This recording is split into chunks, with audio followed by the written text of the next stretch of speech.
No turning back. Fire and flame!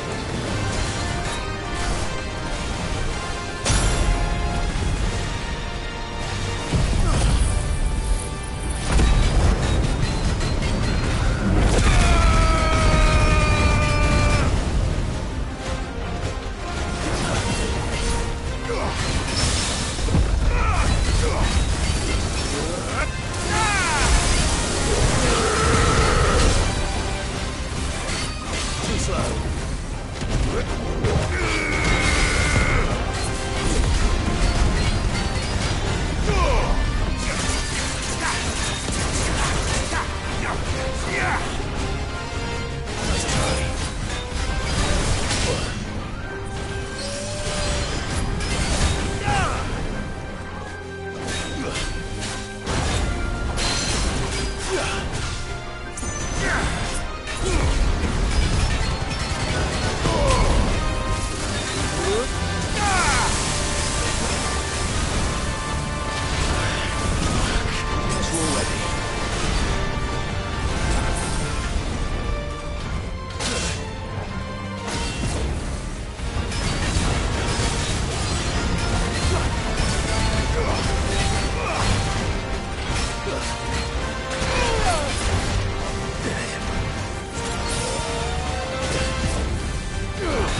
Back to sleep with you.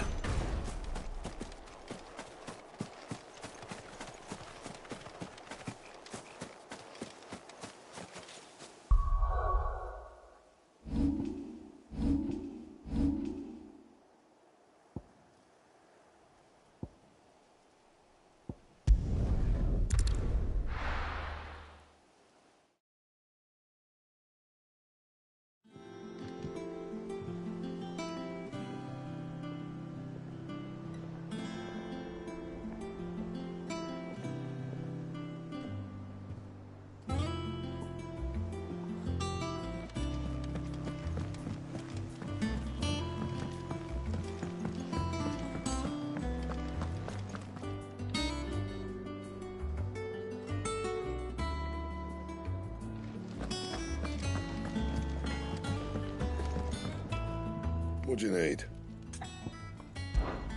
Well, something for you, dear.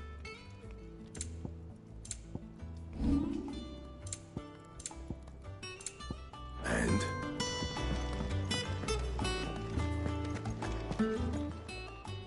And what can I do for you? It'd better all be here. You'll not find a better price than that. You're rubbing me blind, you know.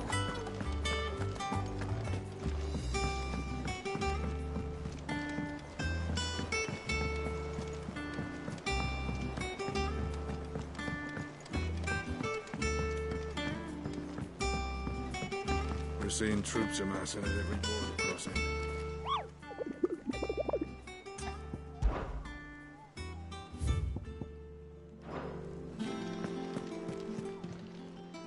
How may I help you today, Clive? All in good time, eh? Come again. I may have more for you. Clive! Quick look. Think you can help?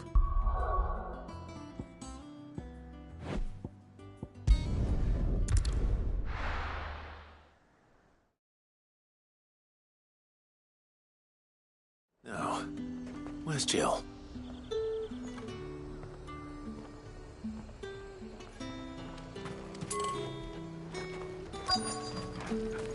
Keep them pilgers nice and chilled. Are those Pepio nuts? How goes the hunt for ingredients? I've only just started. I'm sure everything we need is somewhere amongst all these stalls, though. Why don't we split up and see? We'll take a couple of ingredients each. All right. What am I looking for? How about you look for the Pepio nuts and some garlic? I'll find the other things we need. We can meet by the gate when we're finished.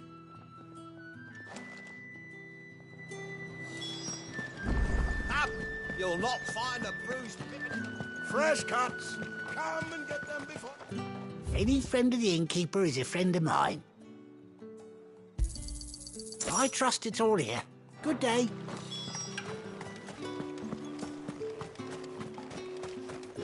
How the hell is anyone... Oi, don't touch anything. Go on, take it. Thanks for nothing. That's everything. Let's see how Jill's getting on.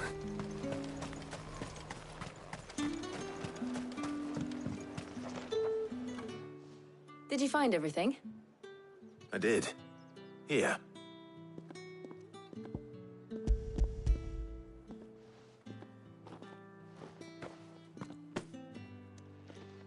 Garlic and Pepio nuts. Perfect. Now all that remains is for Harpocrates to somehow turn all this into what Mid needs to keep her engine cool.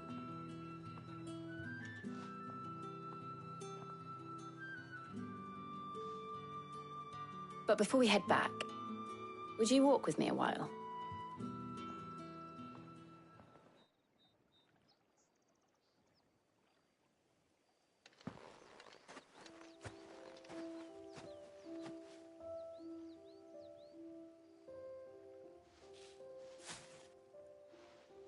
Thank you for asking me to help you today.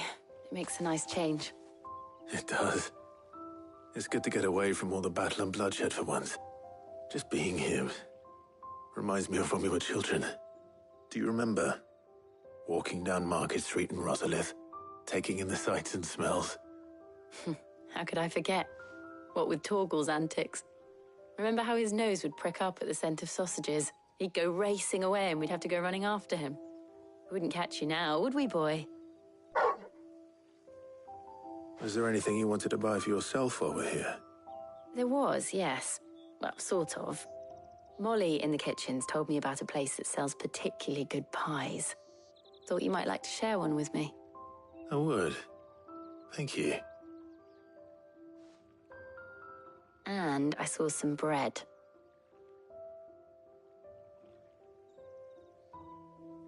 Big white cobs like the baker back in Rosalith used to make. What do you think? I thought we might get some soup to dip it in. But then I tried a slice of the butcher's dry-cured ham and it was just... ah! You all right? Sorry. It's just... you're right. I really do feel like a child again being here with you.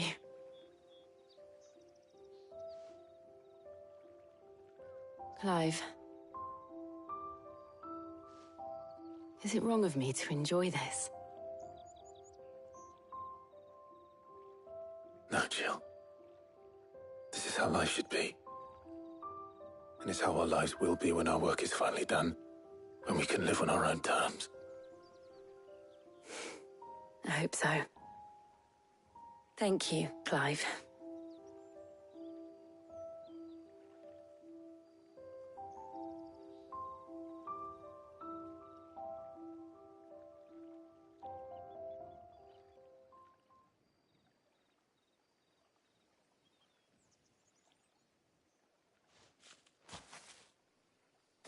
Well, I suppose we better be getting back.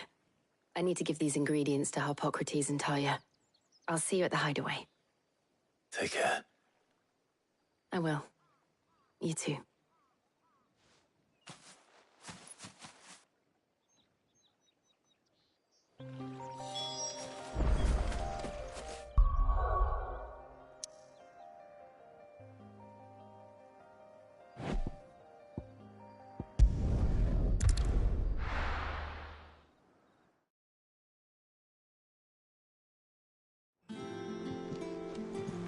I wonder how Harpocrates is getting on with the moon dew.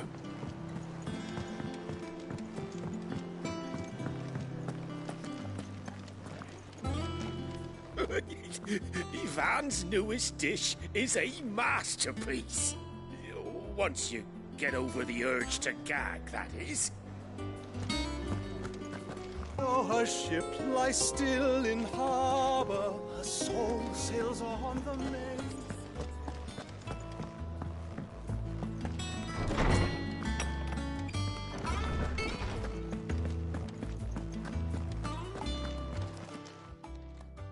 How's work on the shielding progressing, Harpocrates? Well, very well indeed. And thanks in no small part to your kind assistance. I was just explaining to Talia how we might best go about preparing the moon dew. And now that we have all the ingredients, we may begin. You can count on me. I've mixed more than a few mysterious concoctions in my time. I'm sure you have. What about the shielding itself? Work is underway, under the watchful eyes of Bardolph and Obolus. Apparently, it'll be ready soon. Thank you. All of you. Right then. Jill, would you join me in the infirmary? Many hands make light work and all that. Of course.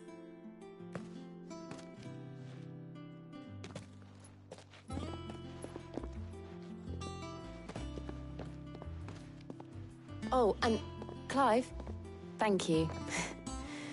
It was nice just being with you.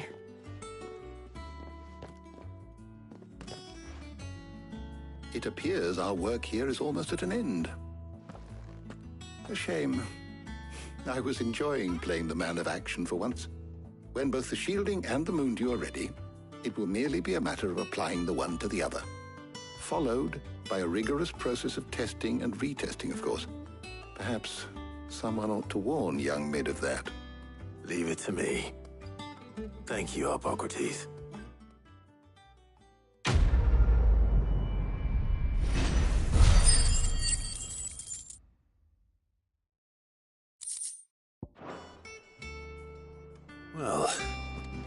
I'd better go and give Mid the good news then.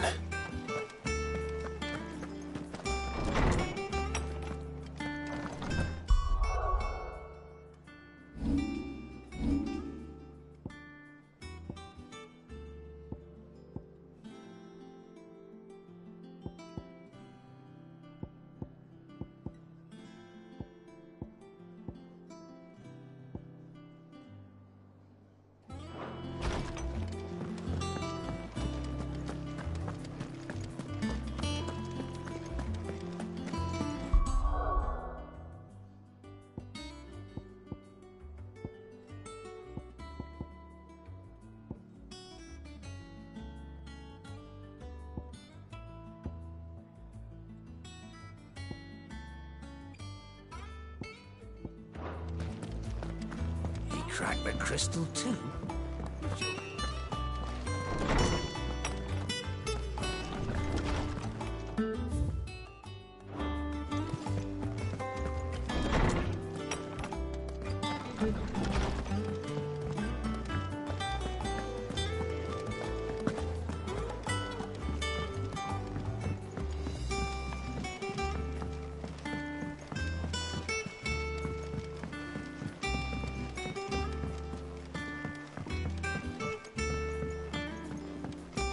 We're seeing troops amassing at every border post.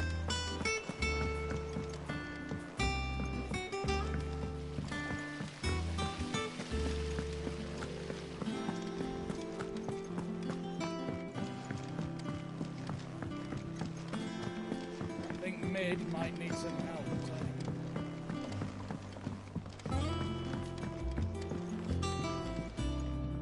Sorry to keep you waiting, Mid.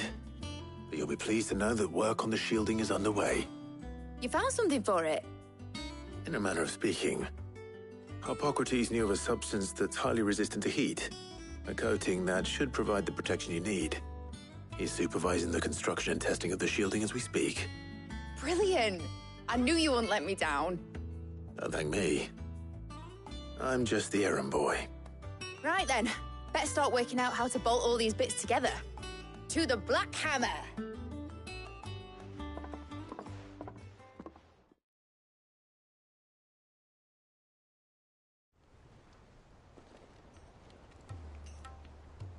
You know, when I got into the smithing game, I thought I'd be making swords and shields, not thermal bleeding didgeridoo-dahs.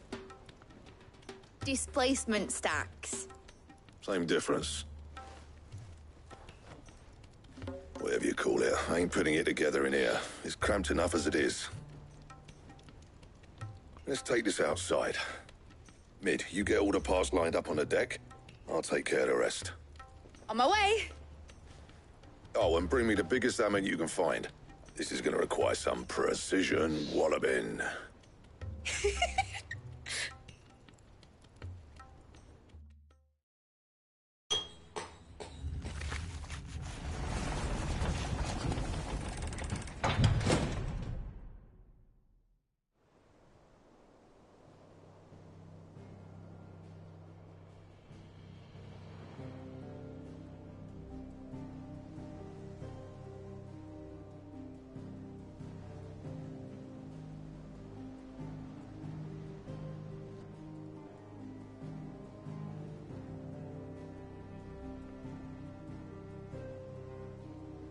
It's finished! It's finally finished! Thank fuck for that. I'll be feeling my hammer arm for weeks. Thank you, Clive, Blackthorn, everyone. That's one down and just 3 more to go. I'm sorry. Oh, didn't I tell you? The Enterprise has 4 mithril engines, and we'll be needing a displacement stack for each. You don't mean... Don't worry. Now they've got a finished one to work off, my gang in Canva can build the rest.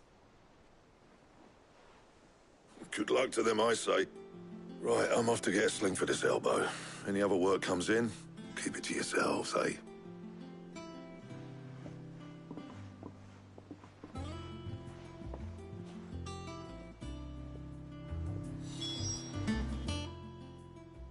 What's the matter? Nothing. Just Daydreaming. Thinking about the Enterprise sailing off over the horizon to shores unknown, searching for a land untouched by the Blight, just like me and my dad planned. So if the worst came to the worst and every scrap of soil in the Twins turned black, we might still have a chance. That's what she was meant to be. You see, one last chance just in case we needed it. But now she's so close to being finished, I've realized I don't want her to be that. I don't want her to be just a lifeboat for us to cling to if things get desperate. I want people to sail aboard her by choice, not from the lack of it. In a world where we're not just trying to survive, but where we can actually live. I'm working on that. And I'll do everything I can to get you what you want. Don't you always? All right. My mind's made up. As soon as the Enterprise is fit to sail, I'm putting her under your command. Sod our plans, I'm trusting in yours. Are you sure about this? Something tells me it's what my dad would have wanted. He'd be proud of you. You were gonna visit his grave, weren't you? I was. And you can come too now that your little project is finished. Right. There's just one thing I need to finish up first. Won't be a mo. All right. I'll let Otto know you're coming. Meet us in the mess when you're ready. Aye, aye, Captain.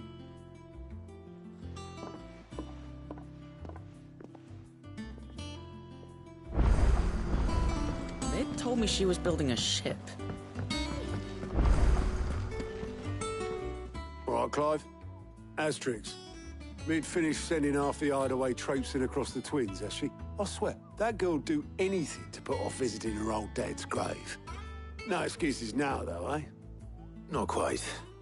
She said there was one final thing she had to take care of. I'm sure she'll be finished soon enough. She said that? In those words? She did, yes. Clive? Were you born yesterday or something? There is no thing. She'll probably be halfway to Canva by now. Mid. I might still be able to catch her.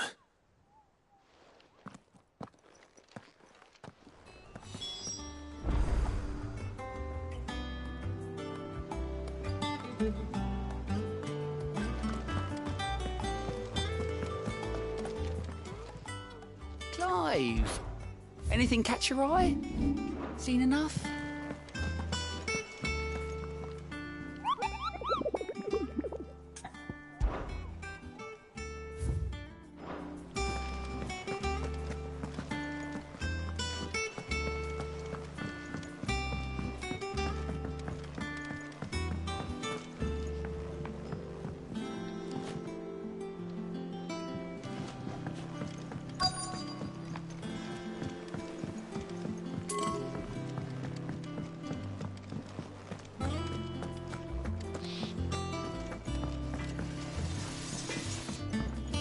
Crack the crystal too?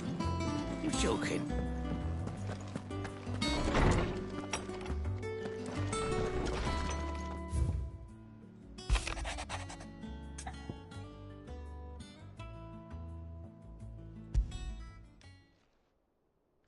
Hopefully it's nothing.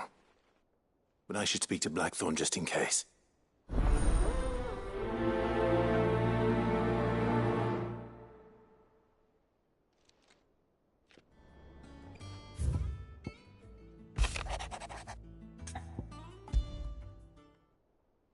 What could be wrong with Torgor?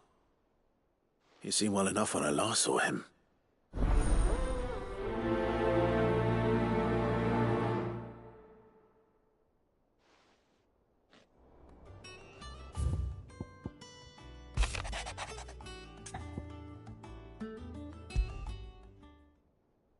Trouble with the ledgers. Shouldn't he be asking Otto for help?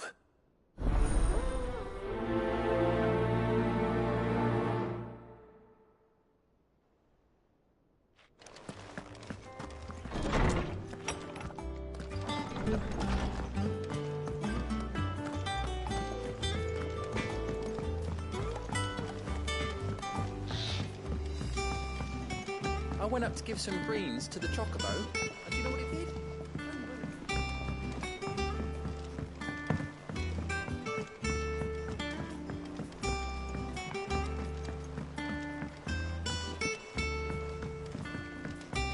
Wish I could take one of our birds for a ride.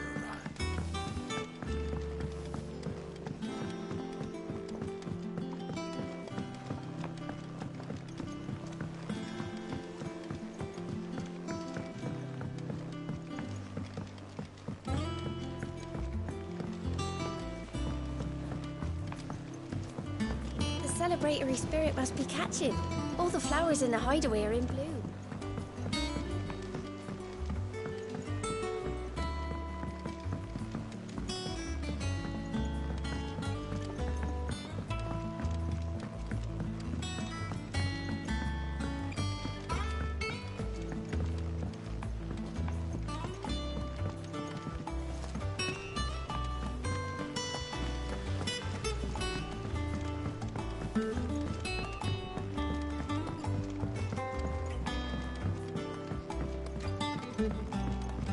Well. Here, Sid. Reckon you might be just the man to help me out of a bit of bother, if you've a mind to. Let's hear it.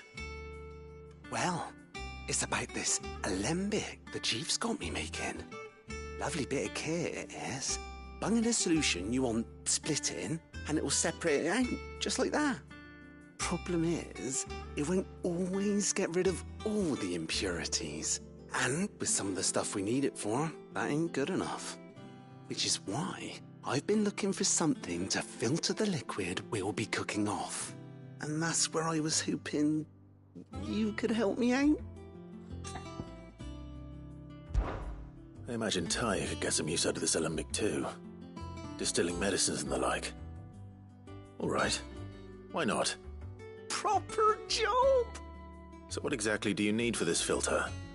Nothing but bomb ash'll do, says the chief. Gave me a sample she'd obtained from the university stores. Couldn't believe my eyes. You pour the blackest blight water through it, and it comes out clear as a mountain stream. So, I did a bit of reading about where I might be able to get hold of some. And do you know what I found out? It's only the blimmin' bones of a bomb king. They leave them behind when they die, see? I take it that's where I come in. If you wouldn't mind. I saw a billet on the hunt board for one just the other day. Would have gone myself, but, well, fighting dirty great balls of flame isn't exactly my forte. You, on the other hand... All right. I'll see what I can do. Thank you kindly. And a good hunting, eh?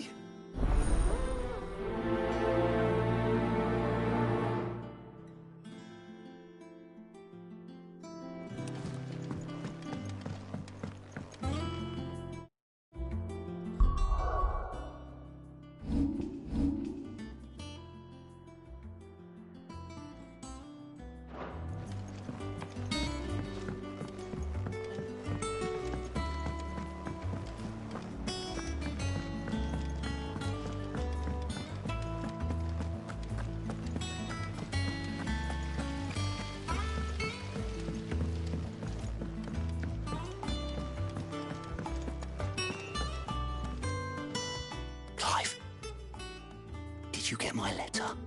That's why I'm here. Shh. Otto might be listening. Is this better? A little. Listen, I've some bad news. It turns out the hideaway may be slightly behind in its payment to certain lenders, and it's maybe my fault. But I swear to the goddess, I thought I had the numbers square. Sadly, that square turned out to be more of a circle. 0, you might say. I can straighten it out, I swear, but it's going to take some time, and I'm going to need help keeping it from Otto. Bit late for that, I'd say. There you are! What a surprise! So let me get this straight. You forget to pay our lenders what they're due, and instead of coming straight to me, you get Clive to come to you. And I hope he'll dig you out of the hole you've dug for yourself. Clive, the man in charge of the place you've been cheerfully trying to bankrupt. And you thought this was a cunning plan. Why? Well, who needs paying? Oh, just Martha. And the dame. And, well, Lady Karen. But only 500 talents. We owe 3 of our most trusted friends 5 million gil. Each. 5 million each. They lent us the bulk of the money we used to rebuild the hideaway, you see, and, well, I must have made some sort of oversight. Those ledgers were my responsibility, and it was my decision to entrust them to you. This is my fault. Do we have that much to hand? I can always ask my uncle. No, we don't. And no, you won't. We've lightened Lord Rosfield's purse enough. After the king's ransom we had off him, he deserves better than to see our begging bowl. Besides, we'll need to learn to stand on our own if we're gonna make this work. All right. But that doesn't mean you have to shoulder the burden yourself. Is there anything I can do to help? There might be. How'd you fancy taking these to Martha and the dame? Rocks. Rocks, he says. Worth 1,000 talents apiece, these are. A little something Sid and I set aside for when times got lean. And I reckon 15 million in overdue debt probably qualifies. I just hope our associates' eyes are a bit more discerning than yours. I'm sure there will be. Should be me making the rounds, really. But you know how it is with this place. Orders to bark, arses to wipe, and all that. I know. Which is why I don't mind going in your place. Go. Do you know why I only gave Master Clive here 2 star rubies? Because you'd rather Lady Karen killed me. Because I'd rather Lady Karen killed you. Yes. Well, I suppose this is goodbye then. Don't worry. I'm sure Karen will understand. Really? Do you think so? No, I don't.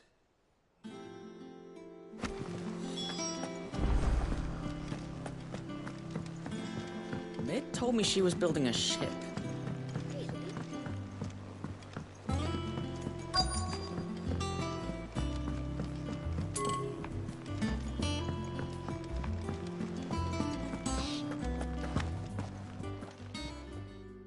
I got your note. You think something's wrong with Torgal? So you can read. Congratulations. But I didn't say I were wrong with him. I said something weren't right. He's not been eating me treats. He used to love cracking the bones from Molly's boiled brown, but now he won't so much as look at them. Didn't like him. Which is why I'm of a mind that his mind's on something else. You've not been working him too hard, have you? No harder than usual. Is that it, boy? Do you need a rest? What was it you said he was? A frost wolf? That's what the lawsman seems to think. Then maybe this all has something to do with whatever it is that's woken inside him. I suppose things have been different since Rosalith. Perhaps Hippocrates knows something. Instead of everything, you mean? Perhaps.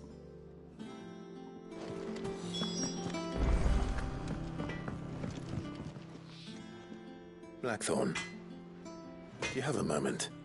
Not really, no. This won't take long. I just wanted to ask how you're getting on. August was worried about you, and you might still be doubting your craft, even after learning the trick of that cuirass. Is there something else weighing on your mind? Perhaps sharing your thoughts might help. That bastard's like a dog with a bone. Still, he's got a keen eye, I'll give him that. He's just, well, Karen showed me something. Something I've never seen before. And that was? A sword. An odd-looking thing with a single-edged blade. The metal itself wasn't anything to write home about, but fuck me, the edge on it. You could slice a man clean in two with a weapon like that, and he'd be halfway home before he even realised he'd been cut. So that's what's troubling you? Nah, no. Not troubling me exactly. More distracting. Can't stop thinking, how do you get an edge that sharp? It's driving me mad. And if you knew how to do it, we could arm the curse breakers with even better blades. That's about the size of it, yeah. I'll see what I can find out. Sharper swords are always welcome. And we can't have our master blacksmith being distracted. You're a soft touch, you know that. But I can't say I'm not grateful for it. Good luck, eh? Thank you. Let's see what Karen knows about this sword.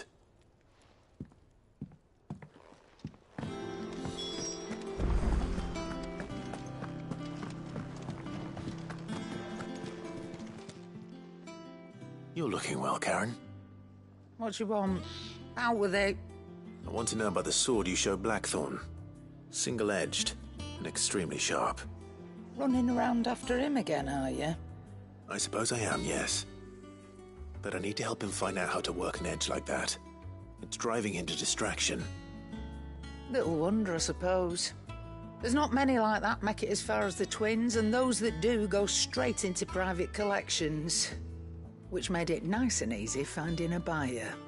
Can you tell me who bought it? Where is it now? You think I tell people who my clients are? Suppose you're not likely to go nicking him off me, are you now? Fine. If you stop mooning at me like that. Lord Ignac's the man you want. Dalmekian bloke. Collects weapons and the like. And he's got more money than sense, which is why he's one of my favourite clients. Reckon he'll still be at the inn in Dalamil, where I left him. Thank you, Karen. Oh, and he's a touch eccentric, if you take my meaning. I appreciate the warning.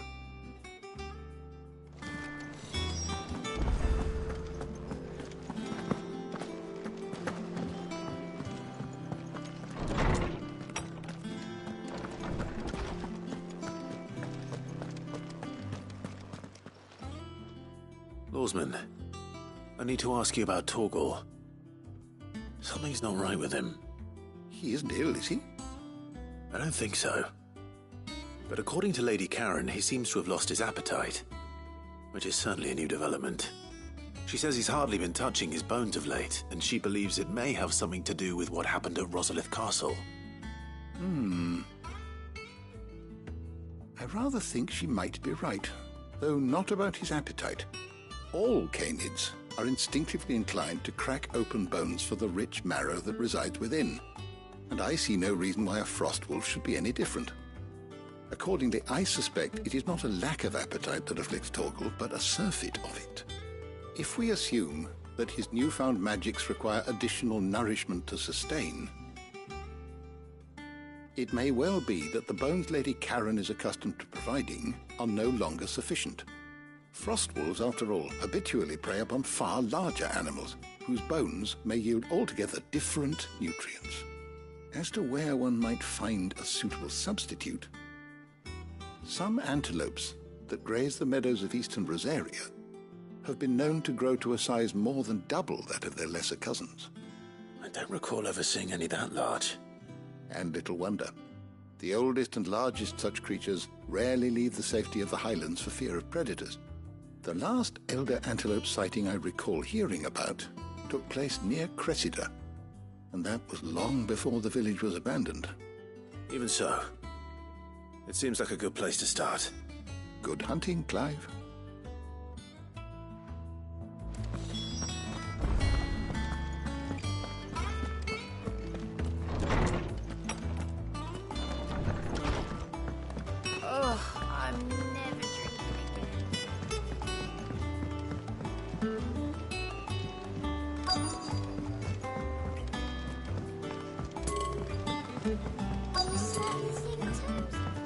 told me she was building a ship.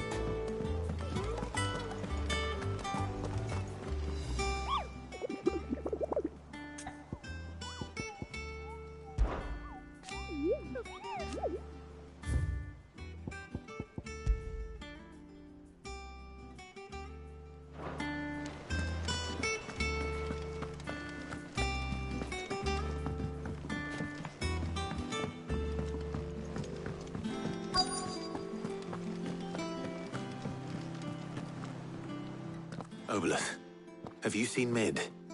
Yep. In a boat, going that way. Then I'm too late. You in a hurry and all, are you? Oh, I offered to take her across, but she wouldn't wait. Just paid for a dinghy and rowed off. Oars going like the clappers. Got some life in her, ain't she? But anyway, I was on my way up to see you, as it happens. Got a letter for you. Urgent, by the sound of it. One of your uncle's men said I was to hand it to you in person, post-bleeding haste. And you're here now. Thank you, Obolus. Don't mention it. What tidings, Uncle?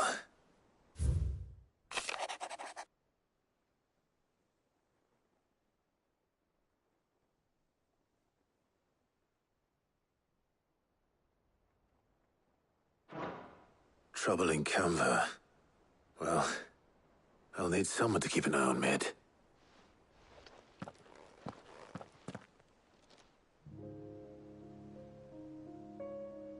So what? Mid got us to do all the dirty work and then just sailed off into the sunset? It, seems that way. Well, nothing we can do about it now. But next time you plan on visiting Sid, you might want to tie her to something before you suggest it. Ah, don't be so hard on her. Got to admit, the dirty work was kind of fun. Everyone pitching in and all that bollocks. Just like when we built this place. You're right. Anyway, we all set to head to the old hideaway. I could do with getting to Canva pretty sharpish. Wouldn't do to keep Lord Rosfield of the Seven High Houses waiting now, would it? Not after he asked for me personally. Gav will be leaving with me. Will you mind the place while we're gone? You can count on me. Just be sure to give Sid and the others my regards. All right. Oh, by the way, Jill will be joining us too. She's got some things to take care of, but she'll meet us there. I hope she's telling the truth at least.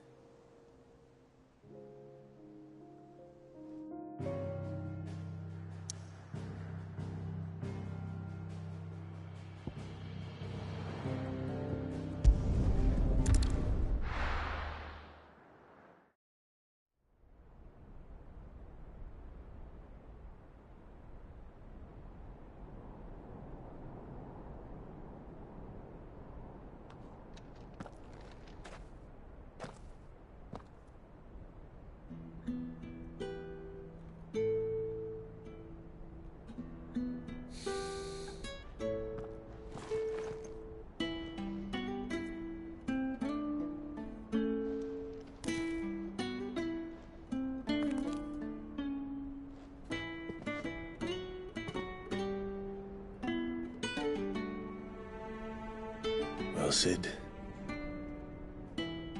I remember what you told me. That if no one is listening to what you have to say, you may as well not say it.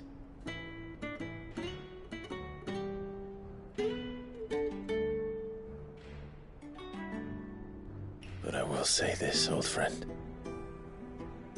Hugo Kuka is gone. His shadow looms over us no longer. It's a pity the Phoenix can't be in two places at once. If he'd have been with us, maybe he could have done something for the lost.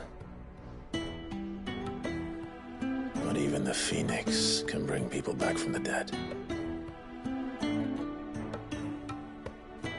Life has a beginning and an end. So we must live while we have the chance. as slaves to the crystals, but as free men. May we join you?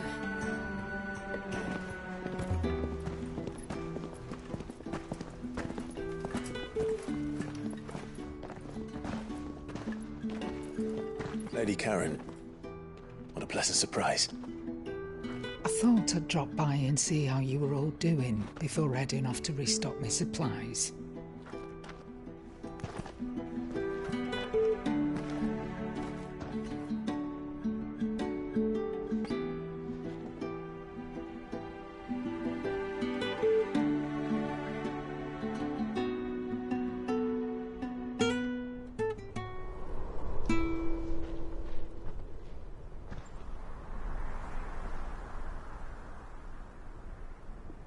It wasn't the most scenic view back then, but it were never as bad as this.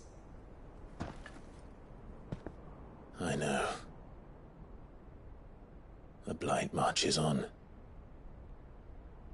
And soon, there will be no escaping sights like these.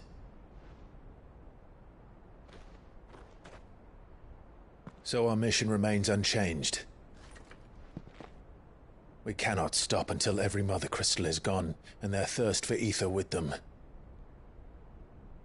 The only one that remains in Storm is Drake's tail in the Crystalline Dominion. Our next target. We're going to Twinside. It's the capital of the Empire these days. I wouldn't like to think how tightly guarded they've got the place. Not that that'll stop you, but we do well to scout it out before you go charging in. We would indeed. If you're off to the Dominion, you can take this great lump with you. Goods. Oh, I am sorry. Have you forgotten you're the most wanted man in the Twins? I thought you might like to disguise yourselves as the attendants of a travelling trader, assuming you've no better ideas. You wanted to buy yourself some tools, didn't you? Well, now's your chance. You're letting me go? With them? Oh, thanks, Nan! Stop that! You'll break me bones, you great galoot!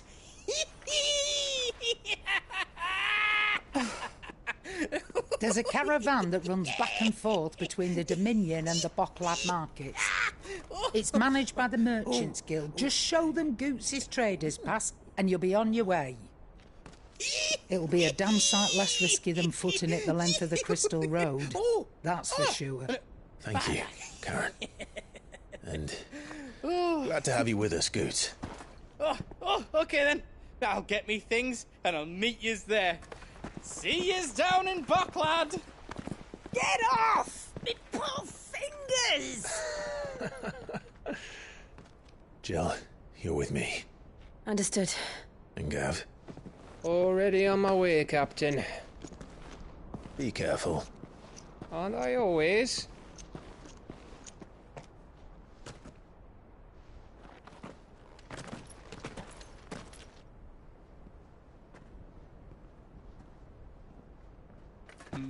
Do you see that, Sid? Your protege's making a proper little outlaw of himself.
How are you feeling? Better. Thanks to... Oh, yeah?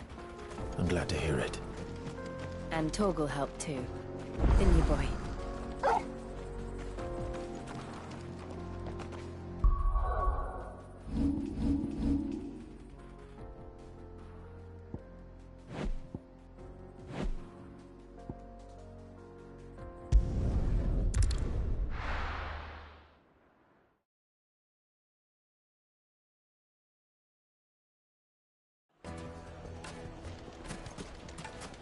People take notice of wealthy men.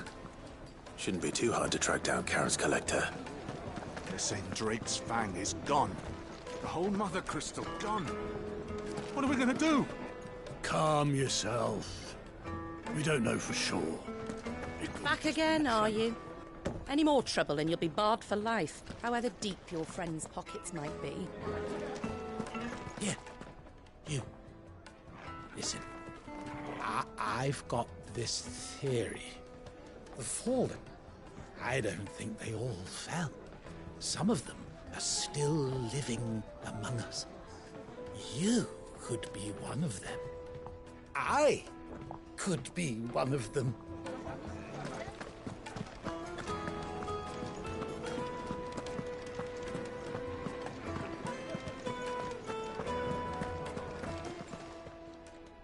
My reputation will be ruined!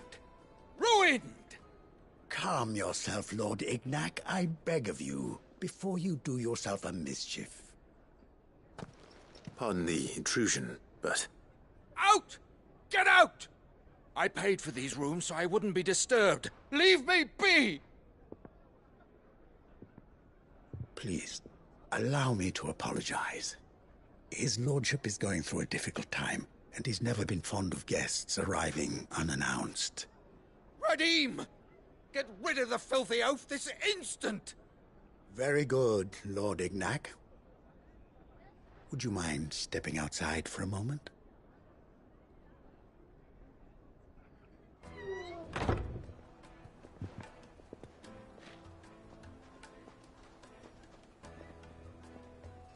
I'm sorry if I've caused you any trouble. That? Oh, no. That's just how his lordship is. Though the morning's events have left him somewhat fractious. He has been dispossessed of his luggage, you see. The thieves also made away with a considerable amount of coin. Coin the innkeeper will soon be keen to collect. I don't suppose a certain blade was among the stolen items. A single-edged sword. It was purchased from a merchant friend of mine. Ah, you know Lady Karen. Yes, I'm afraid it was. Then I'll retrieve Lord Ignac's luggage. But I have one condition. You have but to state it.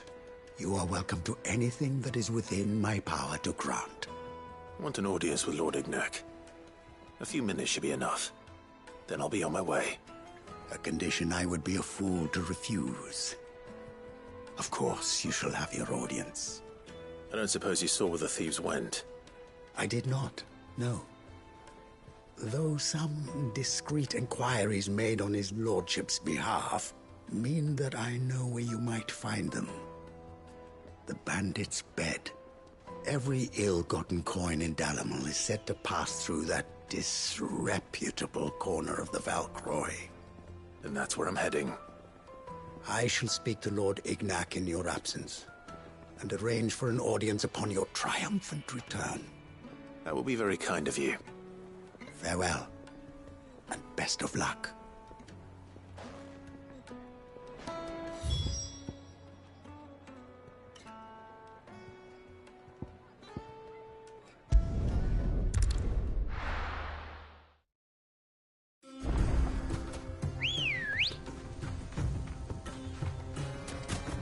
Ready, girl?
got company! Come on, lads, let's tear the bastard's head off!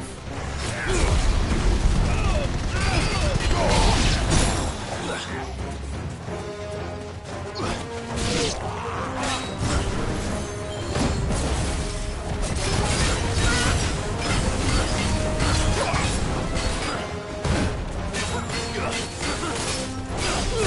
try.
This must be Ignac's luggage.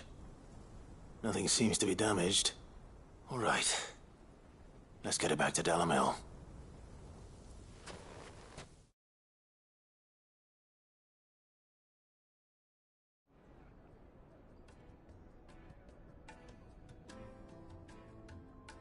I hear I have you to thank for the return of my effects. What shall I call you, my good man? Wyvern. Glad to make your acquaintance. A formidable name indeed. Well, Wyvern, I appear to be in your debt. Redeem here tells me you wished for an audience. Is that all? A few moments of your time should suffice, yes. You're a peculiar fellow, Wyvern. All right, speak. Master Wyvern was wondering if you could tell him about a certain single-edged sword you recently acquired. Oh, a true work of art, that one. Karen drove me hard on the price, but I would have sold her Radim here to get my hands on that sword. It was made in the Outer Isles, far beyond the Twins, and is used exclusively by the practitioners of a unique school of swordsmanship. They believe no combat should ever exceed a single strike, and hone their blades to such perfection that none ever does. Each sword is made for that one perfect stroke, and for that stroke only. They crack upon a second blow. There's a brutal sort of beauty to it, really. But how do they hone such an edge? Fine question. Why, they use a whetstone, of course. Whetstones, rather. A whole array of them, ranging from the coarse to the fine. 10,000 licks with the sharpening stone, then 10,000 more. But it is the final stone which lends the blade its legendary sharpness. A mineral quite foreign to this great realm of ours. And that is the key. The secret ingredient. Wyvern, it occurs to me that my little lecture is hardly equal to services rendered. Take this, together with my regards. The very stone of which I spoke, far rarer among collectors than even the blade itself, and a far more fitting payment. Thank you. Pardon the intrusion, my lordship. However, it is long past time we prepared ourselves to depart. So it is. I am locked in bitter competition with a rival collector of curiosities. I am one step ahead of the unscrupulous scoundrel, but he is hard at my heels. And there are many other collectors out there. Too many to count, but only one do I consider my nemesis. Lord Byron Rosfield. And is a perennial thorn in my side. I can imagine. Farewell, Wyvern. May our paths cross again. Radim, we mustn't dawdle.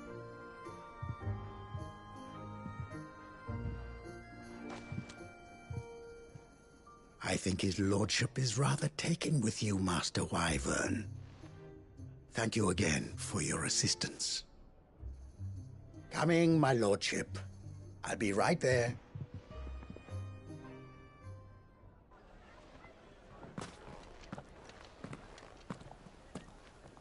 Trust Uncle Byron to find such an interesting rival. Now, let's see what Blackthorn makes of this whetstone, shall we?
There's talk at the glass.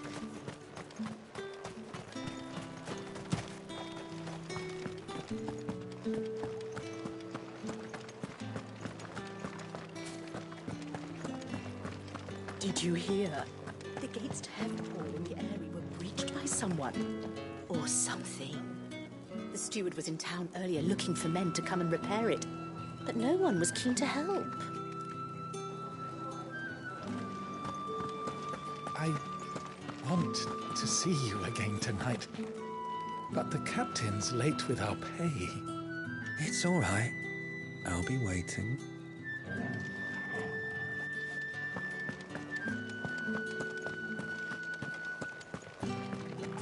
What am I going to do without Sweetwater and Oil of Talc? Still no Milady, I come bearing gifts.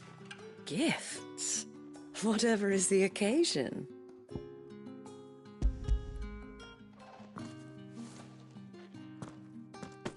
Oh my. Clive, you really have outdone yourself. Otto asked me to give it to you. To settle the Hideaway's debt with the Veil. And to compensate you for the time it took us to do so. You disappoint me, Clive. I thought you might finally be warming to me. Tell Otto he can keep his baubles. I tried to tell him as much the first time around. The man owes me nothing, nor does the Hideaway. My contribution to the restoration effort was made freely and willingly. It was the least I could do. You once told me Sid did you a kindness. I'd like to do the same. Please, accept it. For my sake. And for Otto's. For all of us. For all you've done. It is rather fetching, isn't it? Very well. Otto is lucky to have you, Clive. I doubt anything could ever replace his son. But you and the others at the Hideaway are the closest thing he has to family. Otto had a son. Long ago, yes. Sid told me Otto lost him when he was just a boy, and blamed himself for not being able to stop it. I don't know how it happened, whether there was anything he could have done, but it was clear that it weighed heavily on him. I didn't know. How could you have? I doubt anyone did. Besides Sid, I've never met a man more keen to bear his sorrows in stoic silence. An ill habit, given that both have always been surrounded by friends desperate to help them. I'm beginning to see that.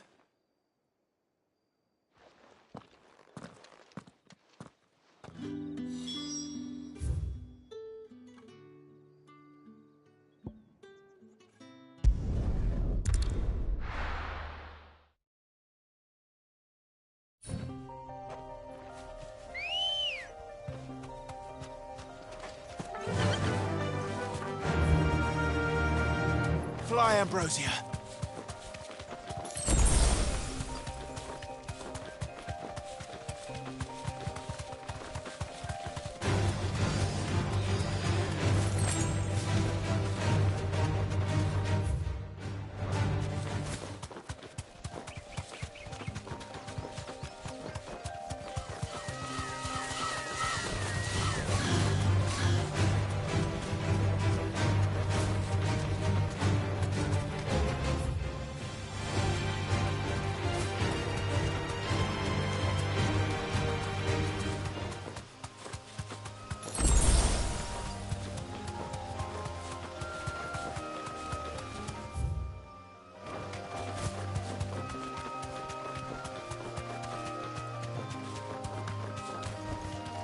Back to the stables, girl.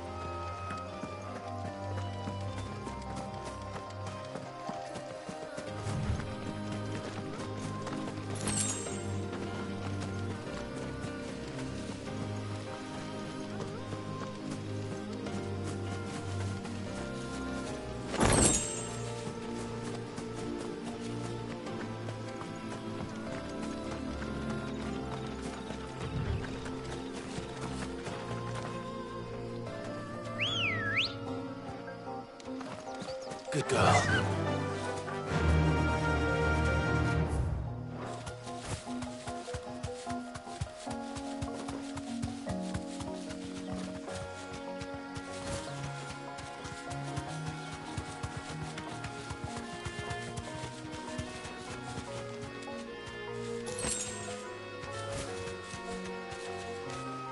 I can walk from here.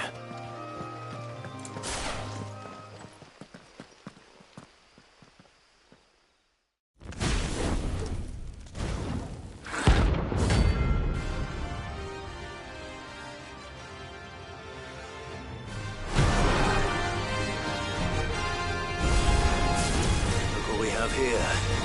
Greetings, Your Majesty.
Your reign is over.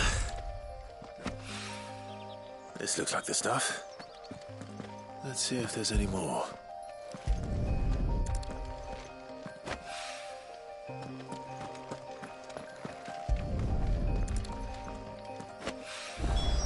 That should do it. If Hawaii needs more than this, he can fetch it himself.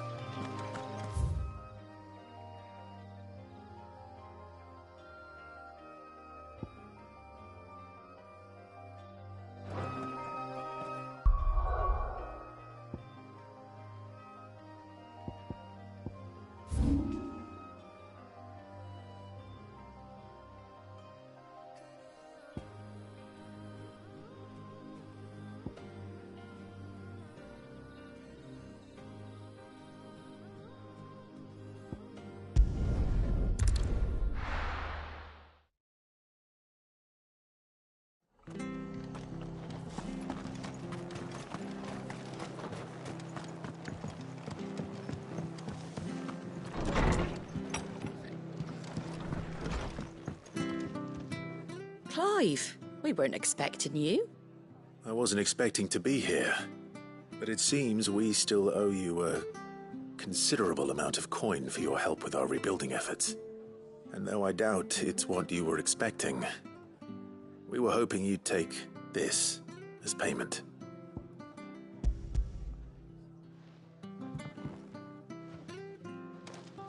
A star ruby? I can't accept this. It's worth at least twice what you owe me. More if you can find yourself the right buyer. Think of the difference as interest. Interest? If word got out I charged that much, no one would ever borrow from me again. Anyway, why are you the one here asking me about this? I'd have expected Otto. Bit much sending the Lord Marquis out to settle your debts, isn't it? The old goat working himself to death again. Something like that. Most days I think he's the only reason the hideaway's still standing. Same as always, eh? Back when the place was nothing but a twinkle in the eye of a recently retired Lord Commander, word is he was the first one Sid reached out to. Probably knew that without his strong arm and level head, the idea would never get off the ground. Sid may have been the face of the hideaway, but Otto's always been the backbone. And when Sid passed away, we were all worried that would be the end of it. That Otto would just give up. His death was hard on everyone. But it must have hit Otto hardest of all. But he didn't give up, did he? Quite the opposite, in fact. If I recall, he was the one who nominated you as Sid's replacement, and rallied the rest around you. I reckon what he saw in Sid, he saw in you too. And don't we all? Doesn't hurt that you're half as stubborn and twice as handsome, neither. That, and you keep good company. I suppose I do.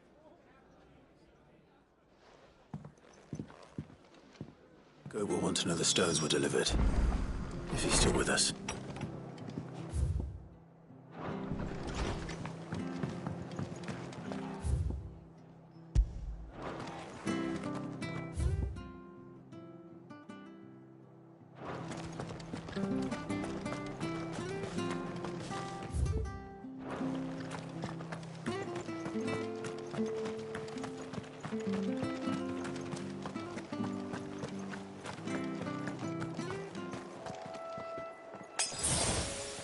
I needed that. Come on. Run like the wind.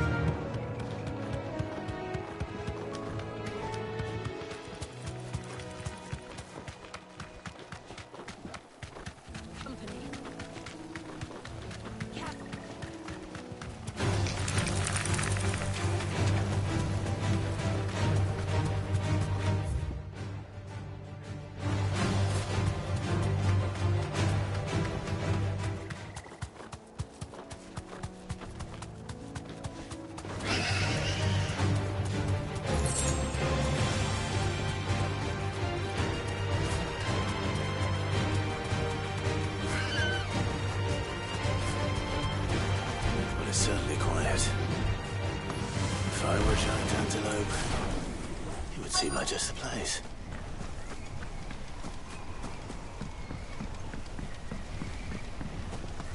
doubt we'll find one bigger than that. You hungry, Torgal?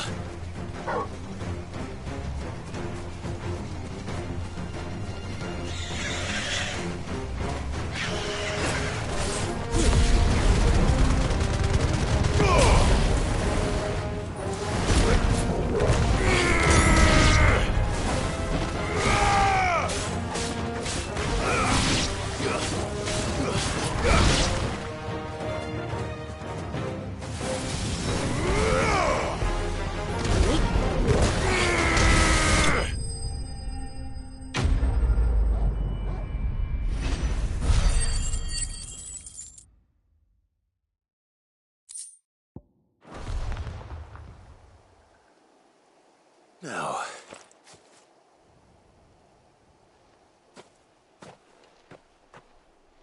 will it be enough, I wonder?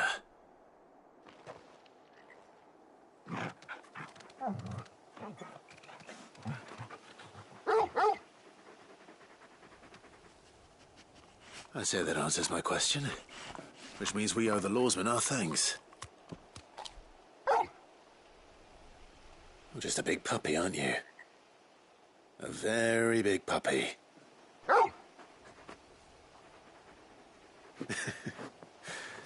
You do know you can take that with you, Torgal. Lady Karen will be relieved to hear you've got your appetite back. Come on, boy.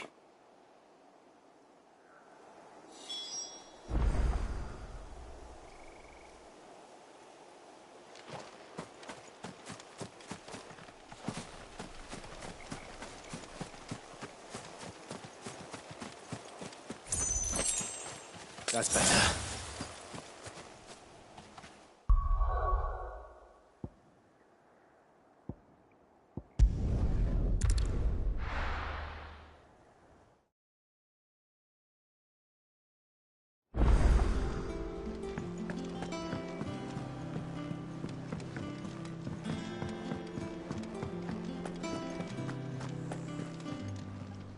I noticed you and Torgal had gone off somewhere.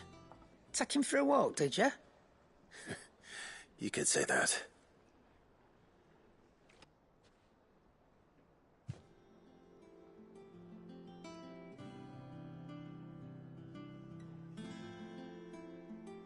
So, Molly's leftovers weren't good enough, eh? That'll teach me for treating you like you're still a pup. All right, no need to shout. Now we know what you're after, I can see about getting some in. Speaking of which, I brought one for later. Can I leave it with you?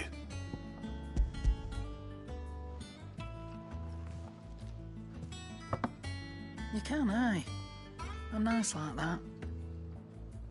In return, you can thank Tomes for me. The bloody know-it-all. I was just on my way to see him.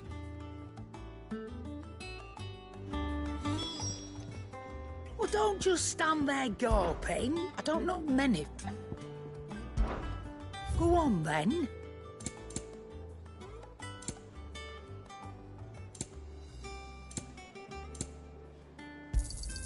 It'd better all be here.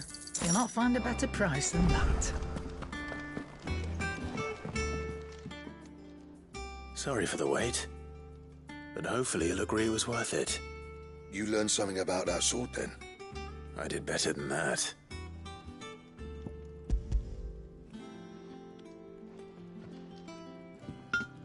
A whetstone? Yes. But not one you'll find anywhere in Valisthea.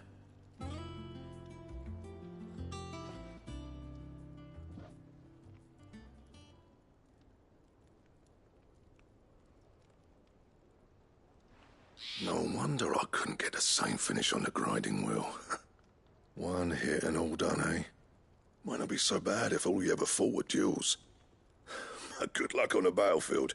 Your second opponent would be your last, no matter how good you were. Even so, is there some way it could be used to give the curse breakers an edge? I think so, yeah. With this whetstone and the right kind of steel, I could probably even make a twin of the blade that rattled me. But there'd be no replacing this little rock once I worn it down to a sliver. I reckon we get a dozen swords from it, if that. Swords that the curse breakers wouldn't know how to wield properly, and that would see them through a single fire piece. Nah, no point trying to copy that thing. Be about as much use as a wax anvil. But finishing our blades with a whetstone this fine, now that's something to consider. And what's finer than fallen masonry, eh?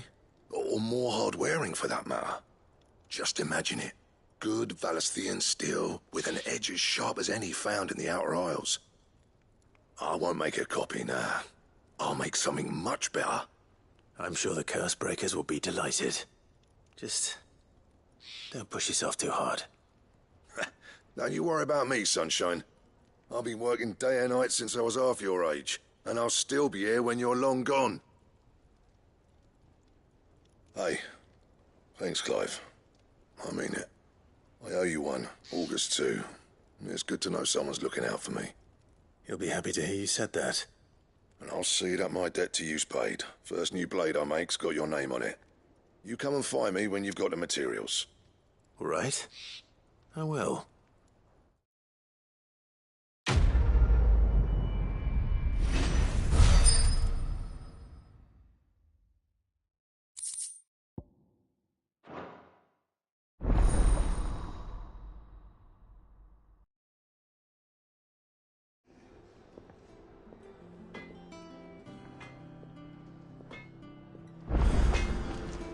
Back, are ya?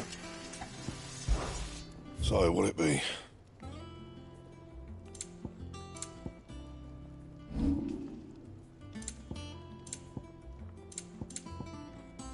Anything else?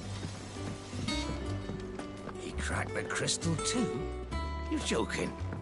It's no joke.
All right there, Sid?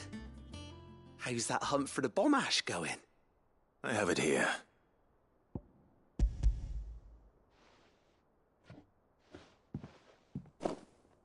That's the stuff.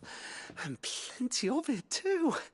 Enough to keep the Olympic bubbling away for a good old while. You're a gent, Sid. Let nothing say otherwise. Right then, let's get this contraption up and running.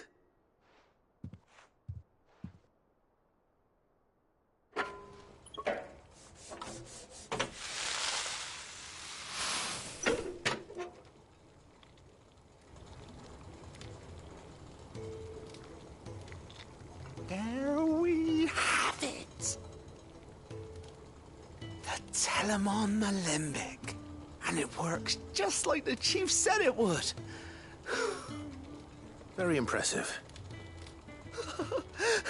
Says the man who cut down a burning boulder. Speaking of which, I still haven't returned the favor. There's no need. The good it will do for the hideaway is reward enough. Don't be silly. Why don't you let me take a look at that bag of yours? The one you keep your potions in. Reckon I could work some magic on that, huh? What kind of magic? Well, we happen to have isolated a substance in our test run of the Alembic that I reckon will make even the toughest leather supple as anything. Thought we might use it to breathe new life into old boots and the like. Save the hideaway a few gil. Ah, I reckon if we slap a bit on your bag, It'll loosen it up enough for you to squeeze in a bottle or two more. Well, it can't hurt to try, I suppose. That's the spirit. Leave it with me. I'll only be a mo.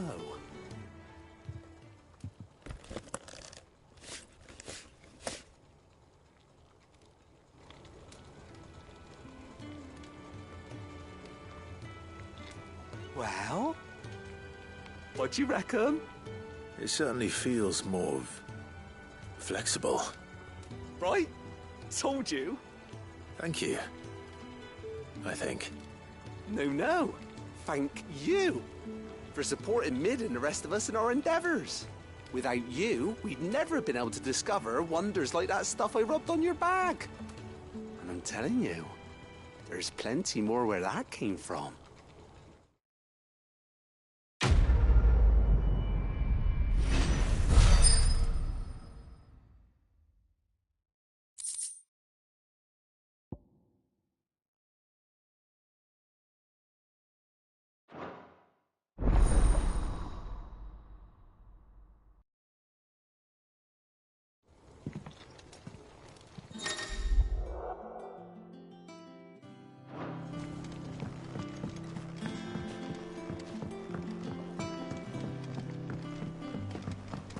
Think Mid might need some help tidying up.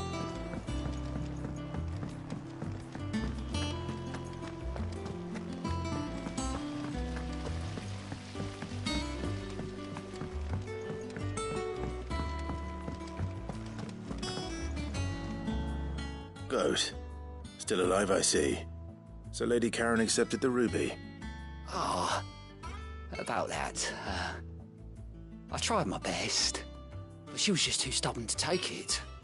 She threw it right back in my face, in fact, and told me I could stick my stupid stone where the sun don't shine. Karen refused payment. I hope it wasn't something I said. I'm sure you were as tactful as ever. Let me see what I can do. Oh, wonderful. I hope you have better luck than I did.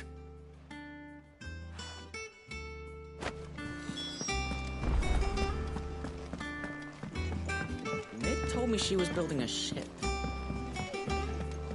Is that the thing Toes helped to build? I don't know where Sid gets the energy.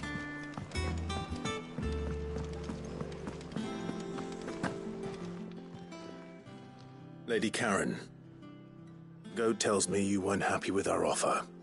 Would you prefer the debt was repaid in coin? What debt? I don't recall lending any of you lot me hard-earned gil.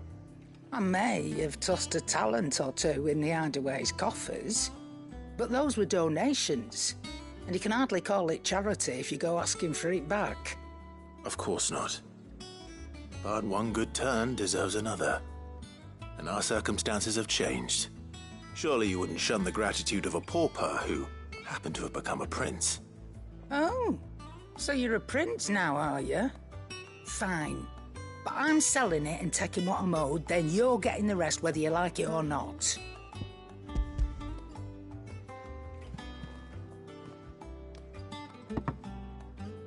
Where'd you even get this?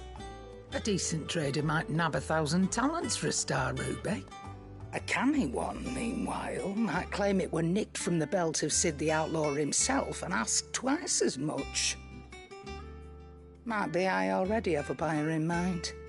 Might be you even know her. A fine continental maid whose beauty's only eclipsed by a guile in commerce. You wouldn't mind, would you? Not at all. Just be sure to tell her that it's always a pleasure doing business.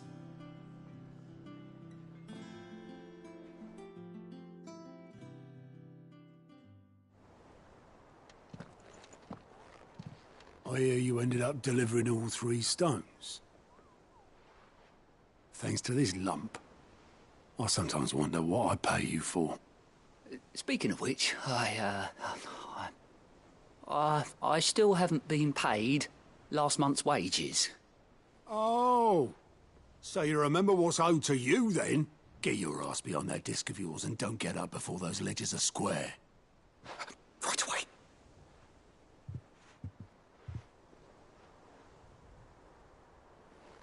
I've seen that before. Yeah. Plenty of times. It was the only goblet Sid ever used, either out of habit, or because the filthy sod couldn't be bothered to find a clean one. I knew so little about him. Like most people. Martha and the Dame both seem to have fond memories of him. I bet they do. How long did you know Sid before he... Before he died? 20 summers, give or take. Back in the day, I was a purser on a trade ship, which is where I met him. He bought passage to... I forget where. And having nothing better to do on the long nights, we set up drinking island rum till the morning bell dragged me back to my duties. Quit my post not long after that, on account of making a fine maiden's belly fat. But me and Sid stayed close, promising we'd one day sail the seas again. That was before fate stepped in and said she was having none of it. The magic woke inside my son soon after his first name day, and there was no hiding his nag. Couldn't you and your family have... My family were the ones who summoned the constable, wanted the monster taken away. I couldn't turn my back on him, forget what I felt, and I couldn't for the life of me understand how they could. Luckily, Sid was of the same mind as me. It was him who stood beside me when all I wanted was to tear the whole world down. Him who cried for me when I had no tears left of my own. Him who swore he'd do everything he could to stop it from happening again. And he was true to his word, too. Left the Royal Army once and for all. His ranks, his ribbons, gone. Just like that. Threw away everything he had. All to right a wrong that no one else had the courage to face. I knew then I'd follow that man to the ends of the earth.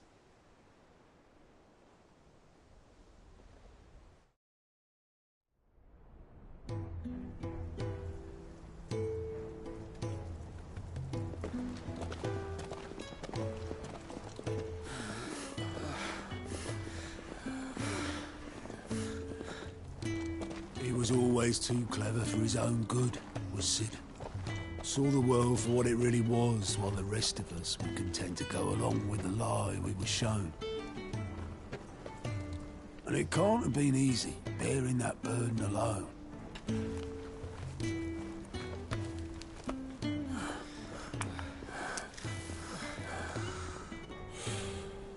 But he didn't let it stop him.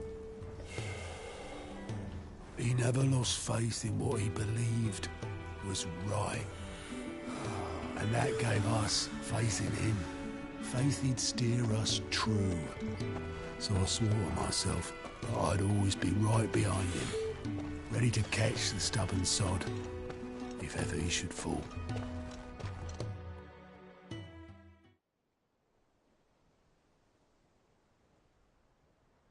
But I couldn't even do that.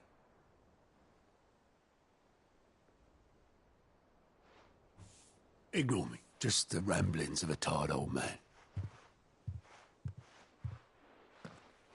Leave that lot. I'll tidy it up in a bit.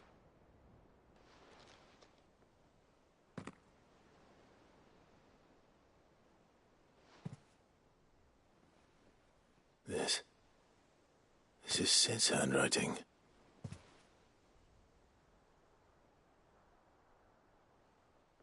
Dear Otto.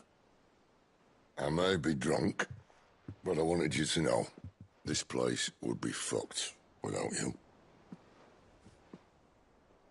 Love you, you grumpy old sod.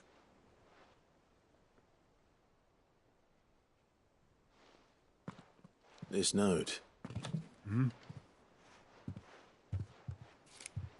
What about it?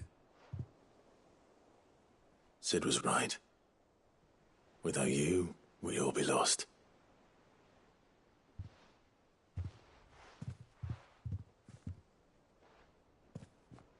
should have bloody well said so then.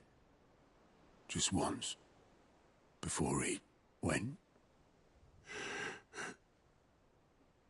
But then, why would he? Him, or anyone? I'd only have told him to piss off.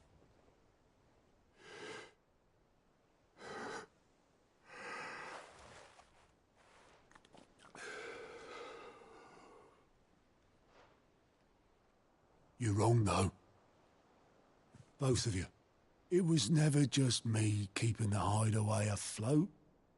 It was all of us. I just shoved people in the right direction. I barely seem to be able to do that anymore.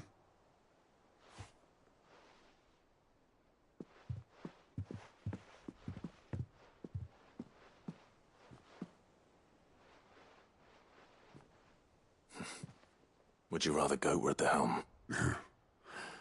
Well, maybe I've got a few more years left in me. I'm going to hold you to that, Otto. Before you go, Sid would have wanted you to have this. But that's... This'll do me just fine.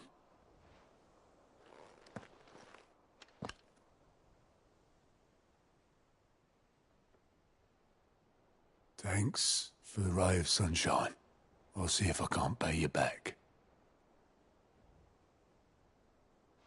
Already have.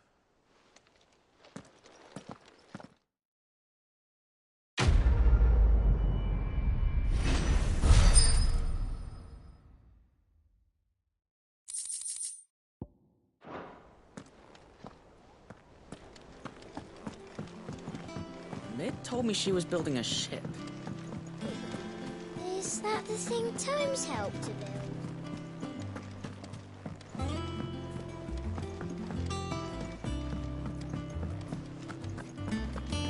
Oh, I'm never drinking.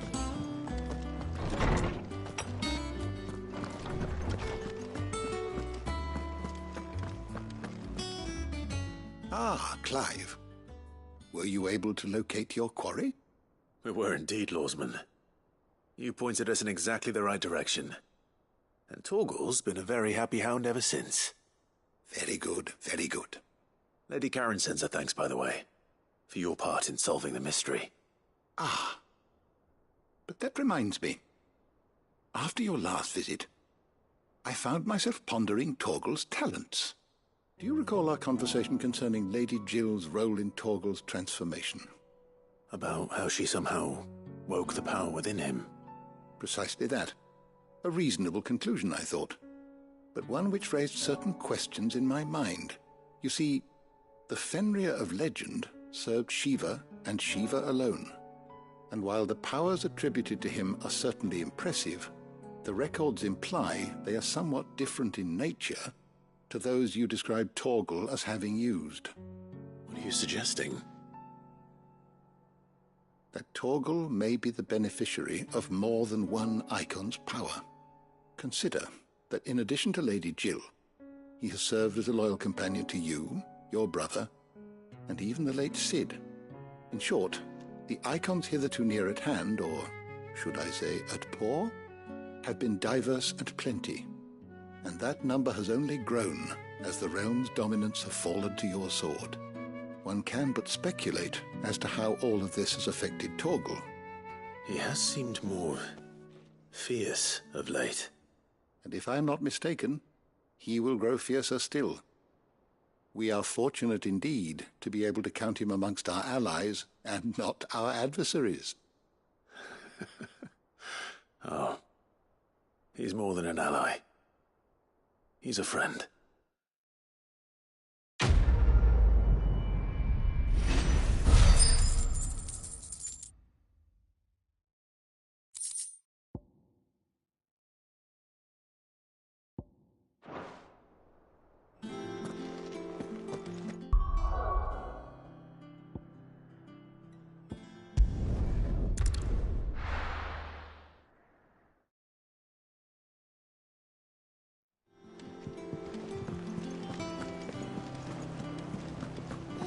the thing Tomes helped to do? Ned told me she was building a ship.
How are you doing?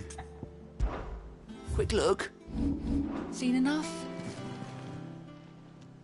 Clive! Anything catch your eye? Think you can help? Welcome to the Patron's Whisper. You earned this.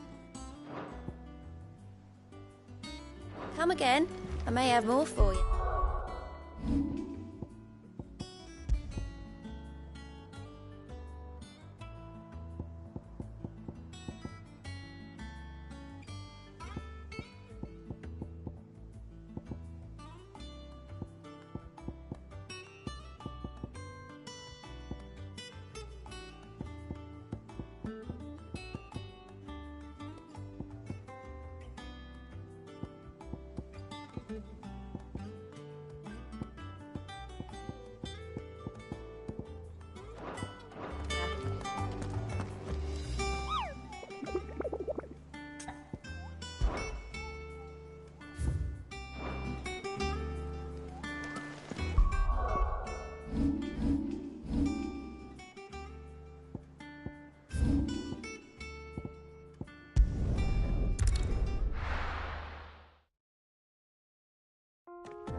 Faster!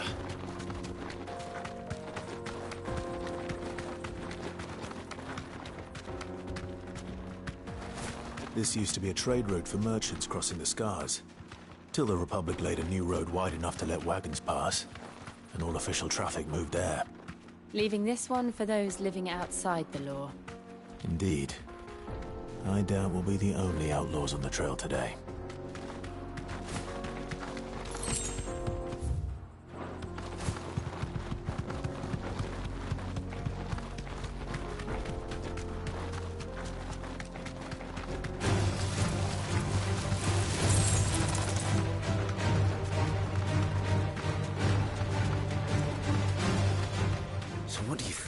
Straight home now. We'd be lucky to make it out alive. Really? It's as bad as that? Oh, aye. There's trouble up ahead. And too much of it for us to handle. I take it there's danger on the road. Oh, what about this fearsome-looking fellow? You think he'd be equal to the task? Oh, no doubt. Assuming he's willing to hear us out. Well met, friend. My brother and I have been tasked with finding a merchant's missing cart. You seen it by any chance? How does a merchant misplace his cart? Oh, the man's a coward.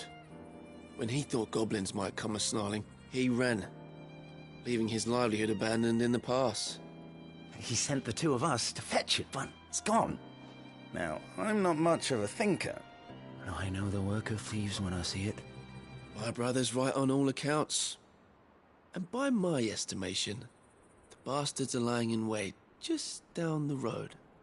We may have seen our share of action, true, but We've not got the skill in arms to boldly brave an ambush. You, however, have the look of a man who needn't fear a band of backwater ruffians. What do you say? Will you help us out? Chances are they'll come for you either way. But if you promise to lend us a hand, at least you'll pocket a reward for your troubles. Well, if I'm going to have to deal with them anyway. You've clearly got a fine head on those broad shoulders. We're lucky you came along. Now, hoping to make a heavy purse in Boklad, our merchant friend loaded his cart with as much as it would carry. Reckon he won't be forking over the rest of our fee if we don't find those goods. So, while you're seeing to those bandits, you keep your eyes open. All right. Just don't expect me to drag the cart out of there myself. No. You can leave the cart to us. You just put an end to those bandits and point us in the right direction. You do that, we'll take care of the rest.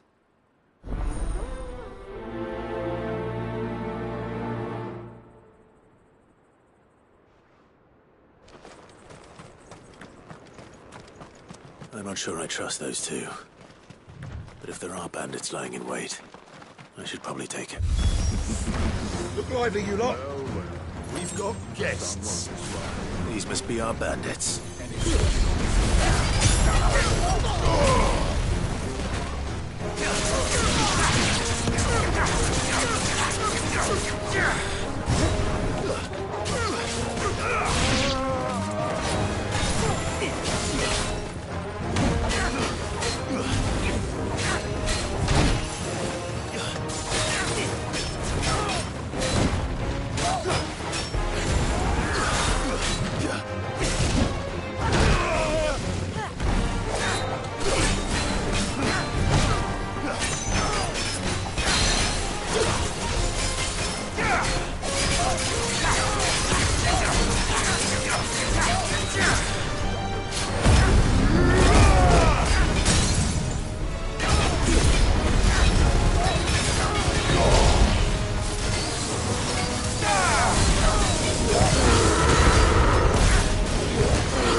That's them dealt with.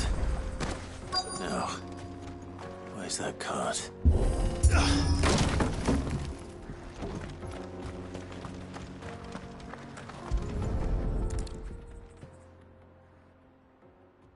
Getting all of this out of here will be a nightmare. Seems we've found ourselves the right man for the job, wouldn't you say?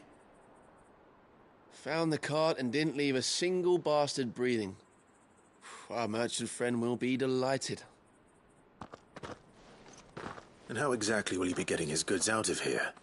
You leave that to us. After all, it'd be wrong to make such a fine warrior haul cabbages to market.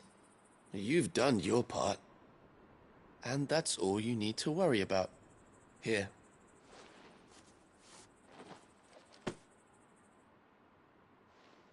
It's been a pleasure. Now piss off. There's no need to be so rude, brother.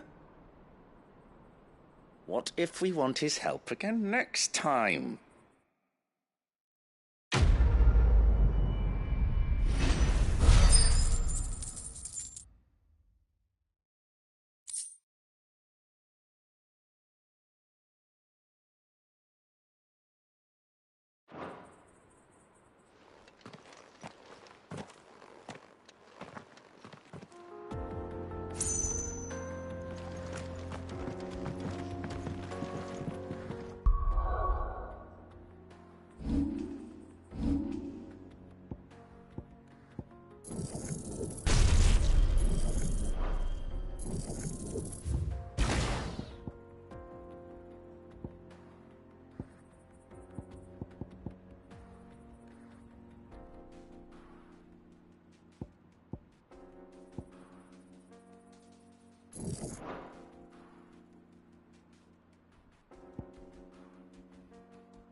I see the Dalmex lag behind Rosaria when it comes to bridge building.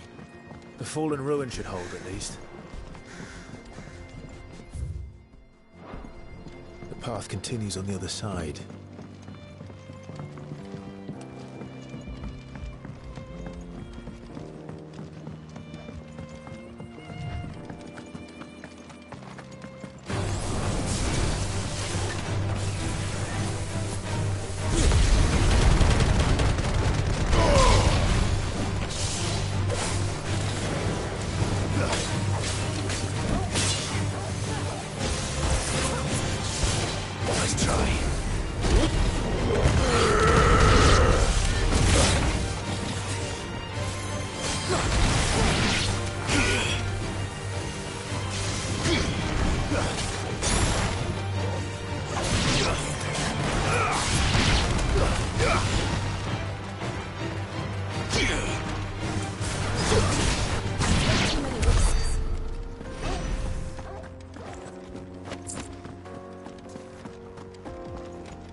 So this is Zemeckis.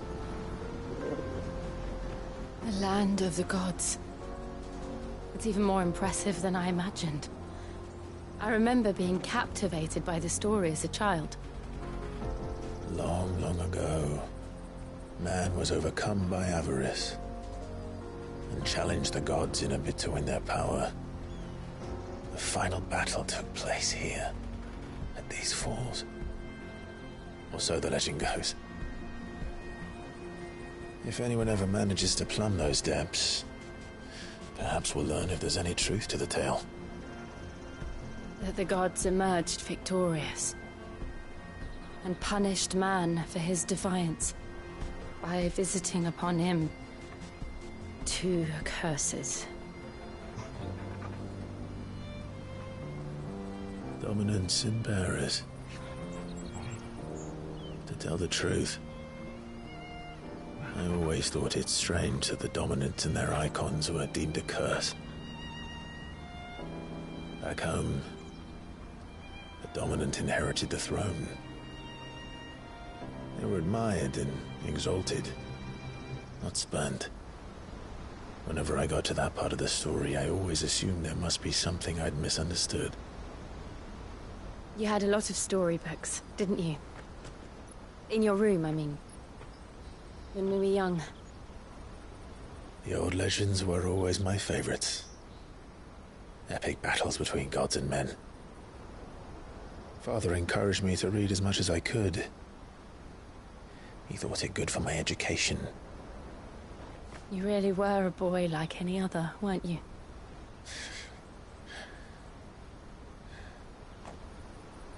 Just look at this place. It's enough to make you believe the legends are true. I know.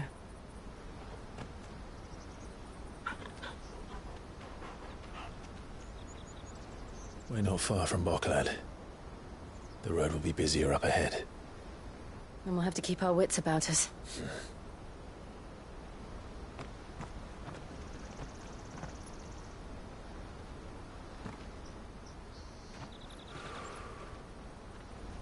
Clive? Something wrong? Nothing. It's nothing.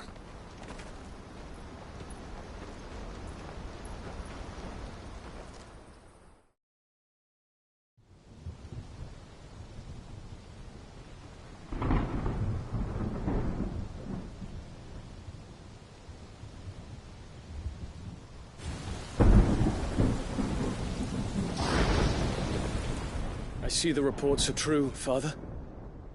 You have surrendered the throne to Olivier. I have. Emperor Olivier shall rebuild the Holy Empire of Sanbreque.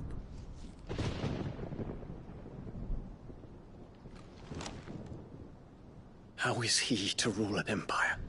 He is but a boy. I shall advise him until he comes of age. Father, please. Or for as long as I am able. The empire we seek to build needs young blood to rule it, and I can think of none better suited to the task.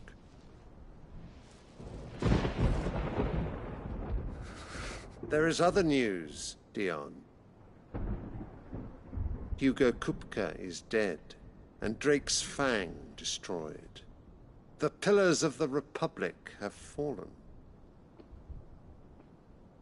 Ere long, the Imperial banner shall fly over every city in Storm. And then, Valisthea. All shall bow before their Emperor. Father, these are the words of a tyrant. They are the words of a god. The Emperor whom I gladly serve. Great Greeker, made flesh.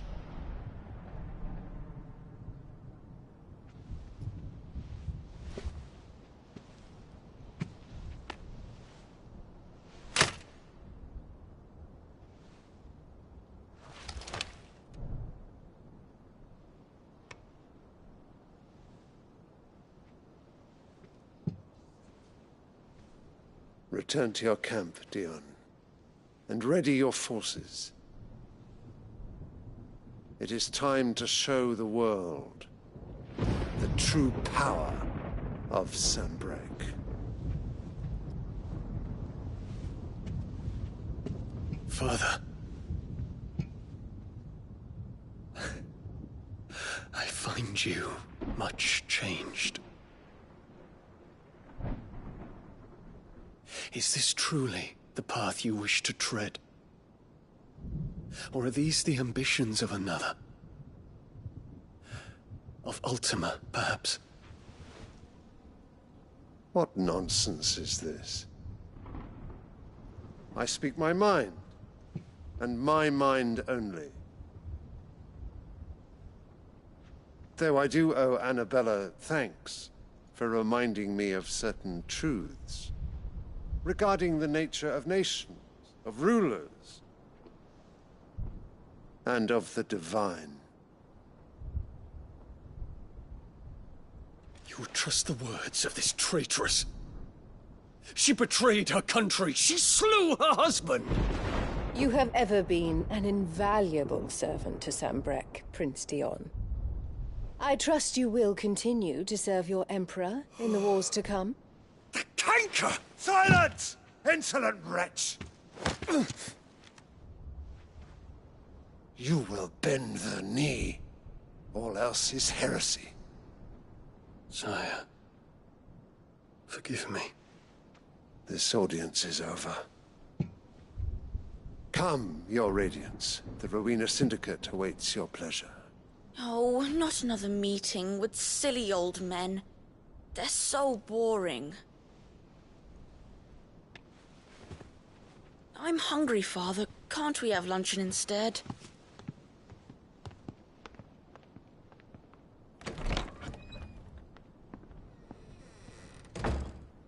Does it pain you that you will not inherit your father's throne? I have suffered worse.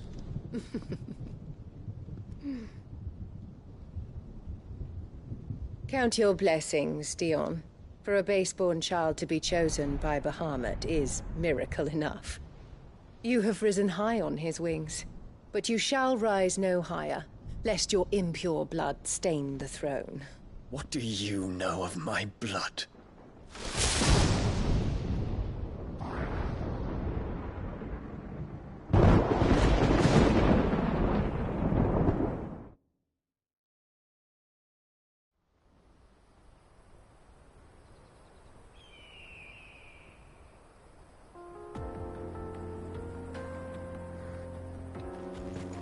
The Boklab markets are to the north. We just need to hug the coast.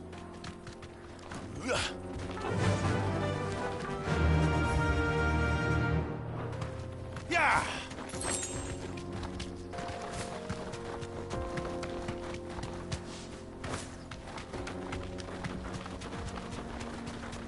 Infiltrating the Dominion won't be easy with the Imperials on high alert. No. His Radiance has lost one capital already. We can be sure Sylvester will do everything in his power to hold on to Twinside. His troops are well-trained and increasingly battle-hardened. But it's not as if we can wait for the siege to end.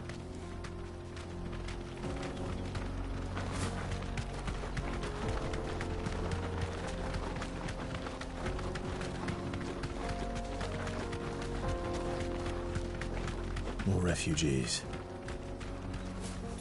And they're all making for the Crystalline Dominion. Because they don't know how to live without the Crystal's blessing. Company.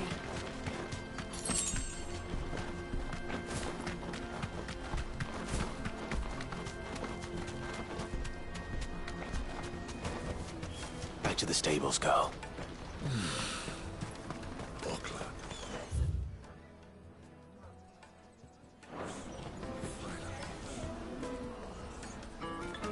There are no crystals here. We have to keep... This is where we're supposed to meet Goots, isn't it? That's right. He said he'd wait for us here after replenishing his supplies. I dare say he'll have finished by now.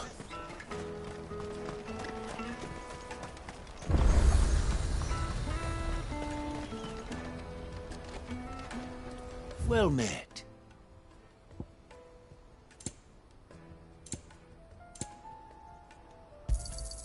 You've a discerning eye. Many thanks. You're welcome anytime. Out of my sight, wretch.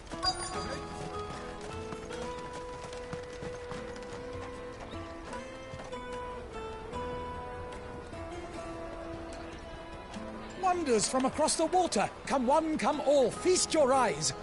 Good sir, can I interest you in...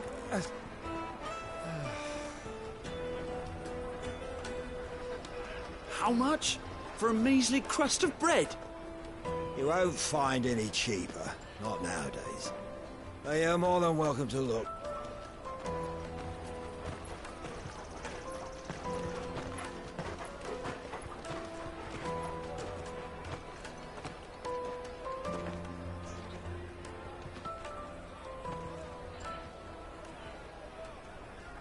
The Empire's unlawful and illegitimate occupation of the Crystalline Dominion is still in effect.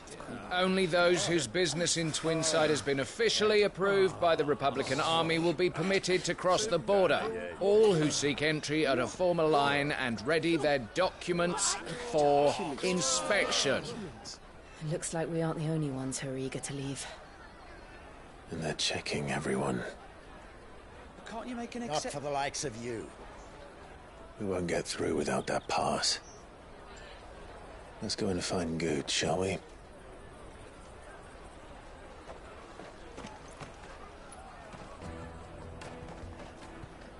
He must be around here somewhere.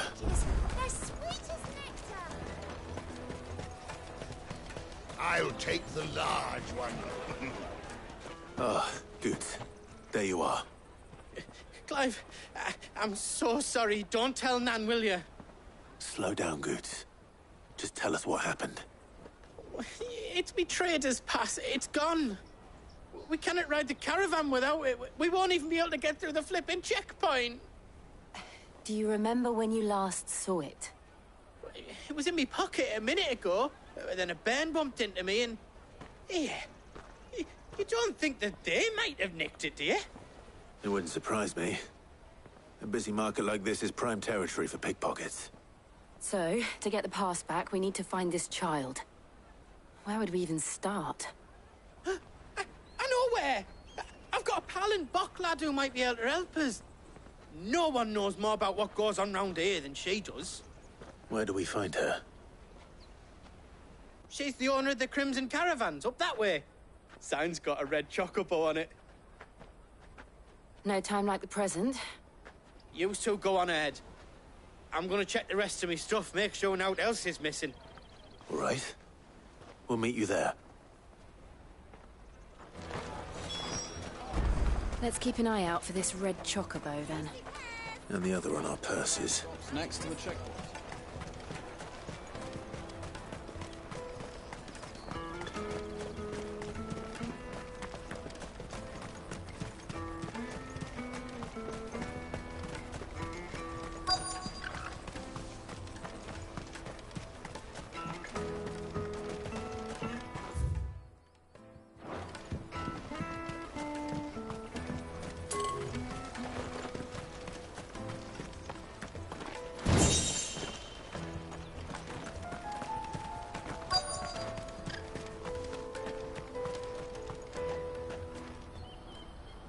Looking to hire a coach?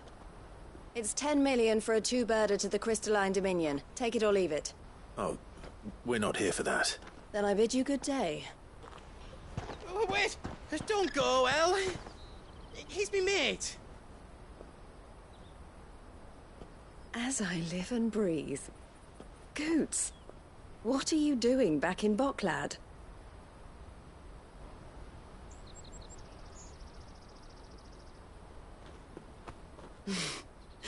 I gather Lady Karen didn't send you.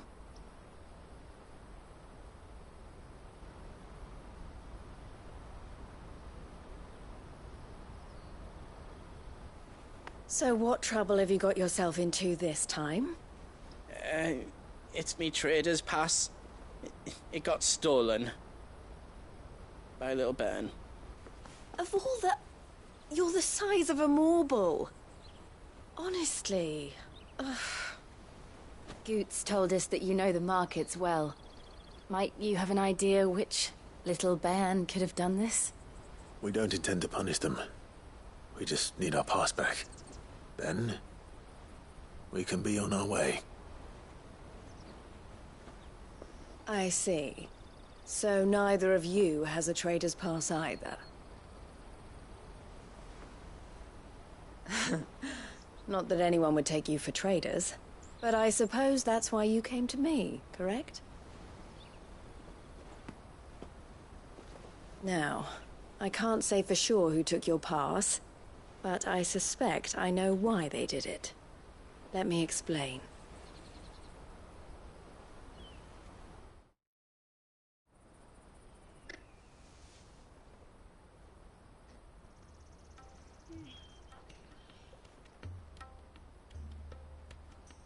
Ever since the Fist marched on the Dominion, the Republic has been clamping down on any commerce that might aid the Empire more than it does us. Which means traders' passes have gone from being merely a way of easing one's progress to being essential if one wishes to cross the border at all. And with demand outstripping supply, they've become a precious commodity, leading some to seek to acquire them by less than legitimate means. So the children are stealing passes to sell on the black market? Yes, and no. Passes are inscribed with the names of their owners, and yet none of the victims' names have appeared on the register of those passing through the checkpoint. Which means? That someone is doctoring the stolen passes. The same someone who is encouraging the children to steal them. And the same someone who has Goots' pass, no doubt. Whoever they are, they're ruining the livelihoods of honest merchants, which is why we've decided to take a stand. Will you stand with us? You want to get your pass back, and we want to ensure that no more are stolen. Catch whoever's behind it all, and two birds shall be slain with a single stone. Is there any other way of getting to the Crystalline Dominion, Goots? They won't let you in if you're not with the caravan. It's that, I don't know, try swimming across the strait. But the guards will definitely spot you if you try and do that. Like, we don't want to get spotted, right? So either we find the people who took the pass, or give up all hope of entering the Dominion.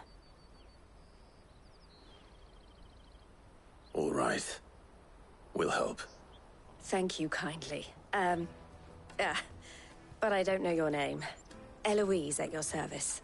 Clive. A pleasure doing business with you, Clive.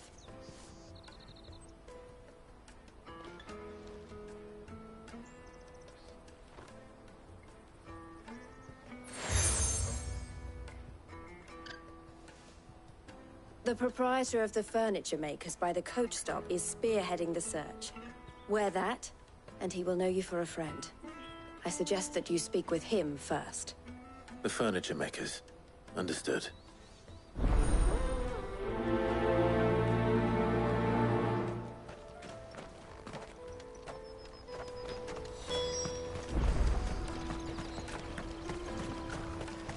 Out of my sight, wretch! I know you...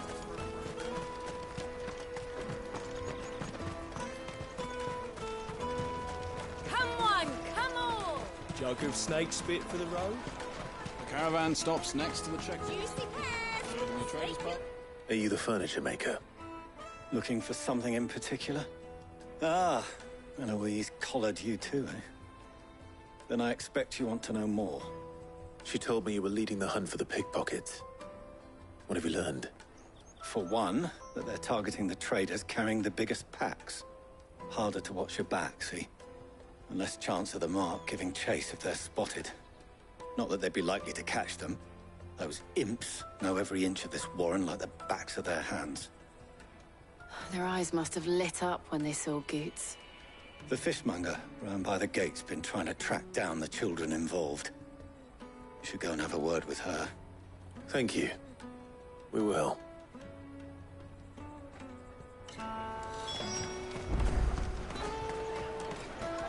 You won't find anything of this quality in Twinside.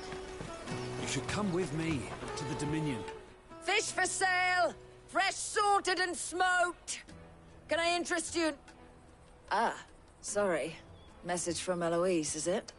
She's asked me to help her. To help you find the pickpockets. Is that so? Suppose I better tell you what I know, then. For one, this isn't a family operation. All the traders say the children who stole their passes were dirty, dressed in rags. Street urchins, by the sound of it. We get a lot around here. Orphans from the wars. A few, perhaps. You saw the refugees gathered by the entranceway? They're all looking for a new start in the Dominion and beyond.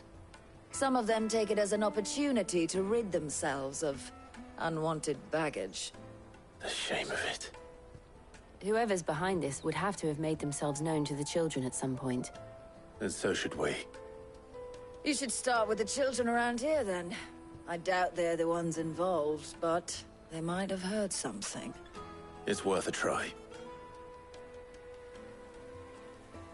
All right, then. Questioning children. How hard can that be? You won't find anything of this quality in Twinside.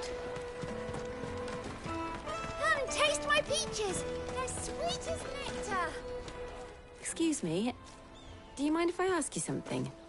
Can't stop you. I was just wondering if anyone has asked you to do anything out of the ordinary recently. Anything you grown-ups ever ask us to do is shut up and go away. So guess what I'm about to tell you to do? Sorry. I'll leave you alone.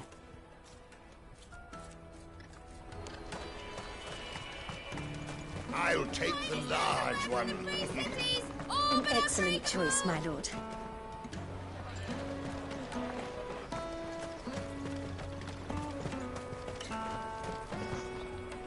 Do you have a moment? What do you want? What I want is to know who's asking children like you to pick pockets. I don't know. Nobody's asked me. What's picking pockets? Do you get paid for it? No, you get in trouble for it. So if they come calling, you know what to tell them. The caravan stops next to the checkpoint. Show them your trader's pack. Excuse me? What do you want? I don't have any money. It's all right. We're not going to hurt you. We just want to talk. What about? We've heard that some very bad people are making children like you steal from travelers. We need to know who's behind it so we can stop them. I don't know much about it, really. But my friend, Honza, he said he got a job doing something dangerous. Sounds promising. We need to find him and ask. Do you know where your friend might be? He's usually by the tents outside town. Thank you. You've been very helpful.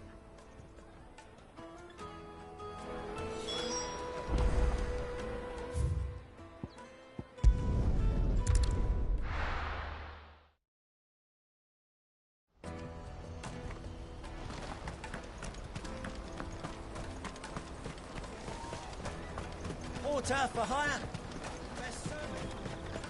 That's that, then. She must have meant the refugee camp. Let's hope he's still nearby.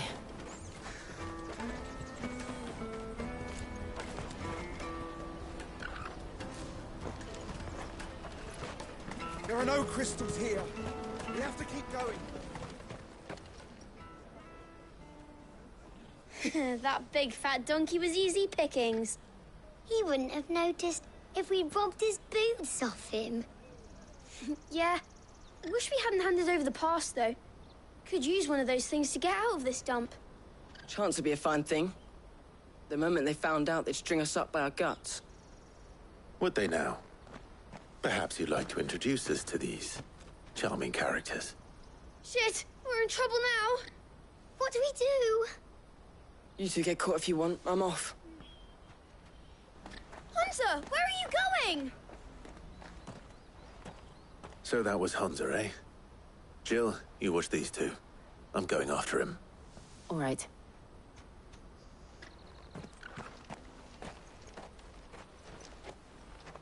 He can't have gone far. I need to find him before his employers do. Daddy, I'm hungry. Yeah, and I'm broke. Enough of your whining.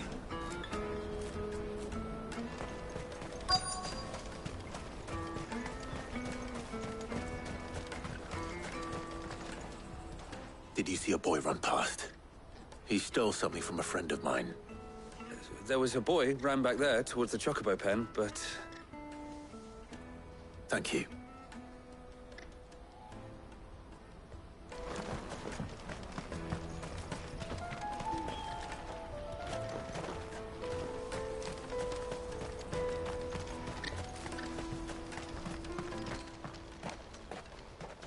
Shit! Cornered. It's all right, Hunter. I'm not going to hurt you. I just want to ask you some questions. Fine. Not like I've got a choice. I'm looking for the people who are making you steal for them. Who are they? Call themselves the Carstones. They said they'd give me a good gill if I did what they told me. I knew they were bad, but bread doesn't come for free. Didn't come at all half the time, before I started buzzing for them. You know, if I didn't do it, they'd just pick on someone else. Someone they could push around easier. Hunter. You found him, then? Jill. Where are the other two? Eloise is watching over them. She sent Goots and I to look for you. You're... him! I haven't got your pass anymore, if that's what you're after. I gave it to the Carstones. Whatever you do to me, I can't get it back. Not that I go against them, anyway. If it weren't for their gill, me and my mates would have starved.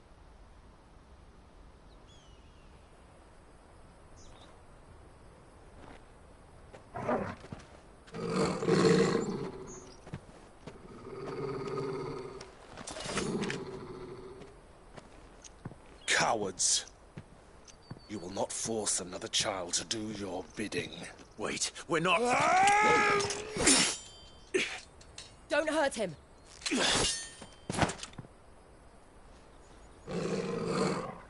You're making a mistake.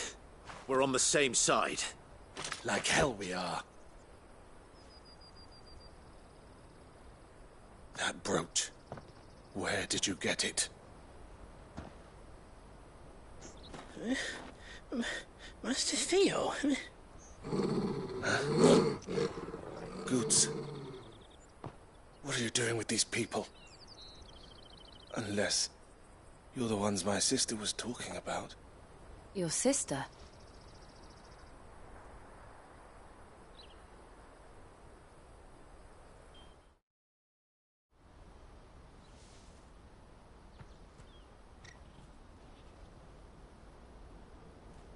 Eloise didn't tell us she had a brother. And why would she? I'm just her back and a blade. Theodore, at your service. Sorry about before. Theodore, what do you know of the Cast Stones? Vultures who have made Boklad their hunting ground. They prey on the desperate, stealing from those with gil and bullying those without it into joining their flock. I'd been looking into their activities in hope of sparing the refugees any further hardship. But it seems they've already stooped even lower than I'd feared. Hans is a good lad. Don't blame him for what they've made him do. If he and his friends hadn't agreed to work for the Stones, some other poor souls would have. on pain of death, most likely. Clive, was it? And my sisters asked you to help put an end to the pickpocketing. Then we all want the same thing.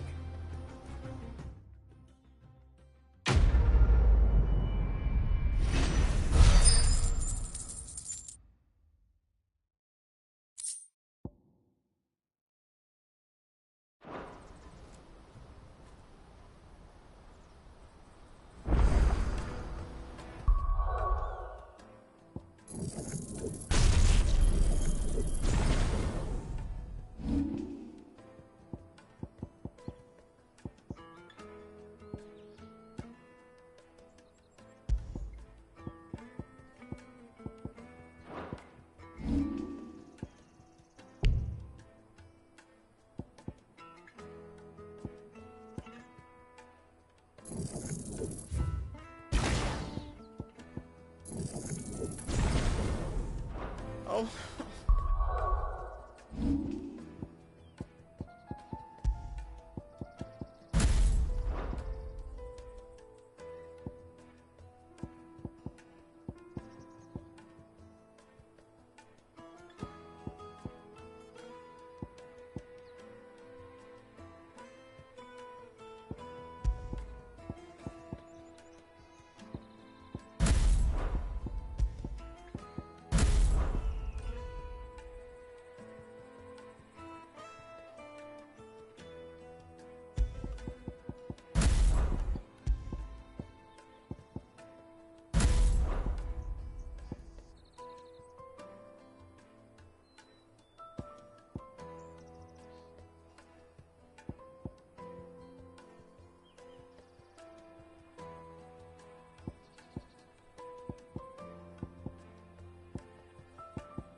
Where is it?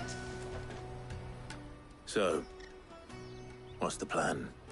What else? We find the cast stones, and we crush them. You get your trader's pass back, and I make Boklad a safe place again. All right then. All right then. Honza, where are they camped?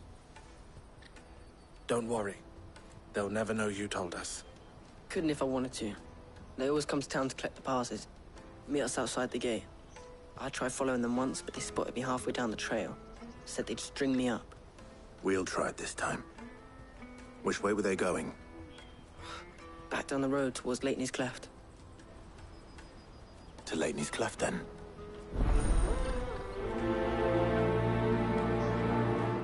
Lateney's Cleft is to the south, past the camp.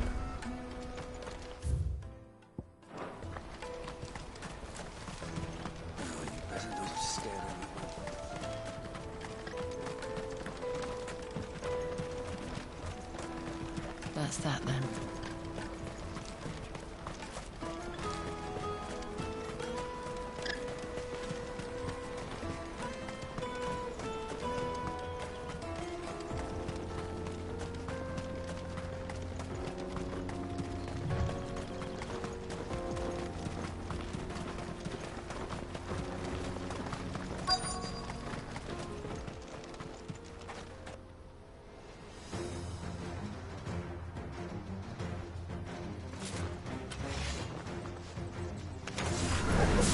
That's the one who's been sticking his nose in our business.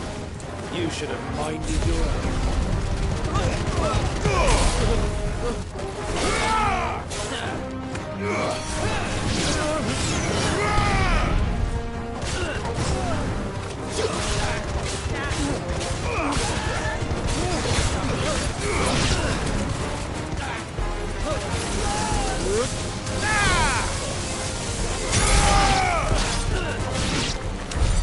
I doubt these were the ringleaders. But at least we know we're on the right track.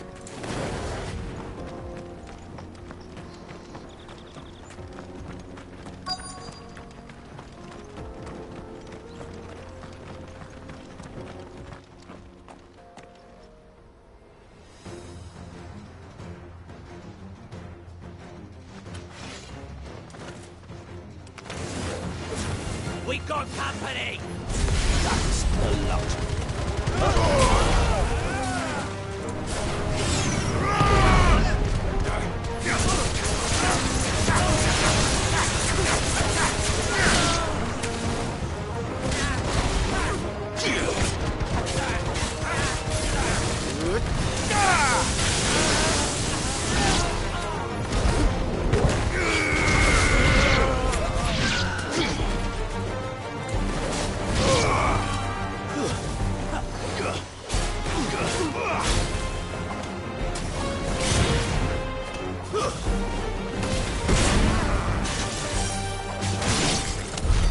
More foot soldiers. Fewer now.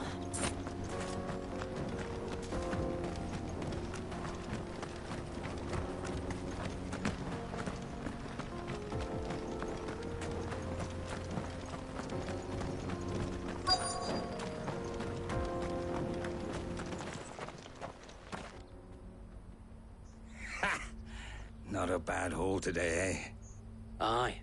Some of our new recruits are natural-born ne'er-do-wells. Especially the little ones. That Hans has got nimble fingers, all right. It will be a shame when they chop them off.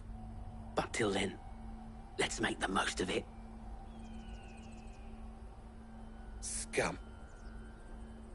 The leaders of the cast stones, I take it. They don't deserve any mercy, Clive. I wasn't planning on showing them any. We're ready when you are, Theodore. Oh, I'm ready.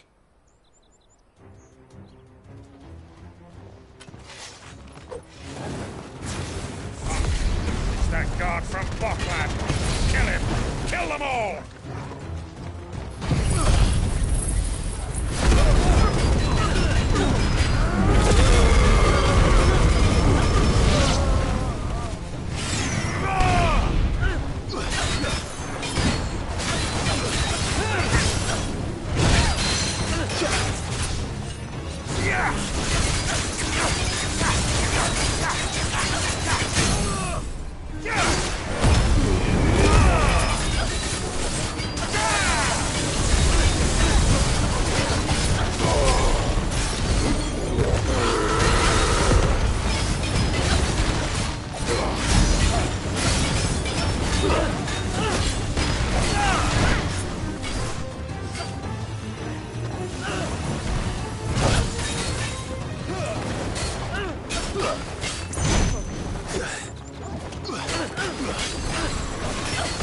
Glad you're here.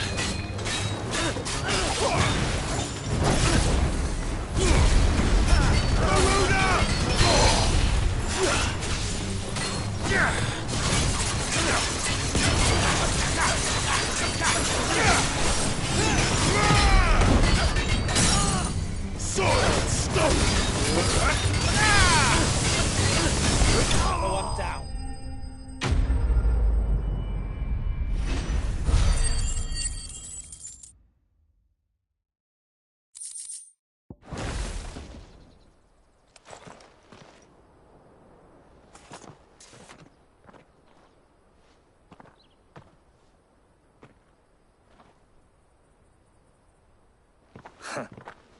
And they say crime doesn't pay. Gold chains, rings, purses. And traders' passes. Dozens of them. Have the names been changed? Not yet. I recognize some of them. No doubt Goots's is somewhere among them. Now I just need to sort through it all and return everything to the people it was taken from. We should go and give Eloise the good news. Can we leave things here in your hands, Theodore? Of course. Oh, and, be sure to tell her of the part I played, won't you? We'll be glad to.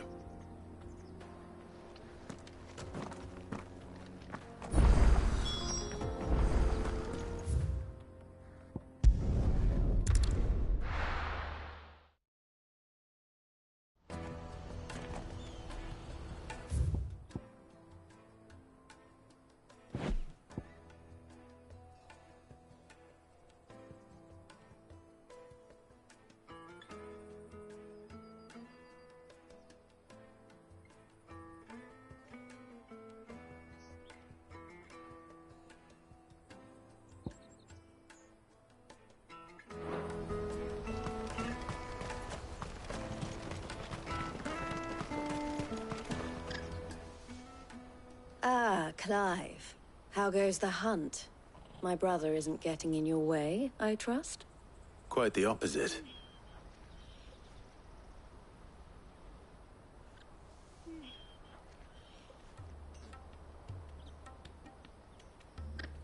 So it was the cast stones who were behind it all. Theo told me he'd been on their trail. And their demise solves 3 problems at a stroke. That of the pickpockets, the bandits pulling their strings, and the passes they were stealing. I only hope yours is among the items you recovered. Only time and Theo's return will tell.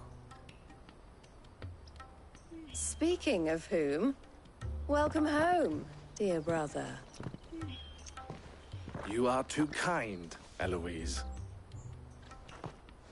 Here, Clive. Goots' pass. Ask him to keep a closer eye on it from now on, would you? I will. Thank you. El, I've asked our boys to carry the rest of the goods back. Can I count on your help in sorting through it all? Of course. I'll make some space in the storeroom. I expect you'll soon be on your way then. But it wouldn't do to leave without introducing yourself properly. Would it now? Sid. Don't look so shocked. We're on the same side. I don't understand. As you now know all too well, we at the Crimson Caravans are always happy to help those in need. For a small fee, we will move anything that needs moving. Be that goods to market, or bearers away from it. I was the first my sister helped escape. If it wasn't for her, I'd have been branded as a boy. I had no idea. It just so happens that we are seeking to expand our operation. And who better to join forces with than the leader in the field? Wouldn't you agree, Theo? I would. It seems our purpose is the same in more ways than one. So what would you say to working together again? It would be our pleasure. And our honor. The honor is ours. Here, Clive. This is for you.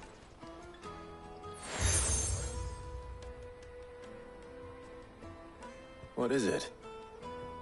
El has friends in high places, while I have associates in, lower ones.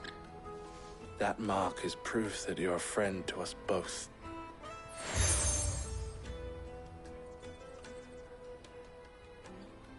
I shall bear it with pride. Well, all that remains is to wish you a safe onward journey. Goots' pass should secure you a place on the caravan, but if you encounter any difficulties, we would be delighted to provide you with a coach of our own. For a discounted price, of course. Say, 9 million?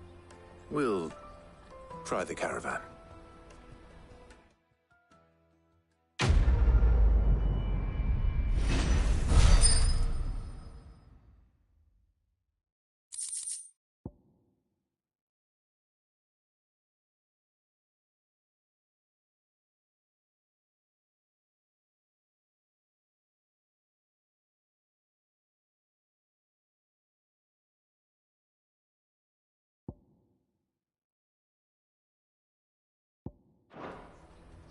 Right then.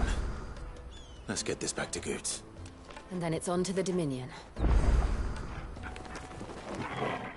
Anything I can do for you? And I wouldn't have it any other. All the better.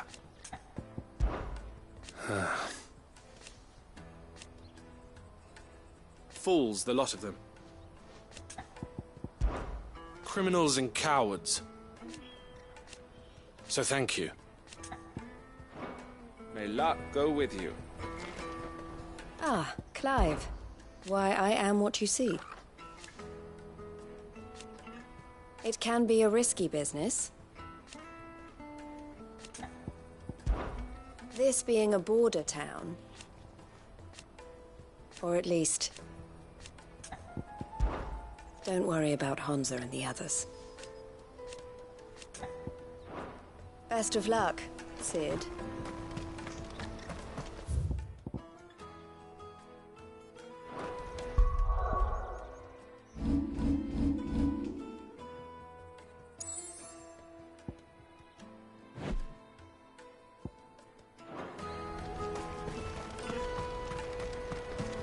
carry your goods. Pardon me, but would you... That well-notched steel and impressive physique. I have need of a sword for hire, and yours looks to be a weapon well worth the coin. Might you be convinced to offer me the use of those formidable arms? How exactly do you intend to use them? Well, being something of a scholar of Zemeckis history, I wish to investigate the ruins near the city.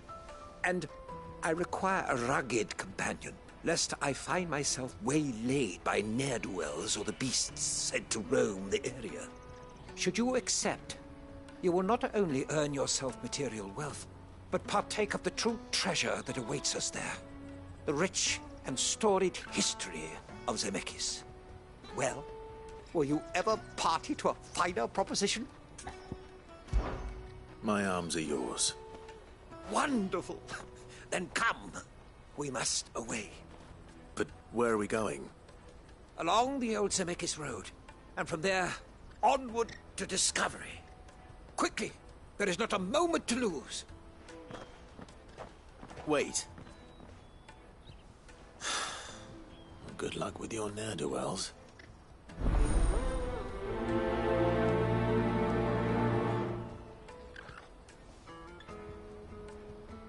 I better make sure he doesn't get himself killed.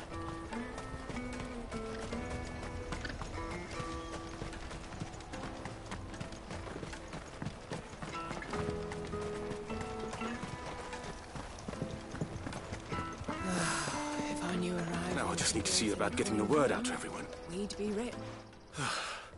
I want to know right away. Bad news. Good, actually. Something worth celebrating for a change. Only trouble is, the serving girl's still new to the job, so I can't leave her while I go and invite those I'd like to celebrate with. What exactly are you celebrating, if you don't mind me asking? I've come by a particularly fine bottle of red. A Gotan 66, no less. Gotan Rouge is the only good thing to have ever come out of the Empire, and most wouldn't part with a 66 if you held a knife to their throats. So I've heard. Oh, so you know of it then? Clearly you're a gentleman of taste. A gentleman who might sympathize with my predicament, perhaps? Would you pass the good news to a few friends of mine? I'll give you a little something for your time, of course.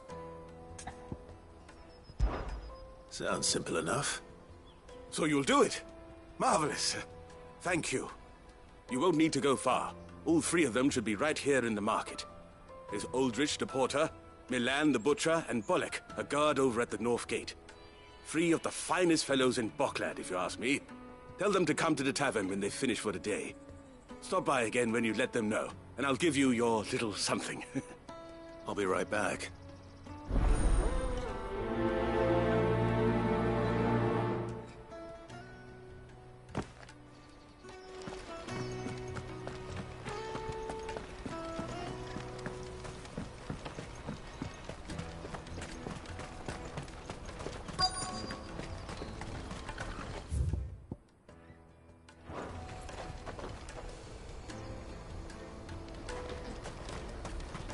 Let me carry your goods. I'm cheap.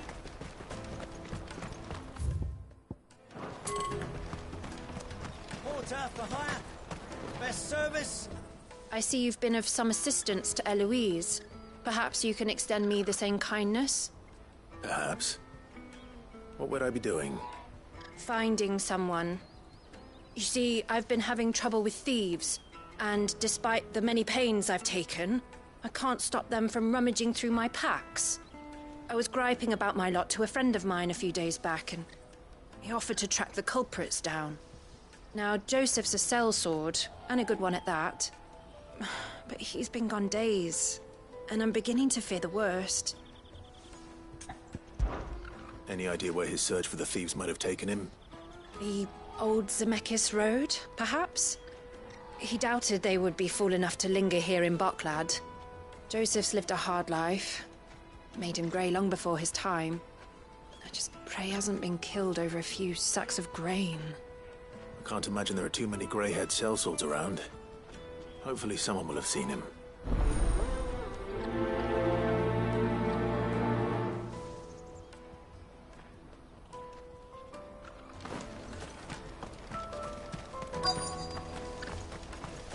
Hurry, man. must leave for the... I've been asked to find Aldrich, the porter. I don't suppose that's you, is it? That's me right enough. You need something delivered? The innkeeper sent me. He said there's a cup of Gotan 66 with your name on it when you're done for the day. A 66? Look at me. If he's just got hold of it now, it must have been in the crates he had me carry down from Sambrek.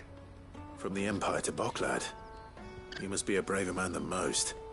That's a treacherous route at the best of times. Such is the porter's lot. There's not a patch of storm these feet haven't traipsed across. It's Oriflamme one day, then off to Canva the next. The farther you're willing to go, the fatter the purse. Which is why there's no shortage of competition for some of the longer routes. I'd say I've done enough for today to earn myself a cup of something tasty. Thanks for letting me know.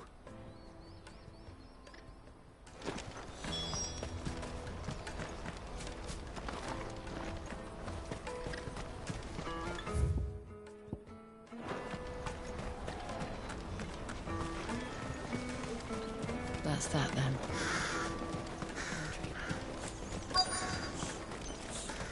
There are no crystals here. We have to keep going. What do you want?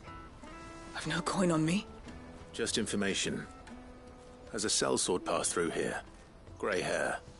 Now you mention it, there was a young man with salt in his mane sneaking around out there a while back. Which way did he go? How am I supposed to know? Buggered off down the road, I expect. Now why don't you do the same and leave me be?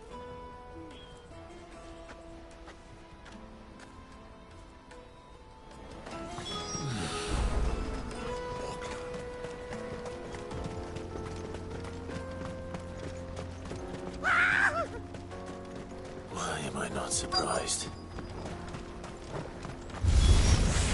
You'll hand over your coin if you know what's good for you.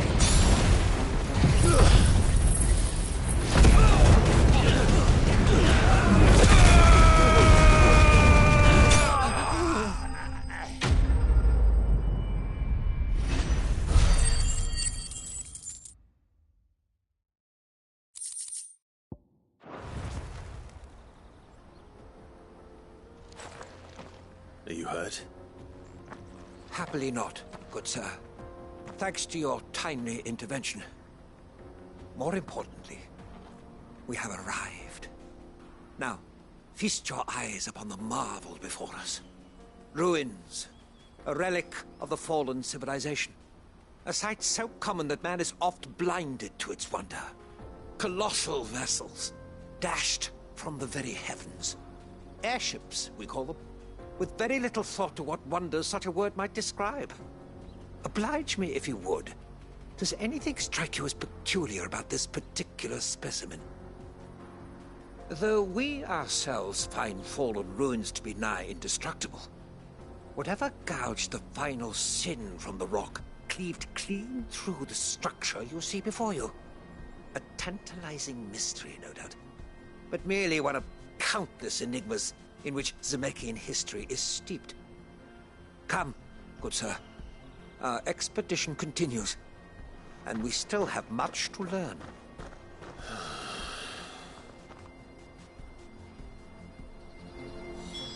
He's passionate. I'll give him that.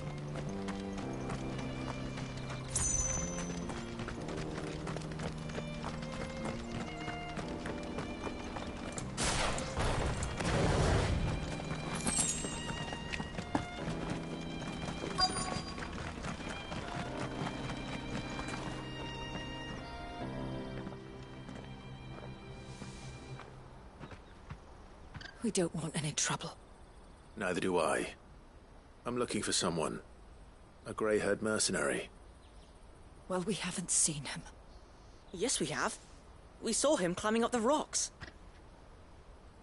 Those ones, over there. Maybe he found his thieves. Mum won't let me near them. She said there's goblins up there, and that they eat little boys for dinner. Shush now. You've said quite enough already.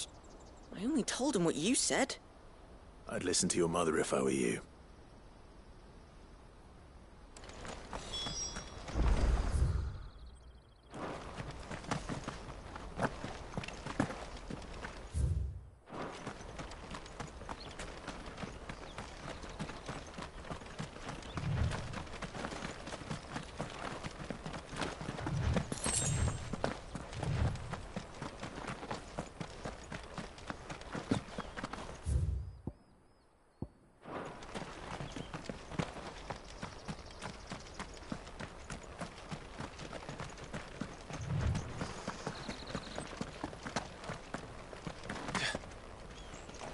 Joseph's thieves really lugged their stolen wares all the way out here.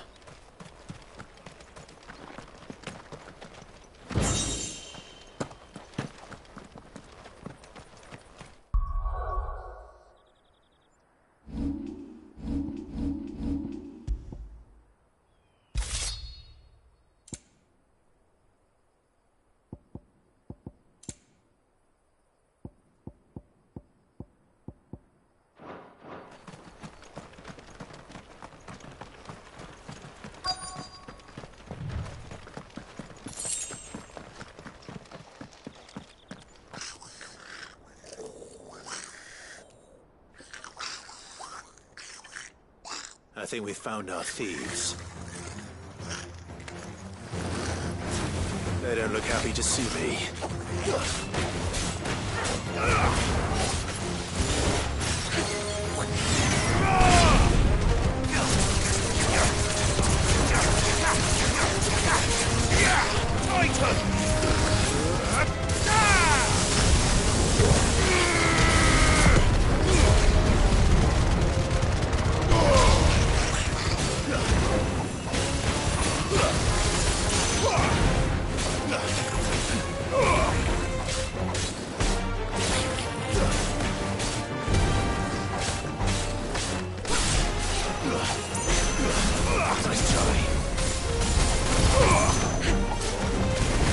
Farewell.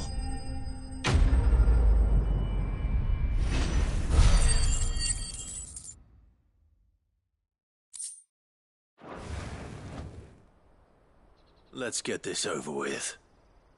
Stop! Don't kill him, he's just protecting his home. Joseph? So the boy was right. I don't know you.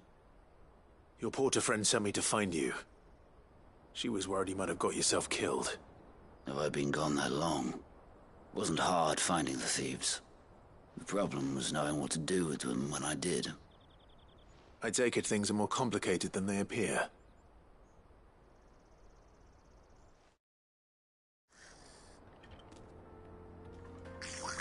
I'd all but ruled out bandits before I even left the market. You know why that is? Because our thieves had no interest in gold or gems, or anything they couldn't eat for that matter. Add to that the rumors of goblins in the area, and the mystery practically solved itself. I soon found their cozy little homestead, and all the missing food. I launched myself at them, full of righteous fury, but their leader was the only one who moved to meet me. The others, they huddled around that food, ready to die protecting it. They stole because it was that or starvation. I've been there myself, back when times were hard. So you spared them? And earned their trust into the bargain by the look of it. These goblins aren't native to the area. They don't know how to survive such barren lands, so I've been teaching them. And once they've learned to hunt and forage, they won't be fool enough to risk their necks in Bocklad. I'm impressed. I didn't know goblins could be reasoned with. Do me a favor. Let the porter know I'm safe. I'll head back to the market once my work here is done. Oh, and don't mention the goblins. I don't want people coming here brandishing pitchforks. Not now this lot have sworn off thieving. Your secret's safe with me. I appreciate it. Thank you.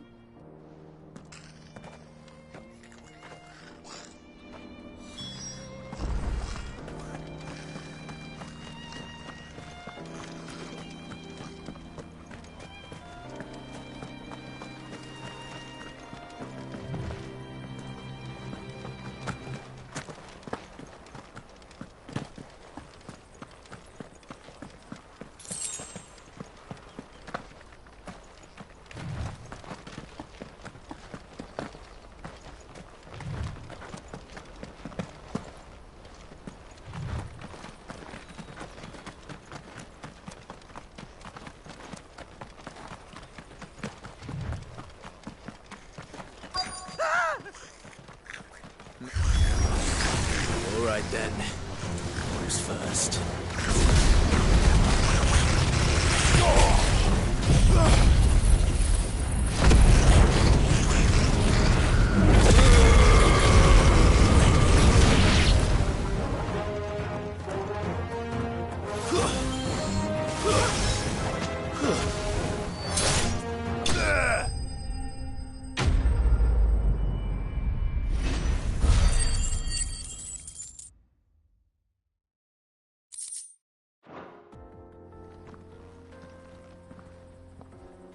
You're going to get yourself killed.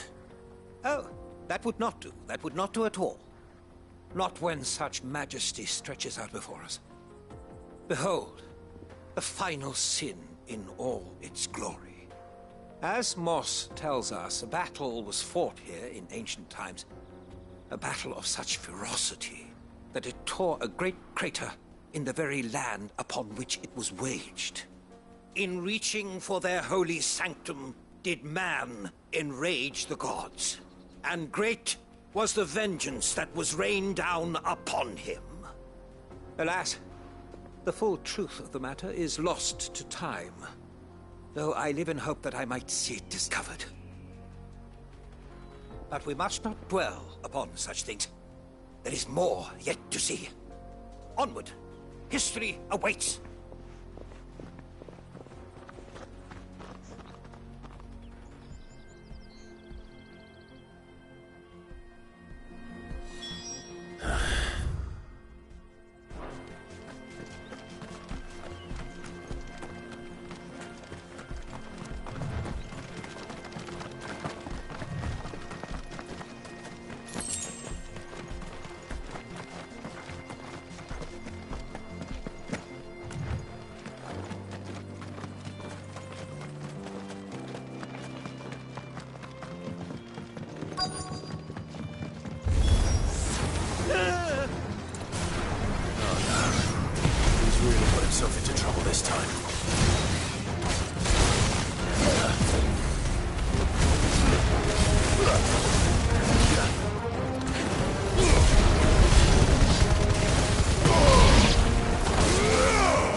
Still in one piece?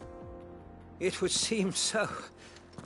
Once more I am in your debt, and once more you impress me with your prowess. These were no ordinary foes, but ones we in the field call echoes. Though Moss the Chronicler concurs with the legends in attributing the fall of Zemeckis to a wrath wrought upon mankind by the gods, he offers little in the way of explanation.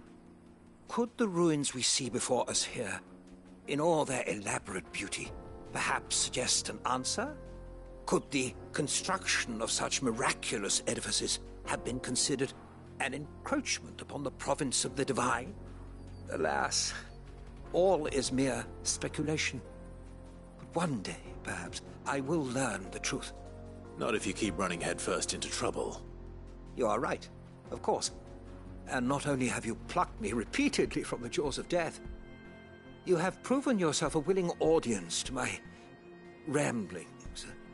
Glad to help, but didn't you say you came here to investigate something? I fear I may have rather overstated the case on that front. In truth, a captive ear was all I really desired. You see, even my fellow scholars have grown somewhat weary of my musings of late, and so I came upon the idea of purchasing a companion. A captive audience, if you will. That's what this was all about. I am afraid so. And now, my good man, it is high time we returned whence we came. Fine. Just don't go running off this time.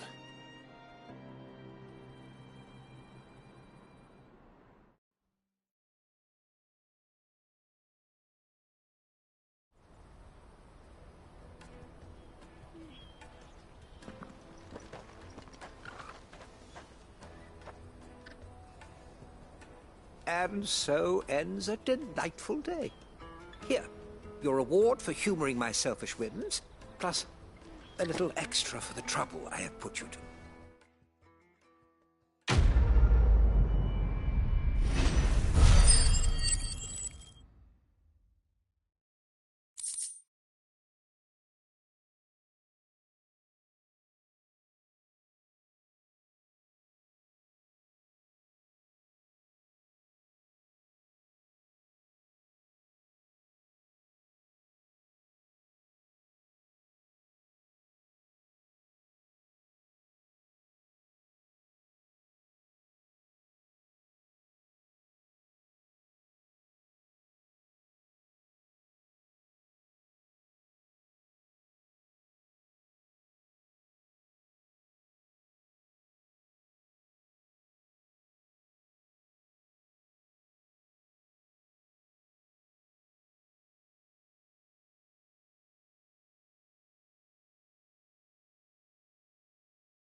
Let me carry you.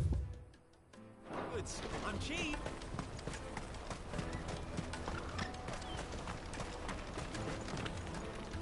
Joseph's fine. He'll be back once he's tied up a few loose ends. That's a weight off my shoulders. He certainly knows his business. He found your thieves all right. And I dare say they won't be coming back. A good man to have around, that Joseph. And if he says there'll be no more thieving, that's good enough for me. Thank you for putting my mind at ease. Here, for your troubles.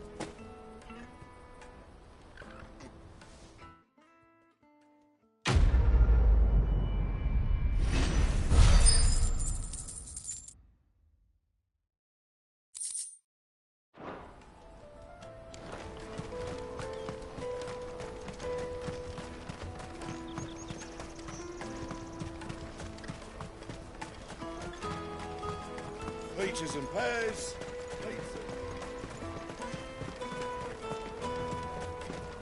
Come on, come on! Caravan stops next to the checkpoint. Are you Milan, the butcher? That's me. What can I do for you? The innkeeper's just had a special delivery. He thought you might like to join him for a cup of wine after you pack up for the day. He knows me only too well. And I've got a ham here that will go handsomely with a nice drop. Wine and ham to spare. Barclad clearly isn't suffering then. Comes with being the place everyone has to pass through to get to everywhere else. Those who travel the Crystal Road bring all manner of goods with them. We get meat from San Brec, herbs from Rosaria. Why, sometimes we even see curiosities from across the Narrow. My old man knew what he was about when he set up shop here all those years ago. Anyway, thanks for the good news. Oh, you know what? Maybe I'll shut up shop early. Wouldn't want to keep our friend waiting. You won't find anything of this quality in Twinside.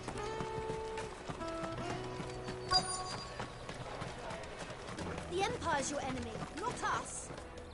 I'm looking for Bolek. I was told he'd be guarding the gate. Well, you found him. You're not here to enlist, I take it? The innkeeper sent me. He's just taken delivery of a rare vintage, a Gotan 66. He thought you might like a cup. I've never said no to a goat hand. I'm not about to start now. Thanks for letting me know. You must be a busy man. The market would be flooded with refugees if we weren't here to stem the flow. Oh, my heart goes out to them, all right, but we've got our orders. No papers, no passage. Plenty trying to slip past us nonetheless. And every now and then, one of them's foolish enough to try and force their way through. And when they do, well, things can get nasty. You know what? That wine's sounding better by the moment. Hold on. I wonder if the innkeeper might spare a cup of that wine.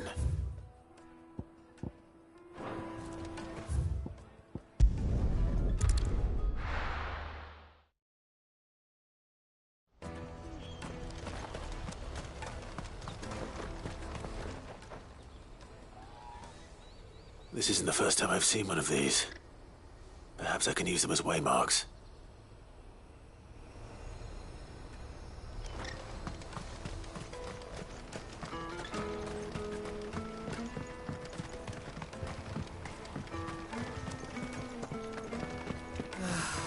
Our new arrivals.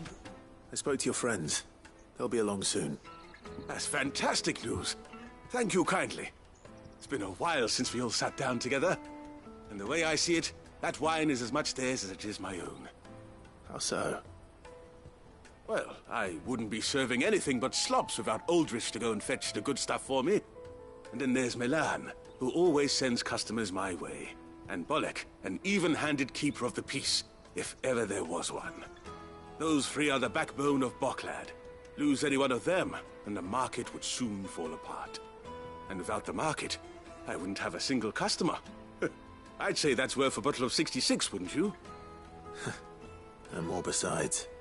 Everyone needs a shoulder to lean on. Be they world-weary innkeepers or brooding swordsmen.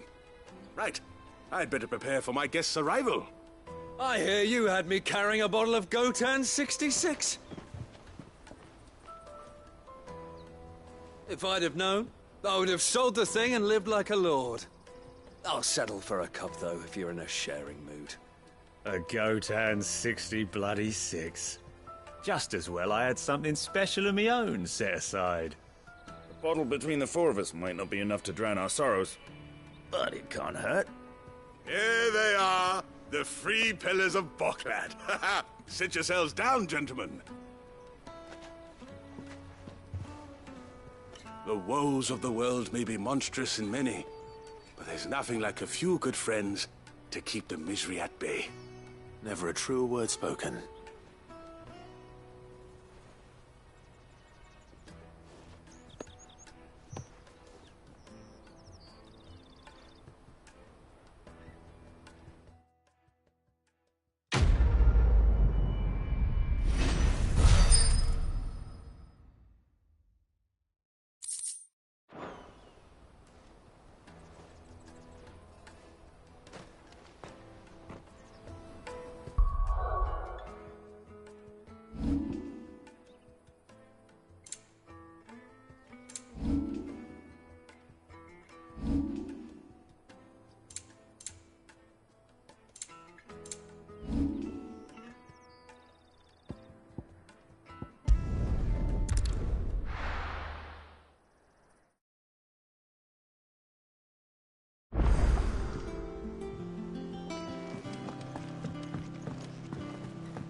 What do you need?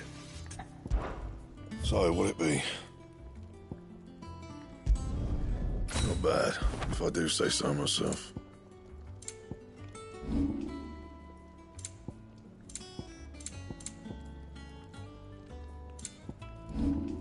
Anything else? He cracked the crystal too? You're joking.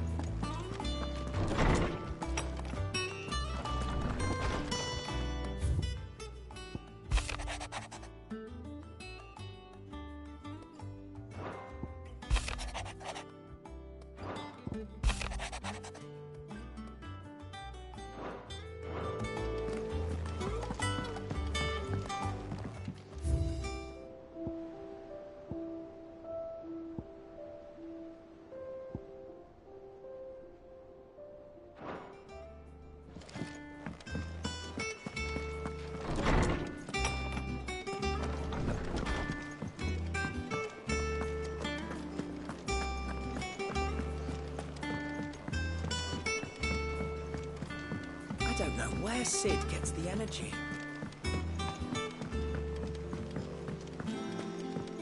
Mid told me she was building a ship.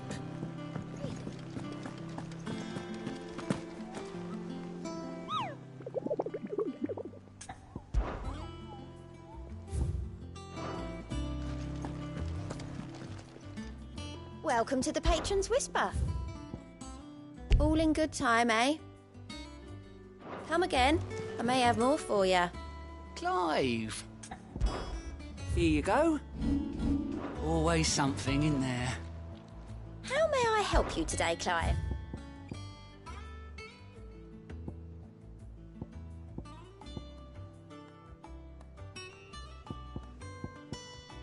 All done?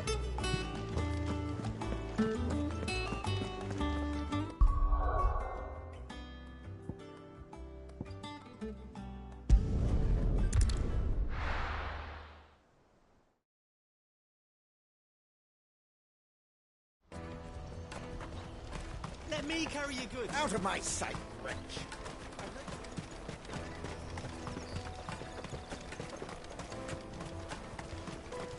Come on, come on! The caravan stops next. Juicy pears! Slake your thirst! What I really want to be. Here you are, Goods. Try not to lose it again. Me pass! You found it! Oh, thank you so much. Nan would have killed me if I'd come back without it. I'll have to say thanks to Elle and Theo, too. So should you, Honza. You and your friends don't have to steal anymore. If anyone threatens you again, you know who to turn to. We do. And we already have. Miss Elle's given us a job shifting the chocobo shit out the stables. It's hard work, and the pay isn't half what we got from the Stones. But if we stick at it, we'll keep ourselves fit. You stick at it, then. And Goots, I'm sorry for stealing your pass. That's all right. I've got it back now. And all's well that ends well, eh? You said you're trained to be a blacksmith, right? Well, I'm gonna be your first customer. I'm gonna save up all my gil and get you to make me a massive sword. I'll do me best. Till then, eh?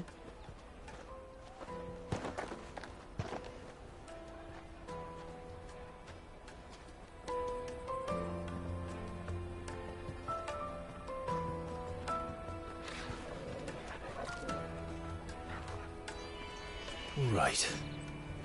We have a place on the wagon.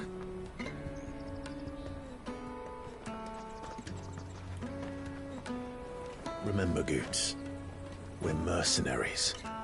You hired us to protect you. But mercenaries... And you remember the plan? You're to ride all the way to Twinside. Jill and I will go with you as far as the outskirts, then find our own way in. I'll buy that stuff I need. Right. And we'll scout out the Imperial's defenses. There's a square with a big bell tower right in the middle of town. If you get lost, or out goes wrong, we can meet up there. All right. Let's go.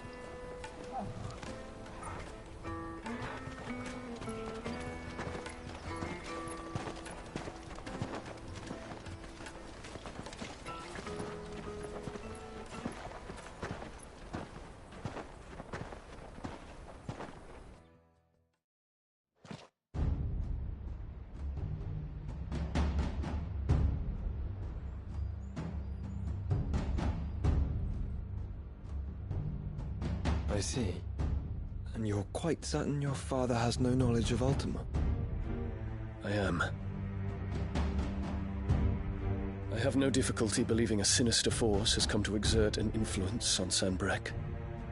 But be that as it may, it is yet to claim my father.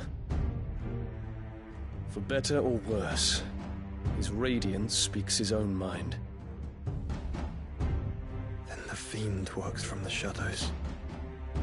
I confess, when first you told me of this fiend, I had my doubts. And more than a few at that. A beast that labors to plunge Valisthea into turmoil, all in pursuit of your brother.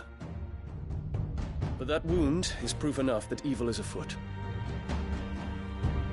Then I have your answer, Your Highness. You will join me in my fight. I cannot. Not yet. Your Highness, please. As you are aware, the Dhalmekian army is at our gates. They have lost their mother crystal, and with it all hope of a negotiated withdrawal. It is but a matter of time before they invade. If Bahamut is not here to meet them, my people will be slaughtered. Though not by Hugo Kupka, thanks to Ultima's machinations. I know the fate of your people weighs heavy on your conscience, but if we do not put an end to Ultima's plans, they shall face a far darker fate. The chaos he would wreak would sweep all of Valisthea into the abyss. The lives of every man, woman, and child in the Twins are at stake. I believe what you say, Phoenix. But I have duties of my own, and I must discharge them. Come what may.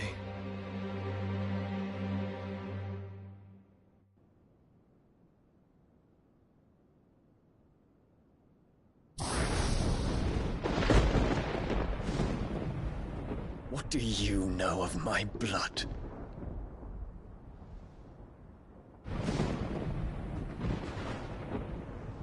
I know that it is wholly unworthy of the highest offices of state, which rightly belong to those of purer breeding. Alas. Your bloodline runs through the Oriflamme gutter, from a whore who weighed her child's worth in gil.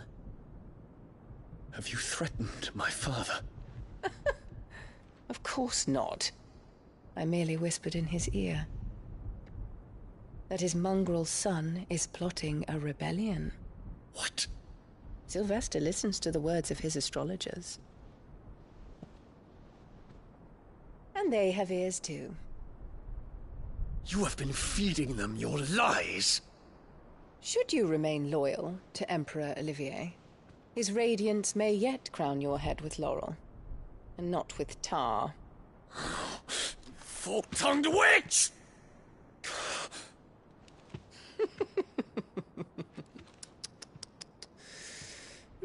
In consideration of your long years of service to the Empire, I shall forgive this uncharacteristic rudeness.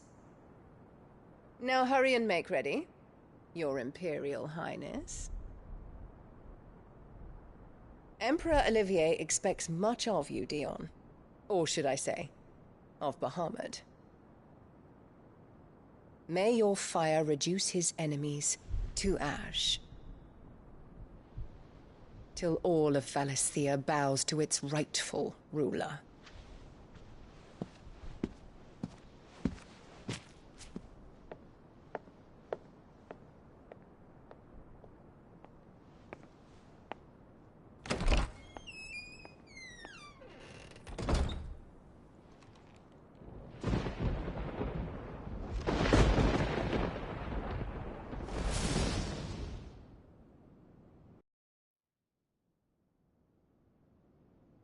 There is another darkness that has taken hold of Sanbreque.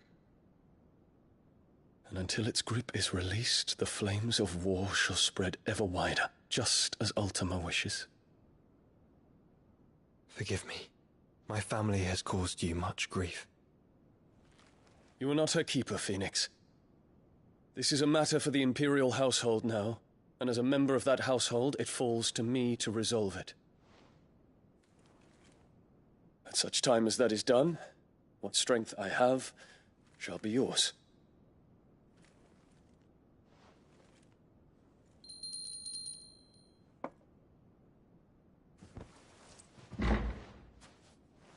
Thank you, Your Highness. Let us take to the skies together, and bring a new dawn to Valisthea. I should like nothing more.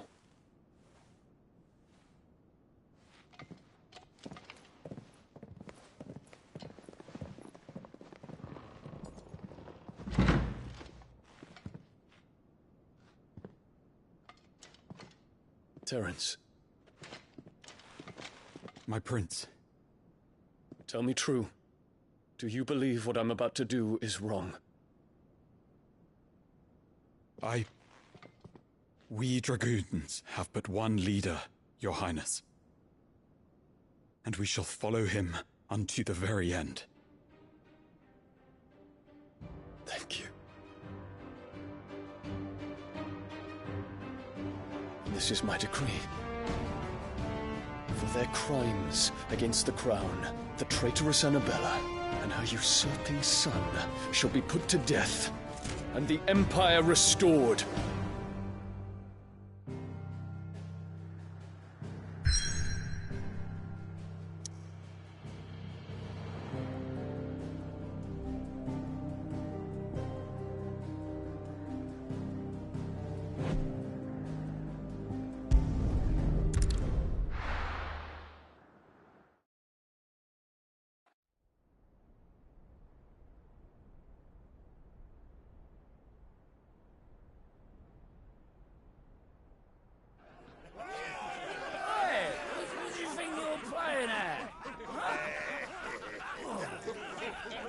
Stop you getting eaten by a fucking wolf, that's what.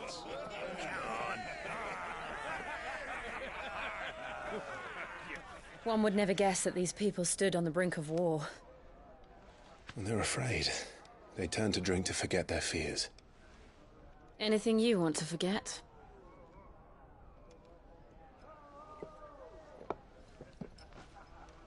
The harbor is empty, and half the market stalls too.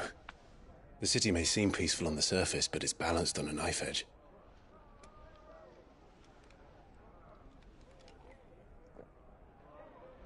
Were we to give it a nudge, it might be just the distraction we need to reach the Mother Crystal. I thought you might say that.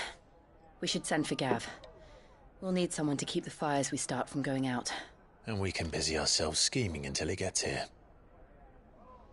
I'll send a Stolas then.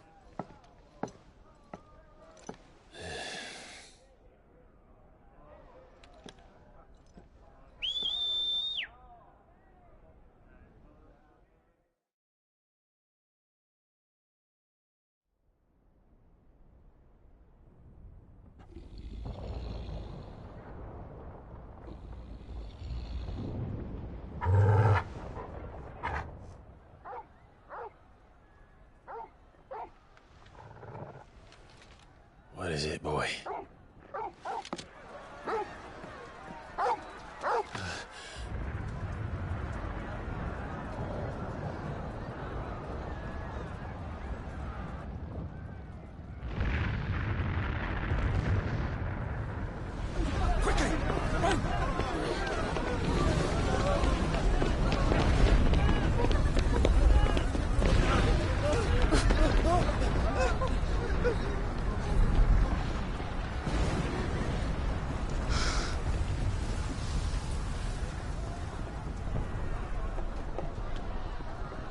What's happening?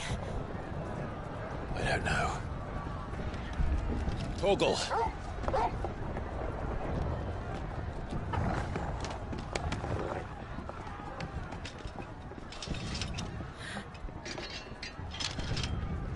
This way.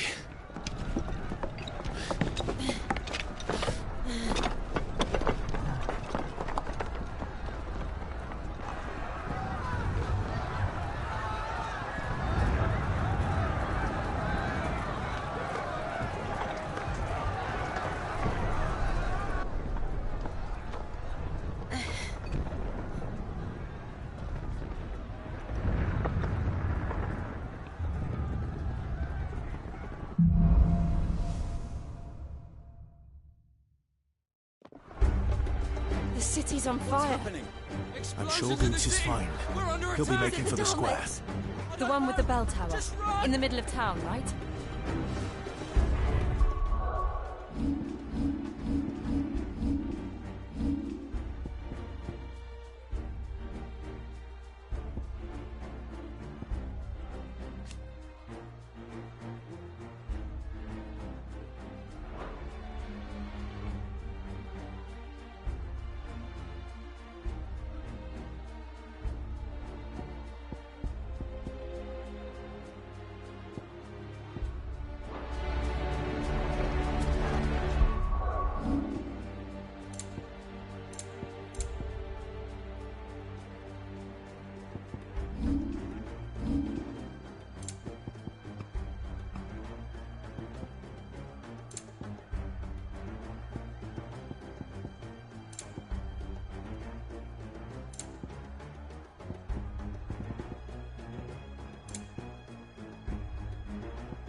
sentry is to be slain on sight. But spare the citizenry. His Highness's orders were clear. Those were Imperial Dragoons.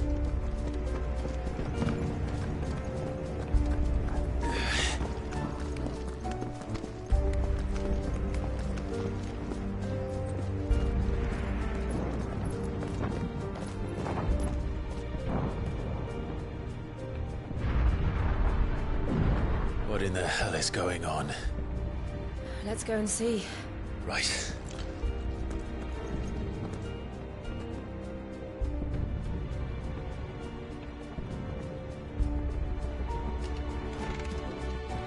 But first we find Goots.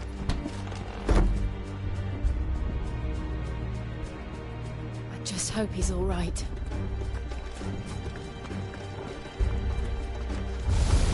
You there! Identify yourself! We have to.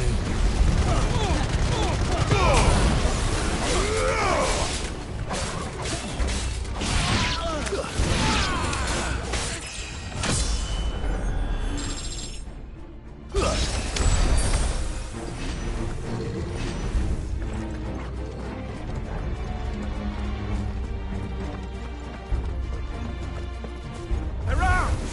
Quickly! Cut them down!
There's no doubt about it. They're Dragoons. What is this then? A civil war?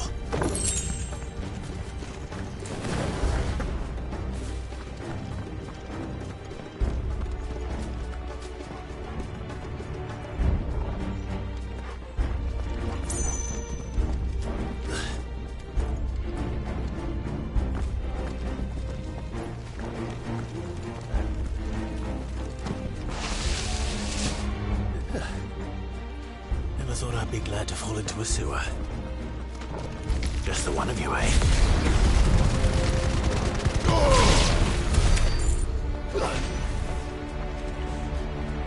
Ward secured, Captain. None of the Emperor's forces remain. They gather the men. We press on to the council chambers. Yes, Captain. What of the men and women in the market district? The evacuation is complete, Captain. Good. Then all that remains is dethrone the Pretender.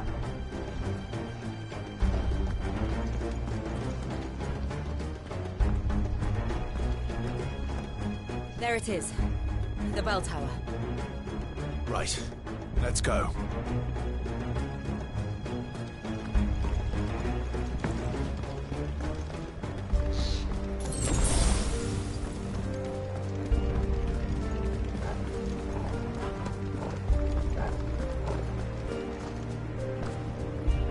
Ah, a goods lift.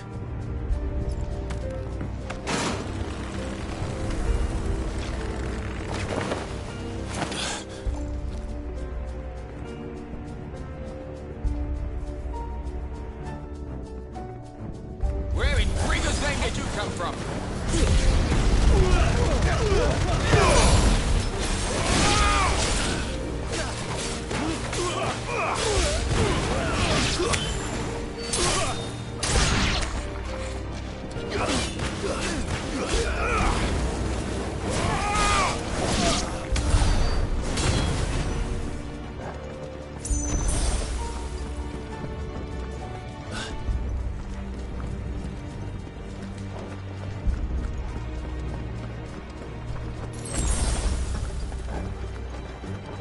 Intruders! Enough of you, are there? Defend the gates!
Damn it. We'll have to find a way around.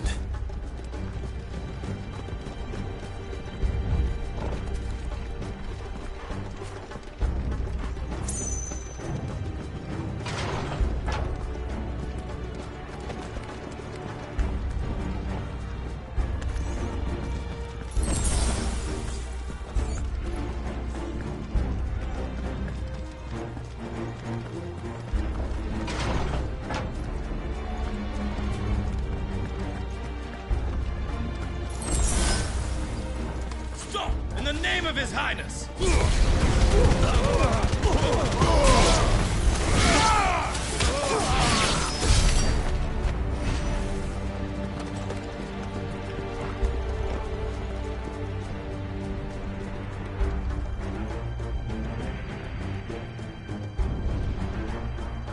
Hold on, kids.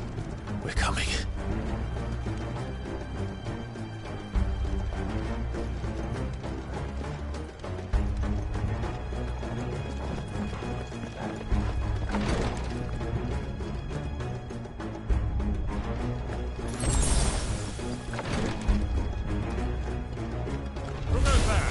In the prince's name, none shall pass!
Enemies on the ramparts! Kill them!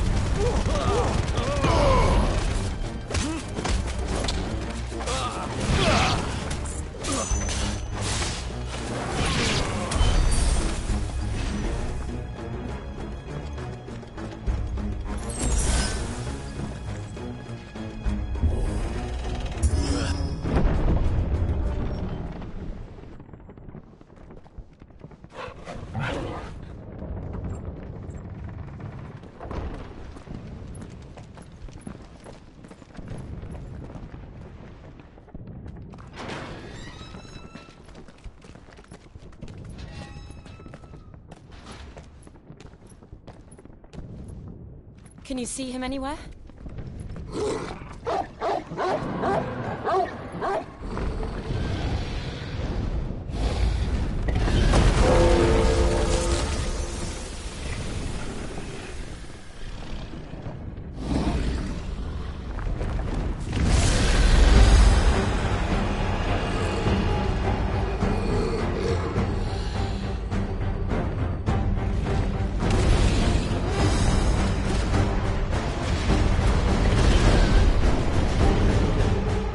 Must be one of the Dragoon's pets.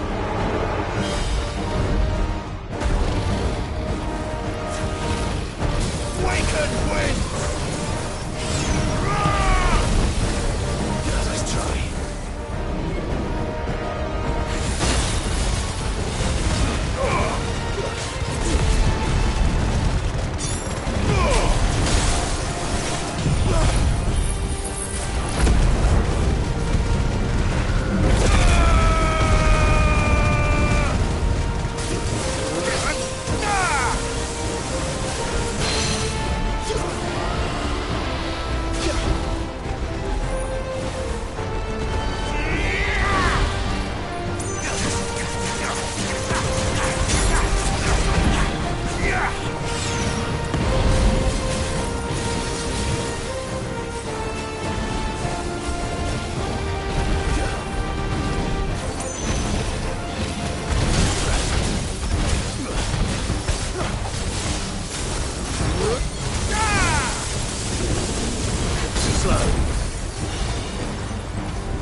Over here, Clive! Are you alright? Goods, there you are. I didn't know there'd be a dragon. All right, let's get out of here. Oh! What now? Is that Mother Crystal's heart? What the hell is it doing up there?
Your Highness, don't do this.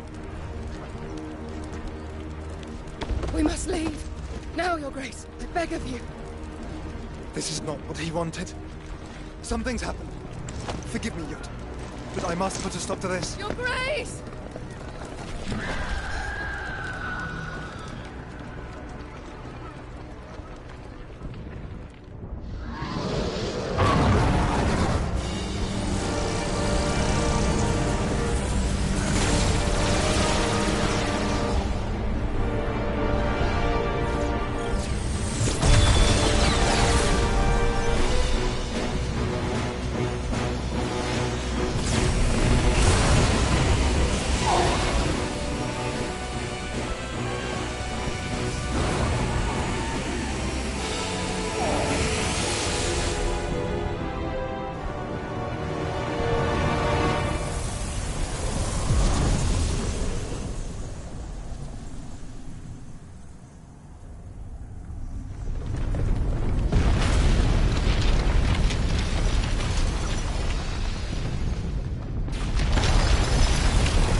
So, what do we do now, then?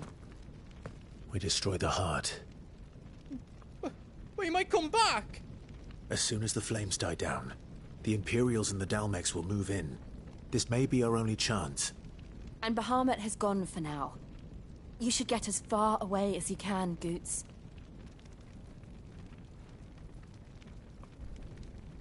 What? And leave you lot in the lurch? I can't do that. If you're staying, then so am I. I packed everything up before I made a run for it, so if there's out yous need, just ask. But I won't be giving it away for free. Nana'd never forgive us if I did. Thank you, Goots.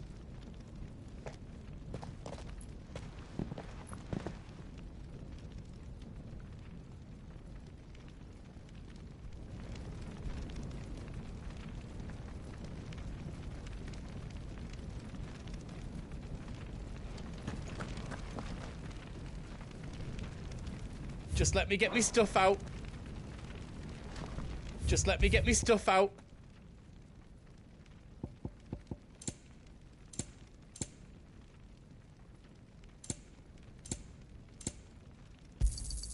Is there out else you need? Out else I can do for you?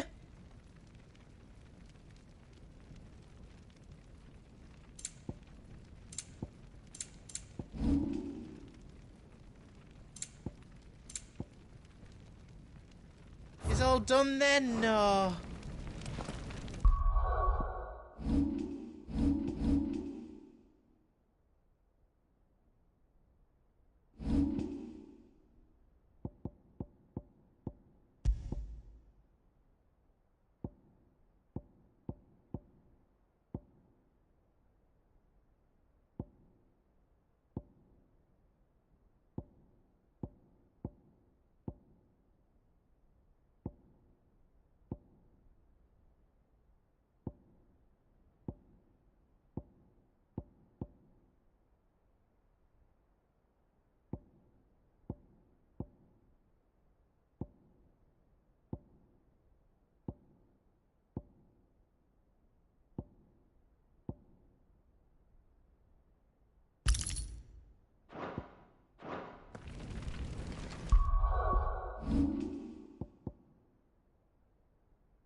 Drake's tail is right there, Clive.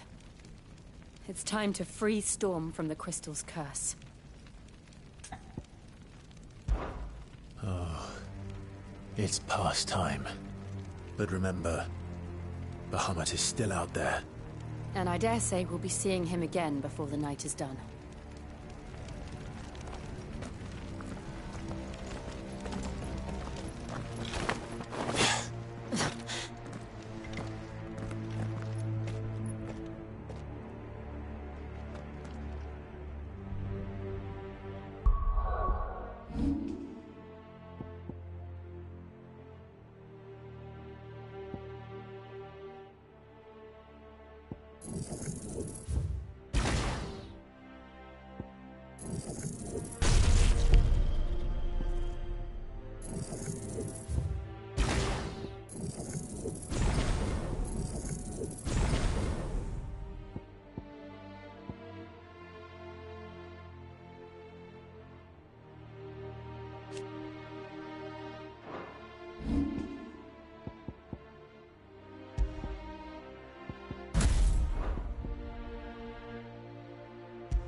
No more roads.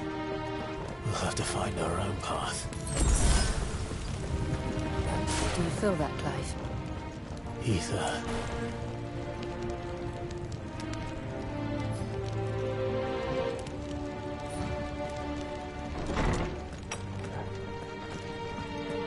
Just what we need. Another flood. It's already turned them. Then there's no reason to hold back.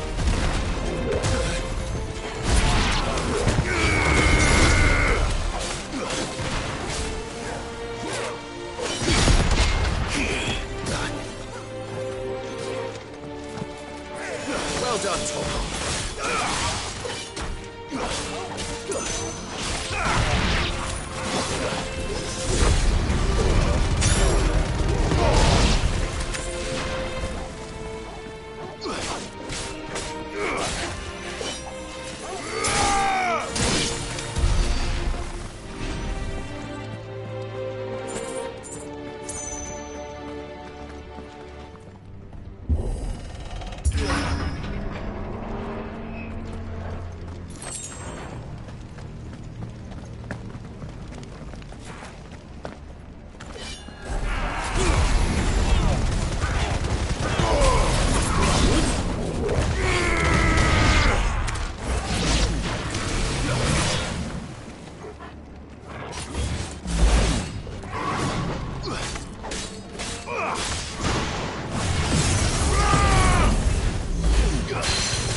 There must be a way to climb up.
Clive. It's too dangerous.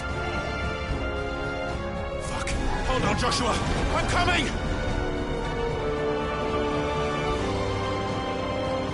We have to save him.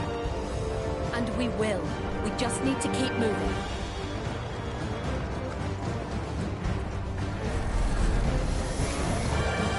Them again. Not now.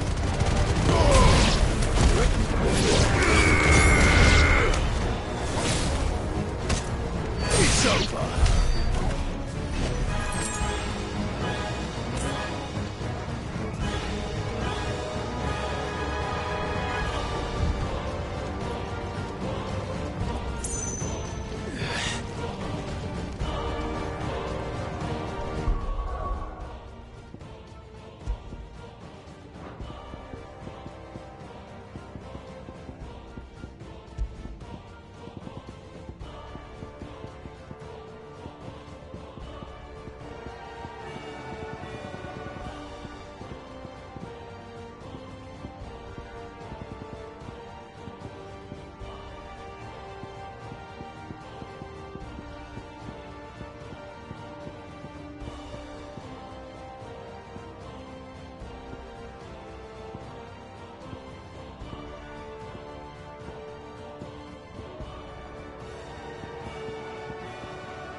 he is. Joshua! I'm here, brother! Clive. I can't hear you. Joshua! They're heading for the heart. And so should we.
Those the council chambers.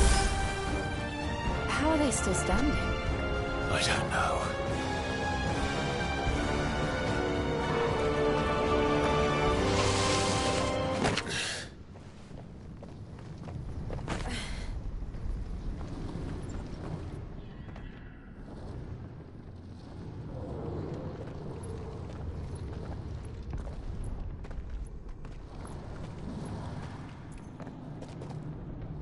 He'll be all right, Clive. He's a survivor. We're getting close.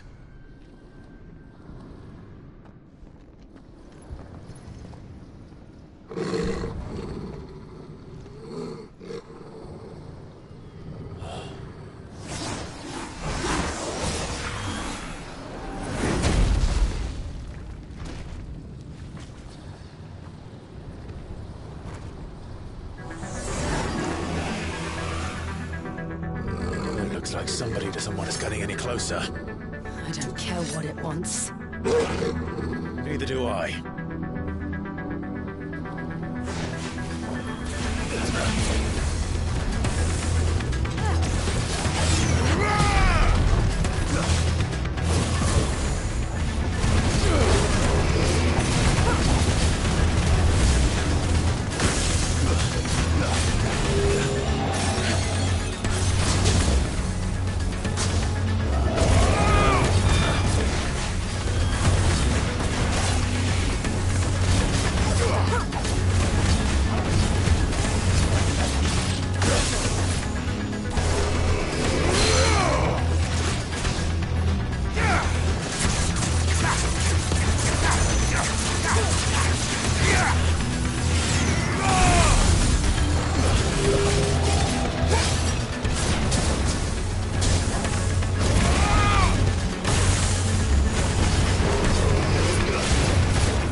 Nice try.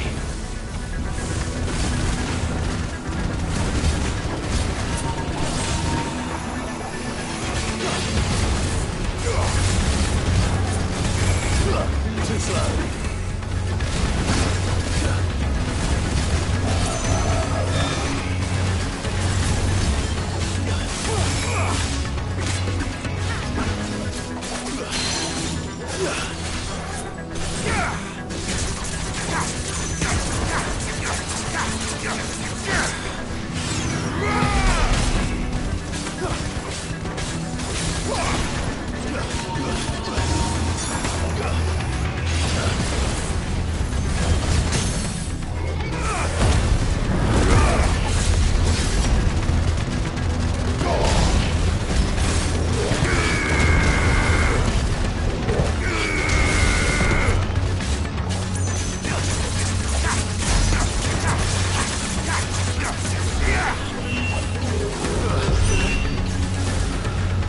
I don't want to know what that is.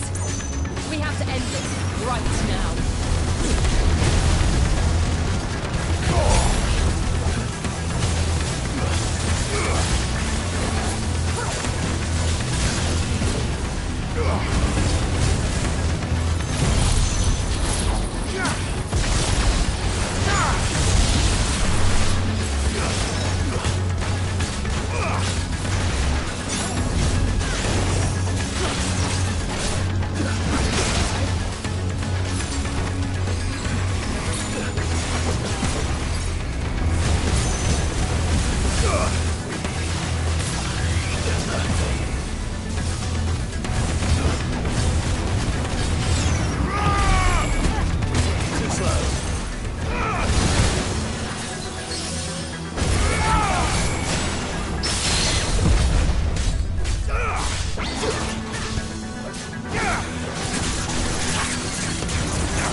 These beasts, they're getting stronger. We can think about them later. Right now, there's only one thing we need to focus on. The heart.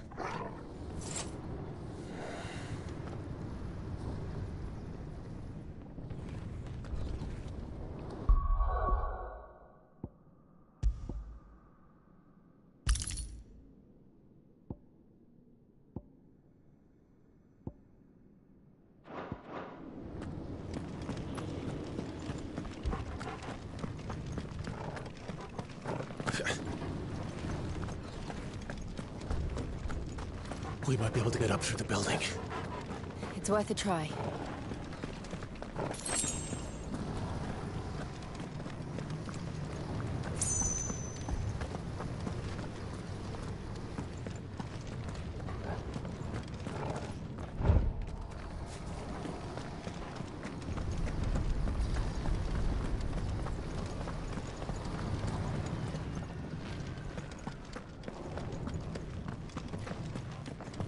Quiet. There's someone up there. Is someone there? Mother. It's you. What happened here? He tried to take him from me. Oh, my boy. My darling boy. Is this the child you made with the Emperor? Why, Mother? Why did you betray us all? You have no right!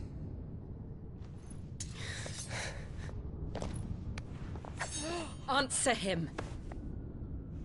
We took you in, savage. Show some respect for those who raised you.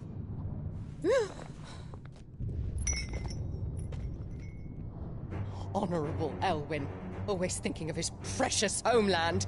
But what worth is a homeland in a world beset by the Blight? Father did not seek to protect his country. He sought to protect his people. A leader's duty is not to protect his people. It is to protect the source of his sovereignty. The noble blood that runs in his family's veins. So long as this bloodline remains unbroken, what does it matter if a nation falls? One can always found another. Unlike him, I did my duty. I preserved my line. I bore a son of the noblest blood, to whom the whole world might kneel. That is why I gave Rosaria to Sambrek, that I might join my line with the Lesages and birth a savior of this benighted land, blessed by both Bahamut and the Phoenix! You sold your country for a child. Why did he need another? You had Joshua. I had nothing. You were always your father's son, so very strong and bold and daring, and yet you failed to awaken. Would that Joshua had been granted 1/10 of your strength? Oh! How the nobles laughed that Elwyn's firstborn was surely the son of a concubine, and my own, not long for this world. The shame of it! The shame of being slandered by one's inferiors! How could you ever know how that feels? It should have been you! Why didn't the Phoenix choose you? Joshua's every waking moment was spent trying to shoulder the burden that you and the Phoenix and the Duchy foisted on him. That's why I became his shield. To help bear the weight. But what did you do? You betrayed your own blood and surrendered your son to his fate! Joshua, my darling boy. I never meant to hurt him. The soldiers' orders were clear. He was to be spared. Why did you survive when the only one I truly cared for died? What? Have you not looked out of the window? Joshua is here! The Phoenix lives on! He's battling Bahamut as we speak!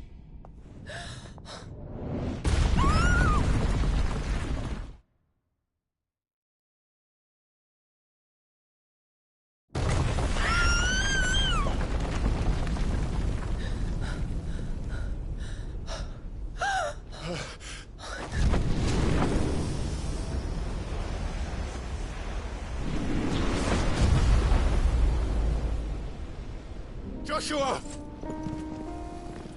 Wake up!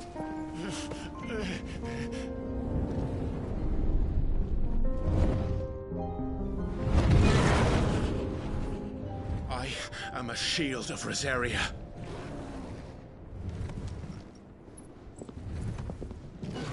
And I will do my duty. What are you...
angels are drawing in more ether than I've ever seen.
Thank the Founder!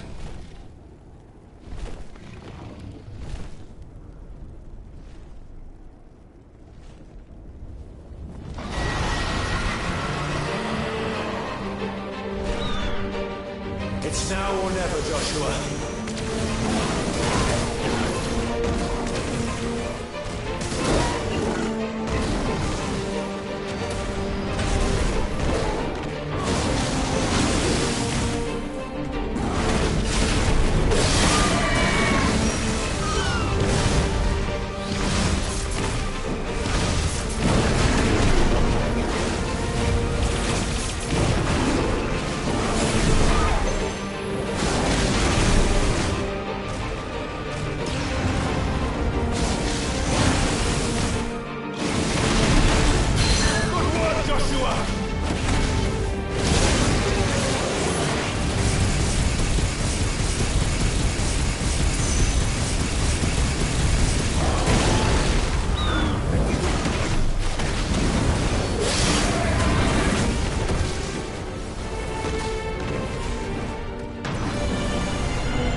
This is drinking the ether. We have to stop him.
Such power by trusting in our own.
burn the world.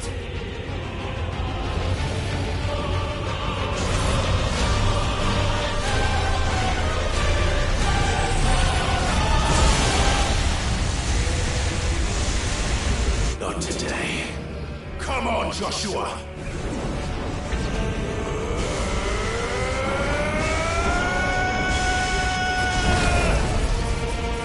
This ends now!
Dion!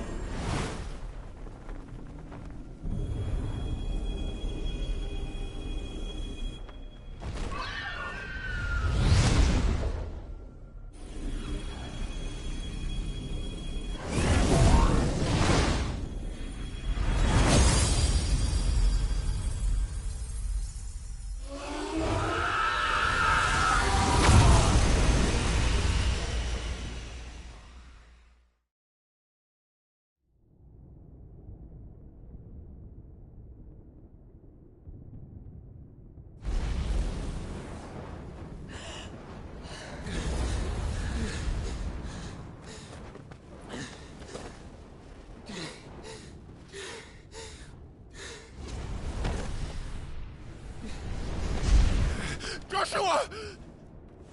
Clive!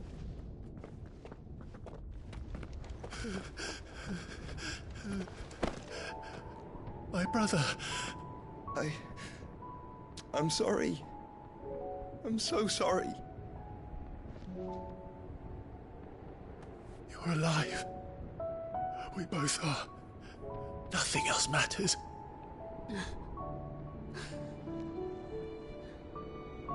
I never dared hope that I would see this day.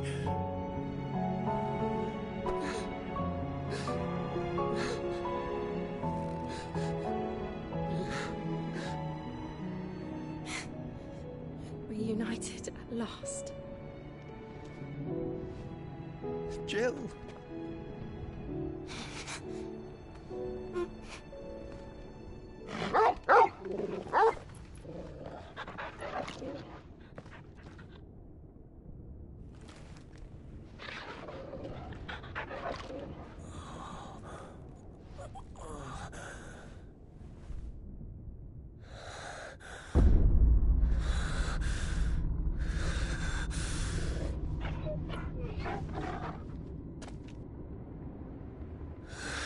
This is for my father!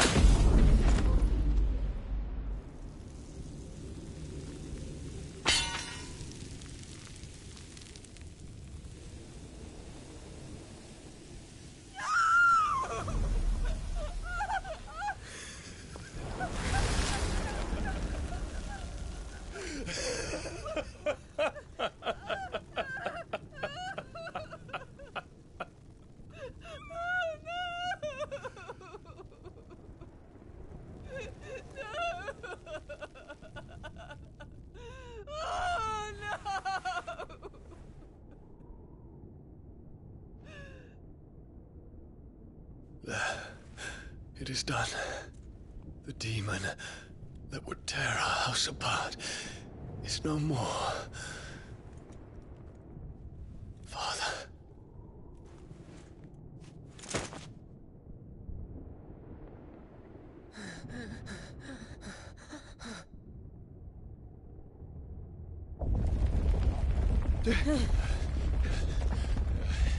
The Mother Crystal. It's collapsing. Right. We need to leave. No. Wait.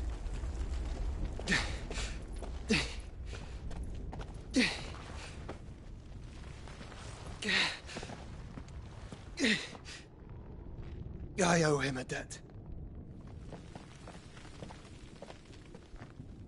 Fine.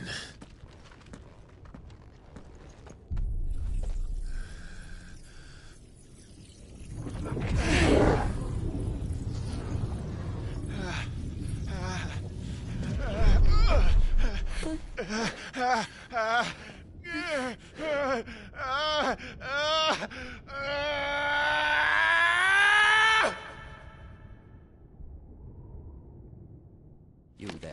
Tell me what section. Little as you. Don't reinforce the walls. Situation. Report, Captain. It could be fires have spread. Can nothing be done to call them off? I regret not, Your Radiance. The Dragoons answer to none but His Imperial Highness. The Council is powerless to intervene. We're hearing reports of rebel Madness is this, Dion. throughout the neighboring districts. Focus all efforts on extinguishing the fires around the capital. The city can wait. What about stocks of weapons and armor? Don't daddy, man, go! Your Radiance. I want you to find out Make sure the doors are locked. next movement. By the light! Dion, have you taken leave of your senses? Call off the Dragoons at once! Fear not. The populace will come to no harm at their hands.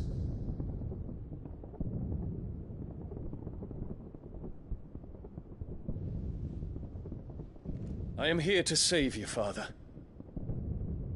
Save me? A creeping darkness hides in the heart of Sanbrek. It stems from your wife, the traitorous Annabella.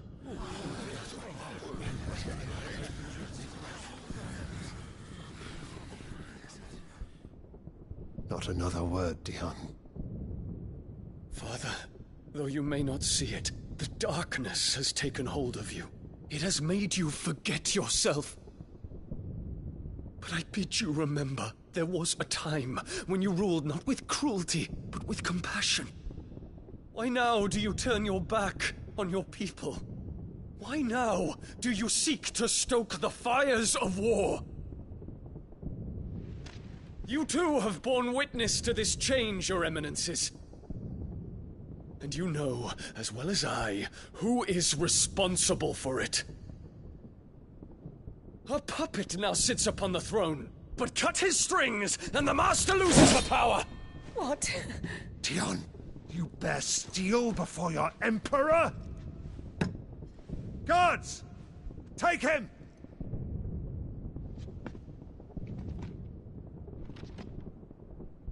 For every citizen who falls, another can be bred. For every home that burns, another can be built. Those were your words.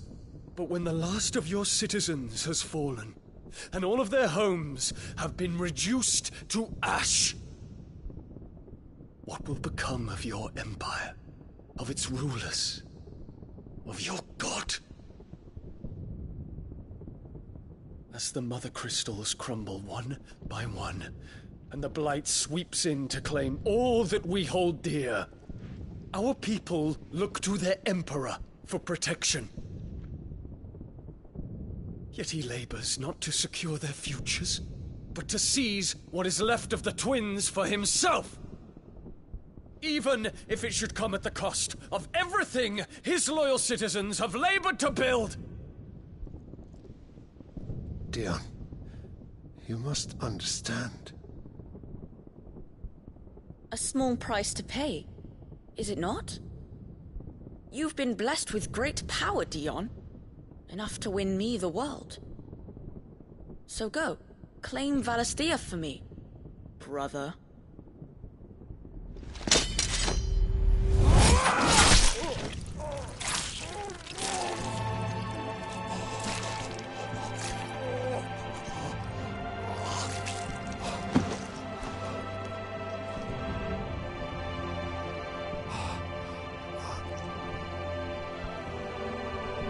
Dion.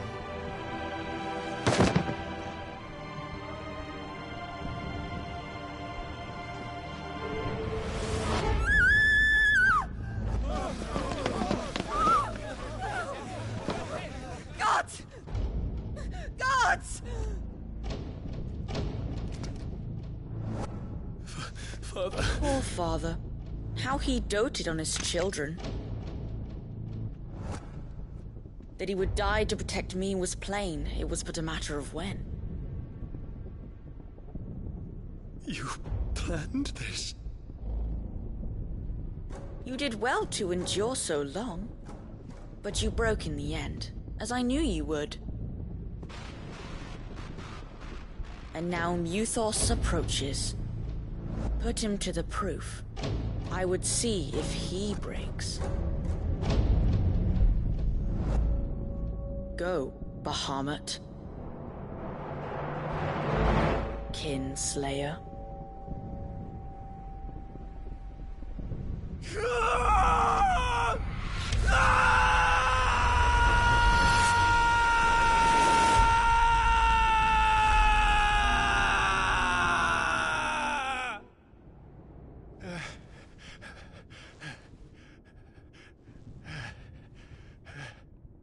Not again. Brother?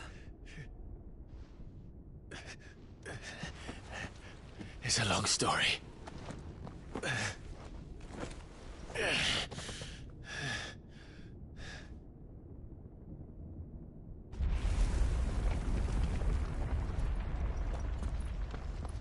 You cannot stay here, Mother. Come. Take my hand.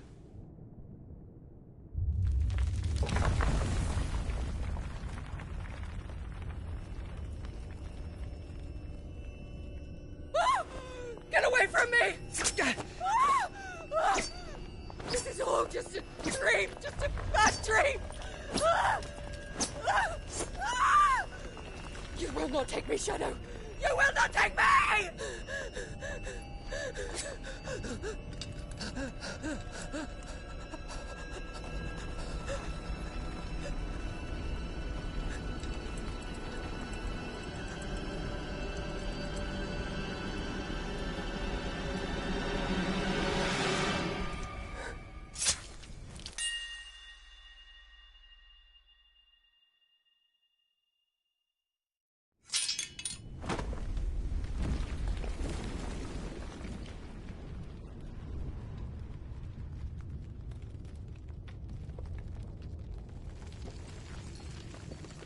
Mother.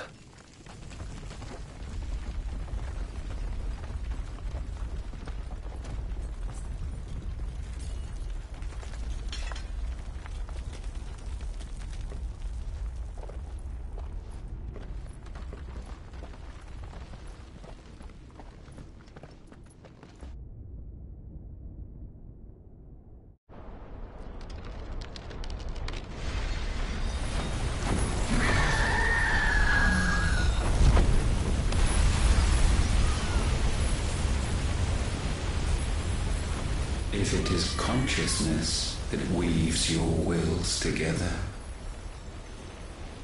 consciousness that blurs the boundary between your own will and that of others, then we shall set you apart once more. The ties that bind you shall be severed, and humanity return to its proper place.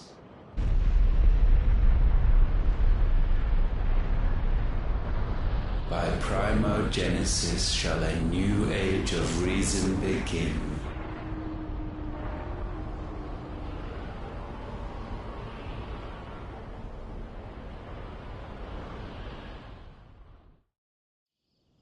Relax, Your Majesty.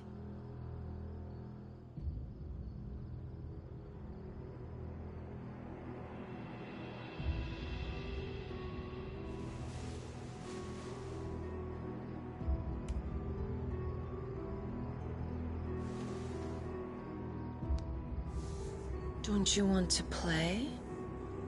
It's been a long time. That is your wish. Men, you are as meek as all the others.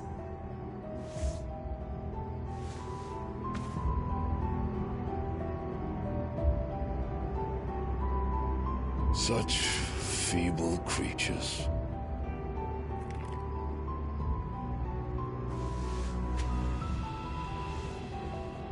Gifted the power of icons, yet slaves to fickle emotions which usher you to your doom. And so you bind your fragile wills with strands of consciousness. The wretched handiwork of a wretched people. The sons of fire were united at last, and for but a moment their flame burned bright. Soon Muthos shall become our perfect vessel. And then shall the world be remade. Not before the bonds are severed, of trust, of respect, of love. Only when every strand of consciousness is cut away, may Muthos return to our side. By primogenesis shall all be undone. Mankind shall be rid of his wretchedness, and Muthos of his will. But while he yet clings to it, he has the power to forge bonds anew. And so we bid you, find Muthos, and sever every one. To destroy that which has no physical form, you ask the impossible. There is nothing your black blade cannot cut, Odin.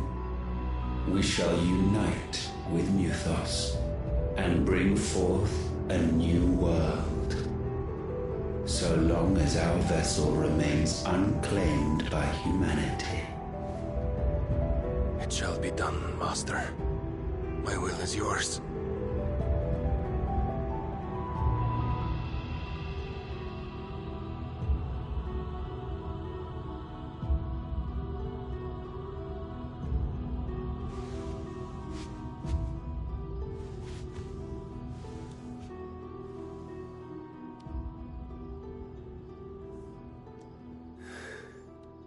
Mother.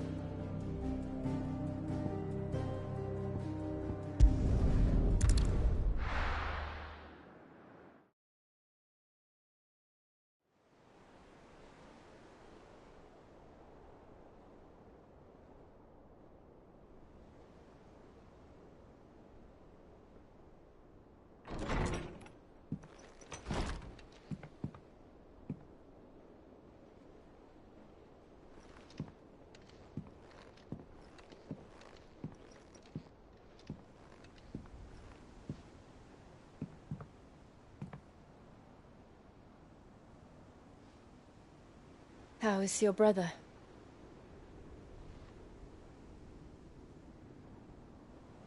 Asleep since I returned from the Dominion. Taya says he should be back on his feet soon enough. For a while, at least. She discovered something on his chest. A swelling, circled in stone. The curse.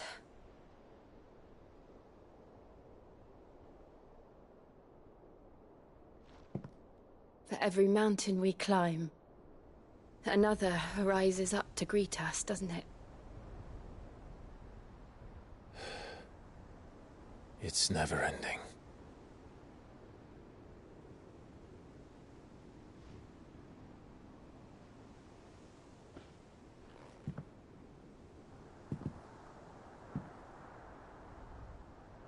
Even the sky seems to have grown tired of it all.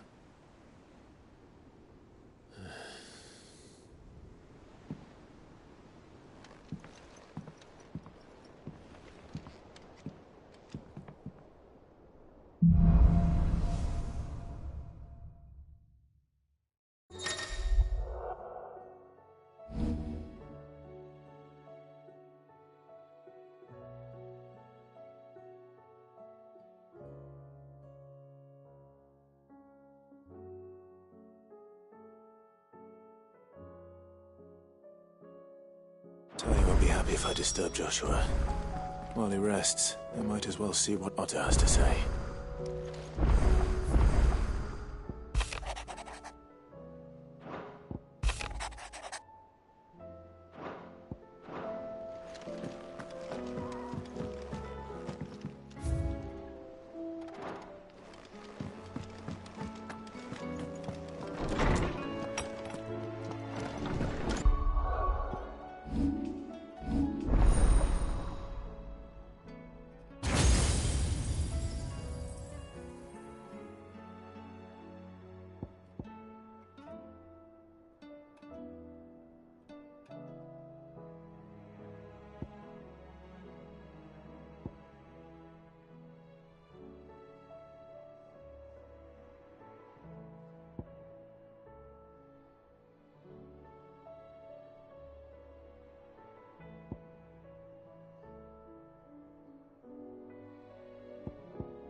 Did you see the pair that got hauled into time?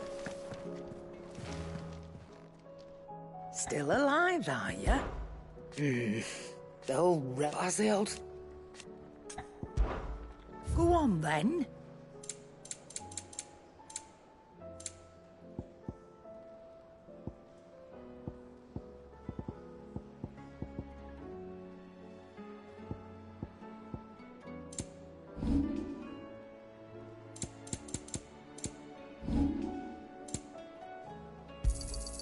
You're rubbing me blind, you know.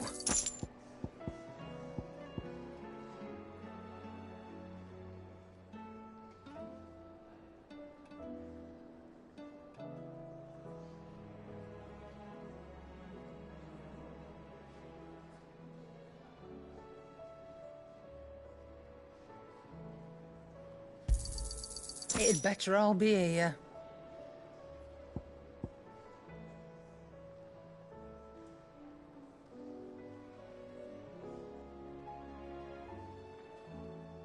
Finished, are you?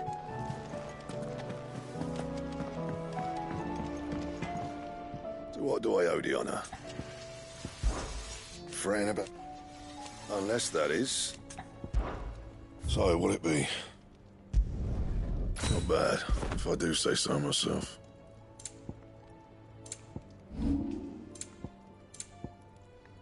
Anything else?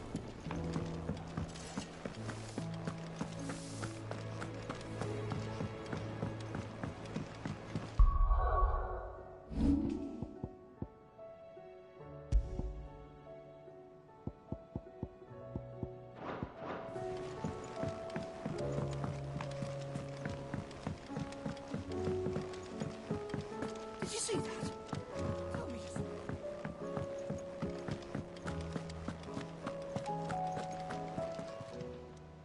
Oh, I wasn't expecting you back so soon. It's not true. We've lost so much already. Your benefactors are a generous lot. Come again. I may have more for you. Clive! Quick look. Always something in there. Fancy a look at the list, do you? I don't mean to be gloomy. They need all the help. Don't be a stranger, eh?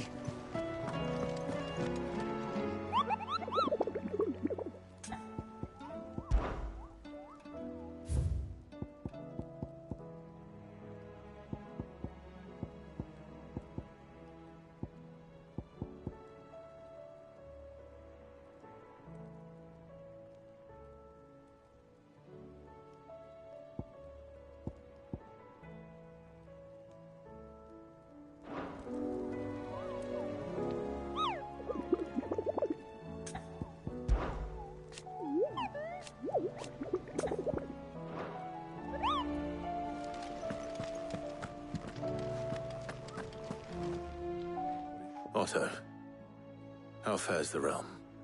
The realm? Oh, she's just fine. As long as you look past the fat storms out mother crystals and her skies are a roiling cesspit. And Gav? He's with your uncle in the Free Cities, helping Mid with her project. Sent an owl their way the moment the winds turned foul. Still waiting on a reply, though. Do you have any good news? Well, that depends on your definition of good. All right, fine. What do you suggest we do? Oh, no, I'm just the messenger. I leave the scheming to those more suited to the task. Could be that Lady Vivian and Old Tomes have their own thoughts on the current state of things. Could be that they don't. It certainly can't hurt to ask. I suppose not.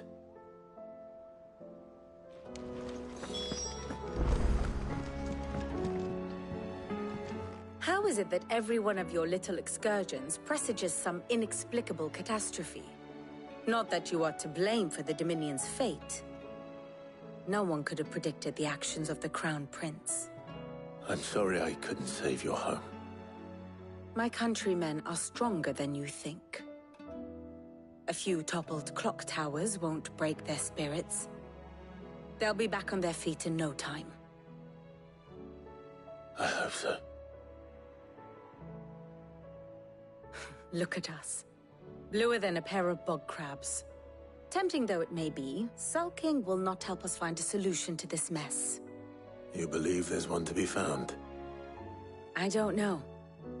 But I am certain we're more likely to find it if we first examine the facts.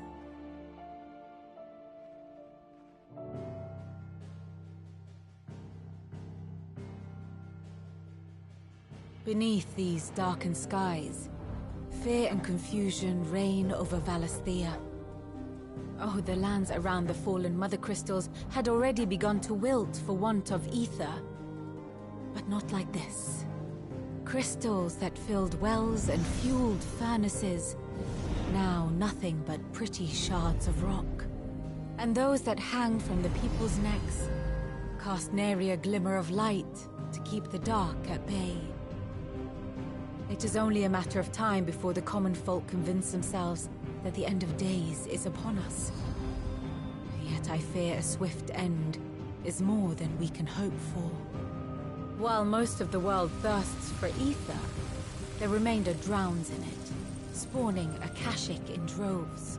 And amidst the hordes of mindless beasts, with magics as like to fail as function, even the strongest nation would falter. Rosaria and the Iron Kingdom teeter on the brink of collapse, while the tragedy in Twinside has all but paralyzed the Holy Empire. Dhalmekia fares little better. Rumor has it the ministers fled the capital after the fall of Drake's Fang, leaving their beloved republic to crumble. Waloed, meanwhile, moves in earnest. The Einherjar has been sighted off-storm. The world, in short, is in chaos. It would seem our civilization was nothing but a castle of sand, to be washed away at the whim of the waves.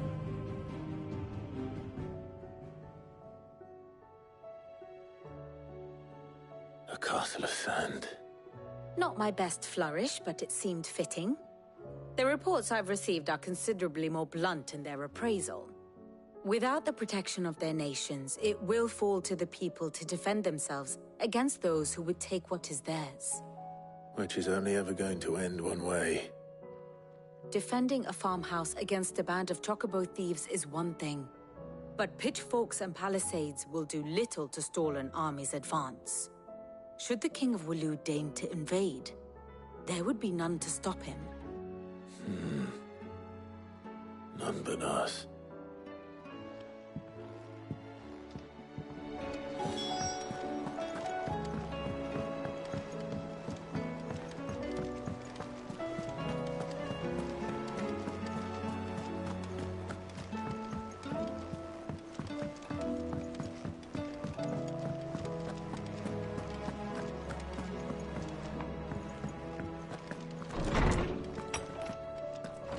Is a storm coming soon?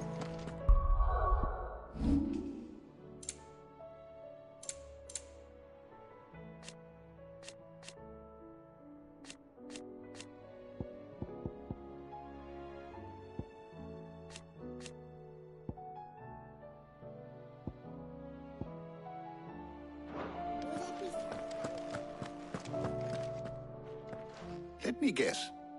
You're here about the skies. Is there anything you don't know, Lawsman?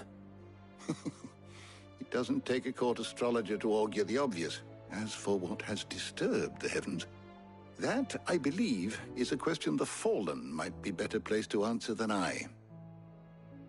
And on the 6th day did the gods tear the sun from the firmament, visiting darkness upon their prideful sons and daughters. But I dare say you remember your childhood lessons on the sins of Zemeckis only too well. You think they're connected? That Ultima was one of the gods responsible?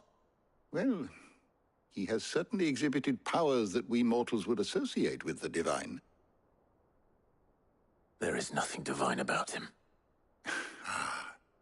But he wouldn't be the first god of whom that could be said, now would he? Yet for all the fairy tales that tell of the sins, there is almost nothing in the way of actual historical accounts.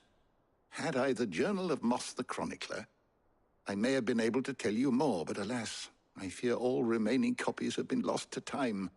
You will forgive me, I hope? Certainly not. Because there is nothing to forgive. Even without this journal, you've provided us ample wisdom. And we will always be grateful for it. Perhaps Otto will be more inclined to share his thoughts when he hears what the others had to say.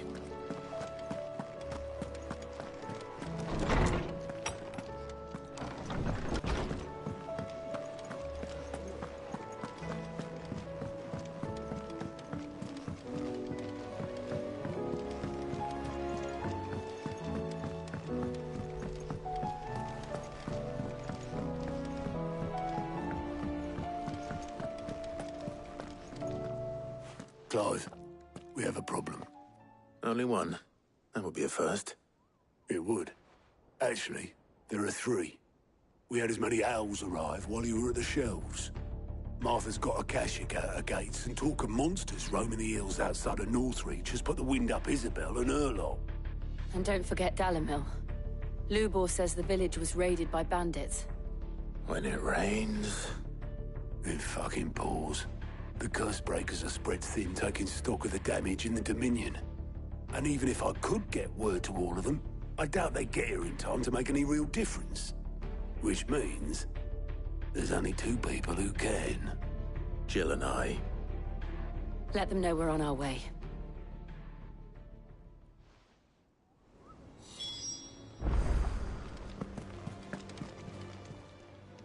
Clive! Here you go.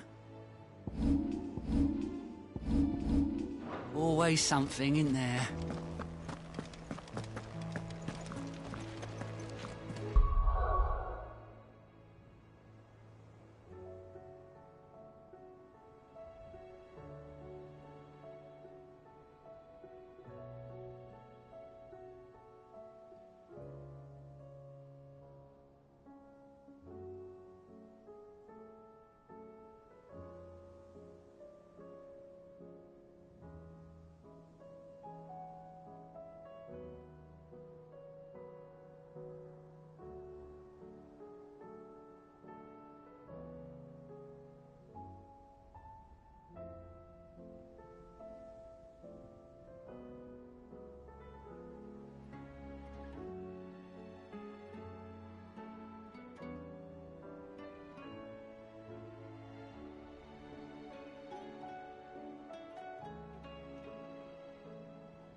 Ready, girl?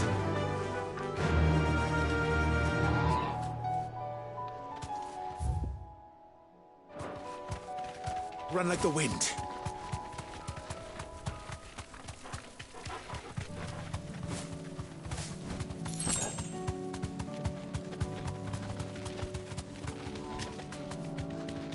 Careful.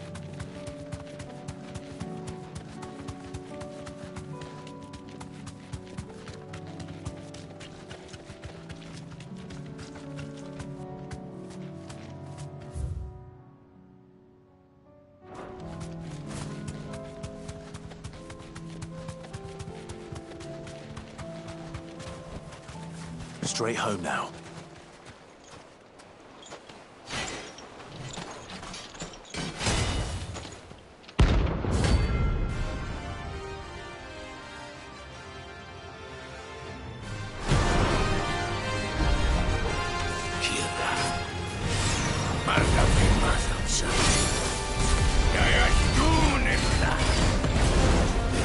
Dark and Ashworth again. But not for long.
No more vengeance. No more war.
Fly, Ambrosia. Company.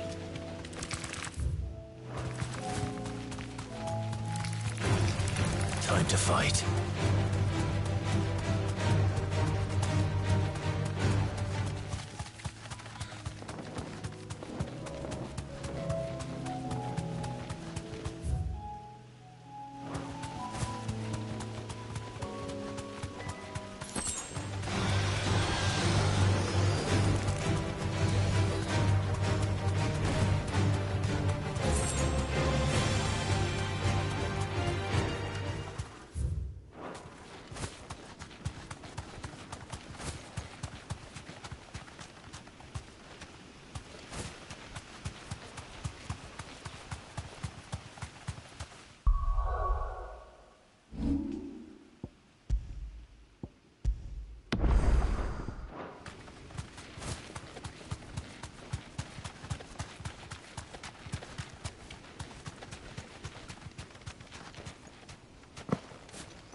This beast isn't to be trifled with.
Well done, Tolkien.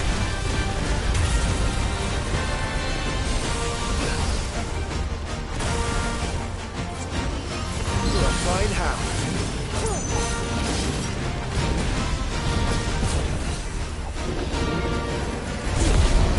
Forgive me.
This beast isn't to be trifled with.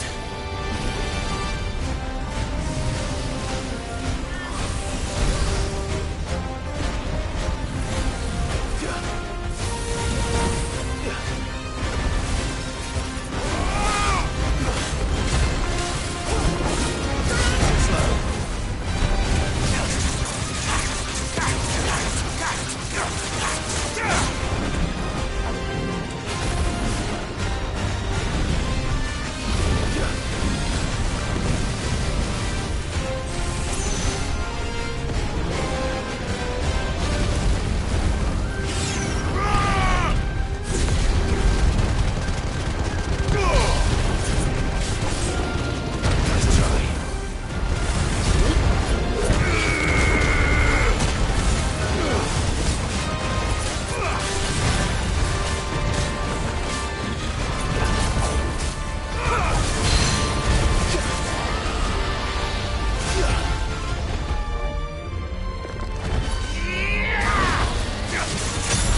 Definitely not to be trifled with.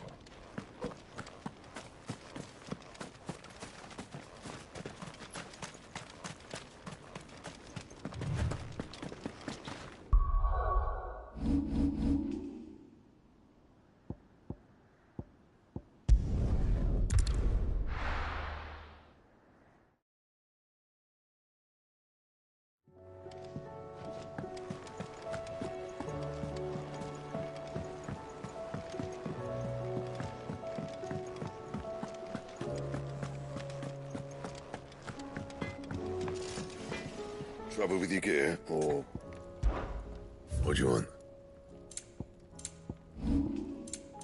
Anything else?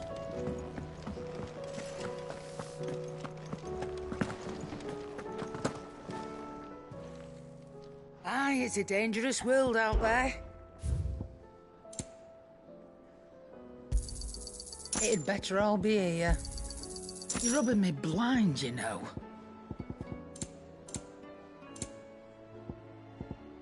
Is that all?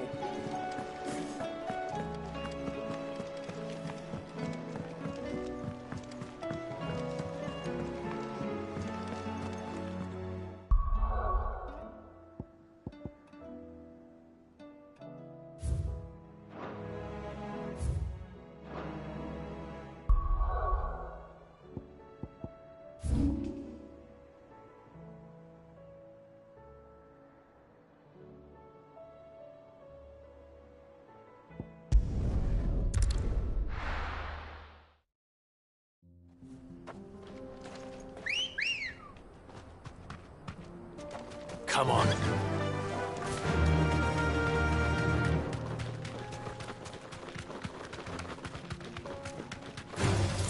Time to fight.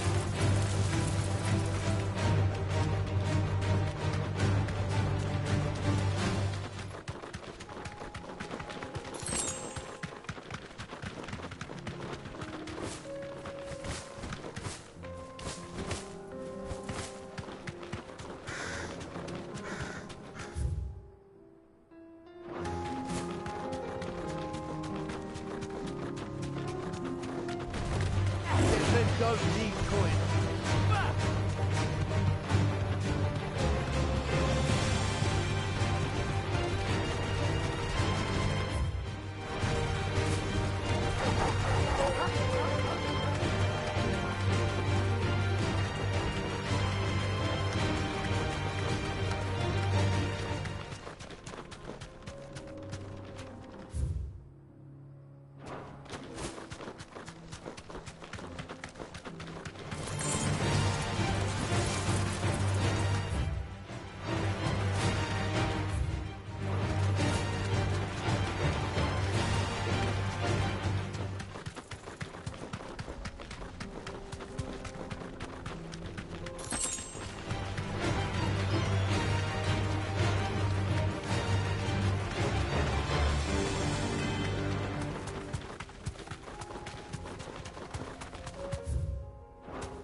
That'll do, girl.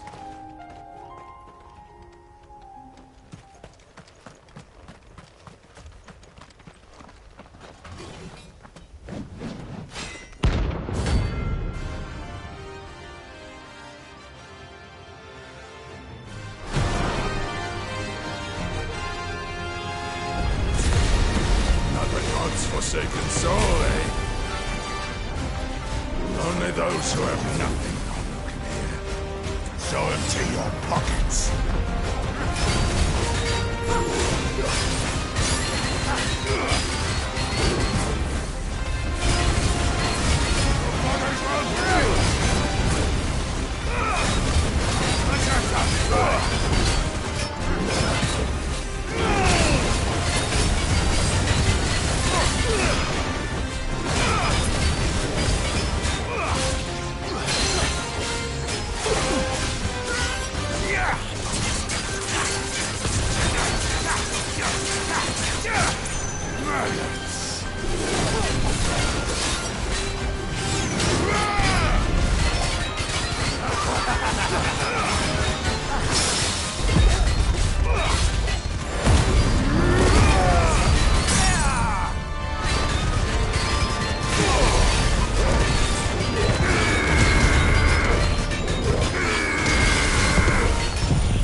A deserter turned outlaw.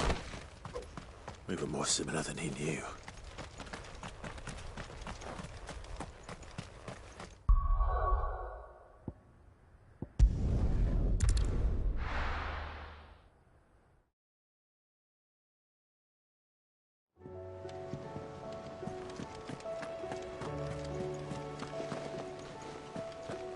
Did you see that? Tell me you saw that.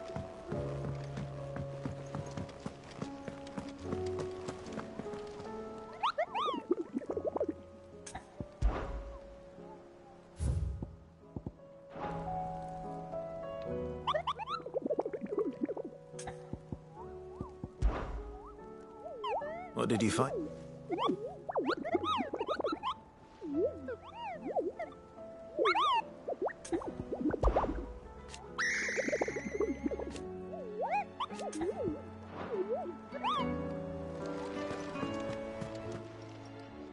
Oh, I wasn't expecting you back so... All yours. Come again. I may have more for you. Fancy a look at the list, do you? Quick look. Seen enough?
All this fuss over a few dark clouds. You'd think the people here had never seen a storm before.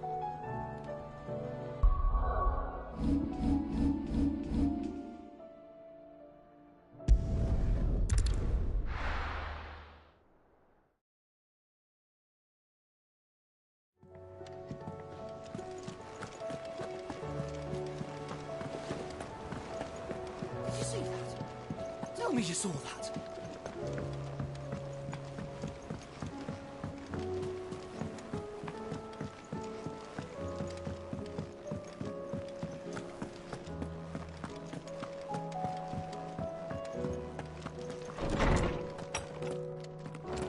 Is a storm coming soon? Knowledge hoarded is knowledge with the dark. But be that as it... I don't believe you've read this particular chapter before.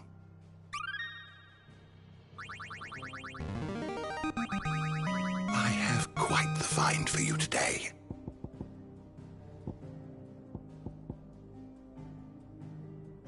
If you have a question for me, I should be happy to answer it.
Seems the hideaway has lost its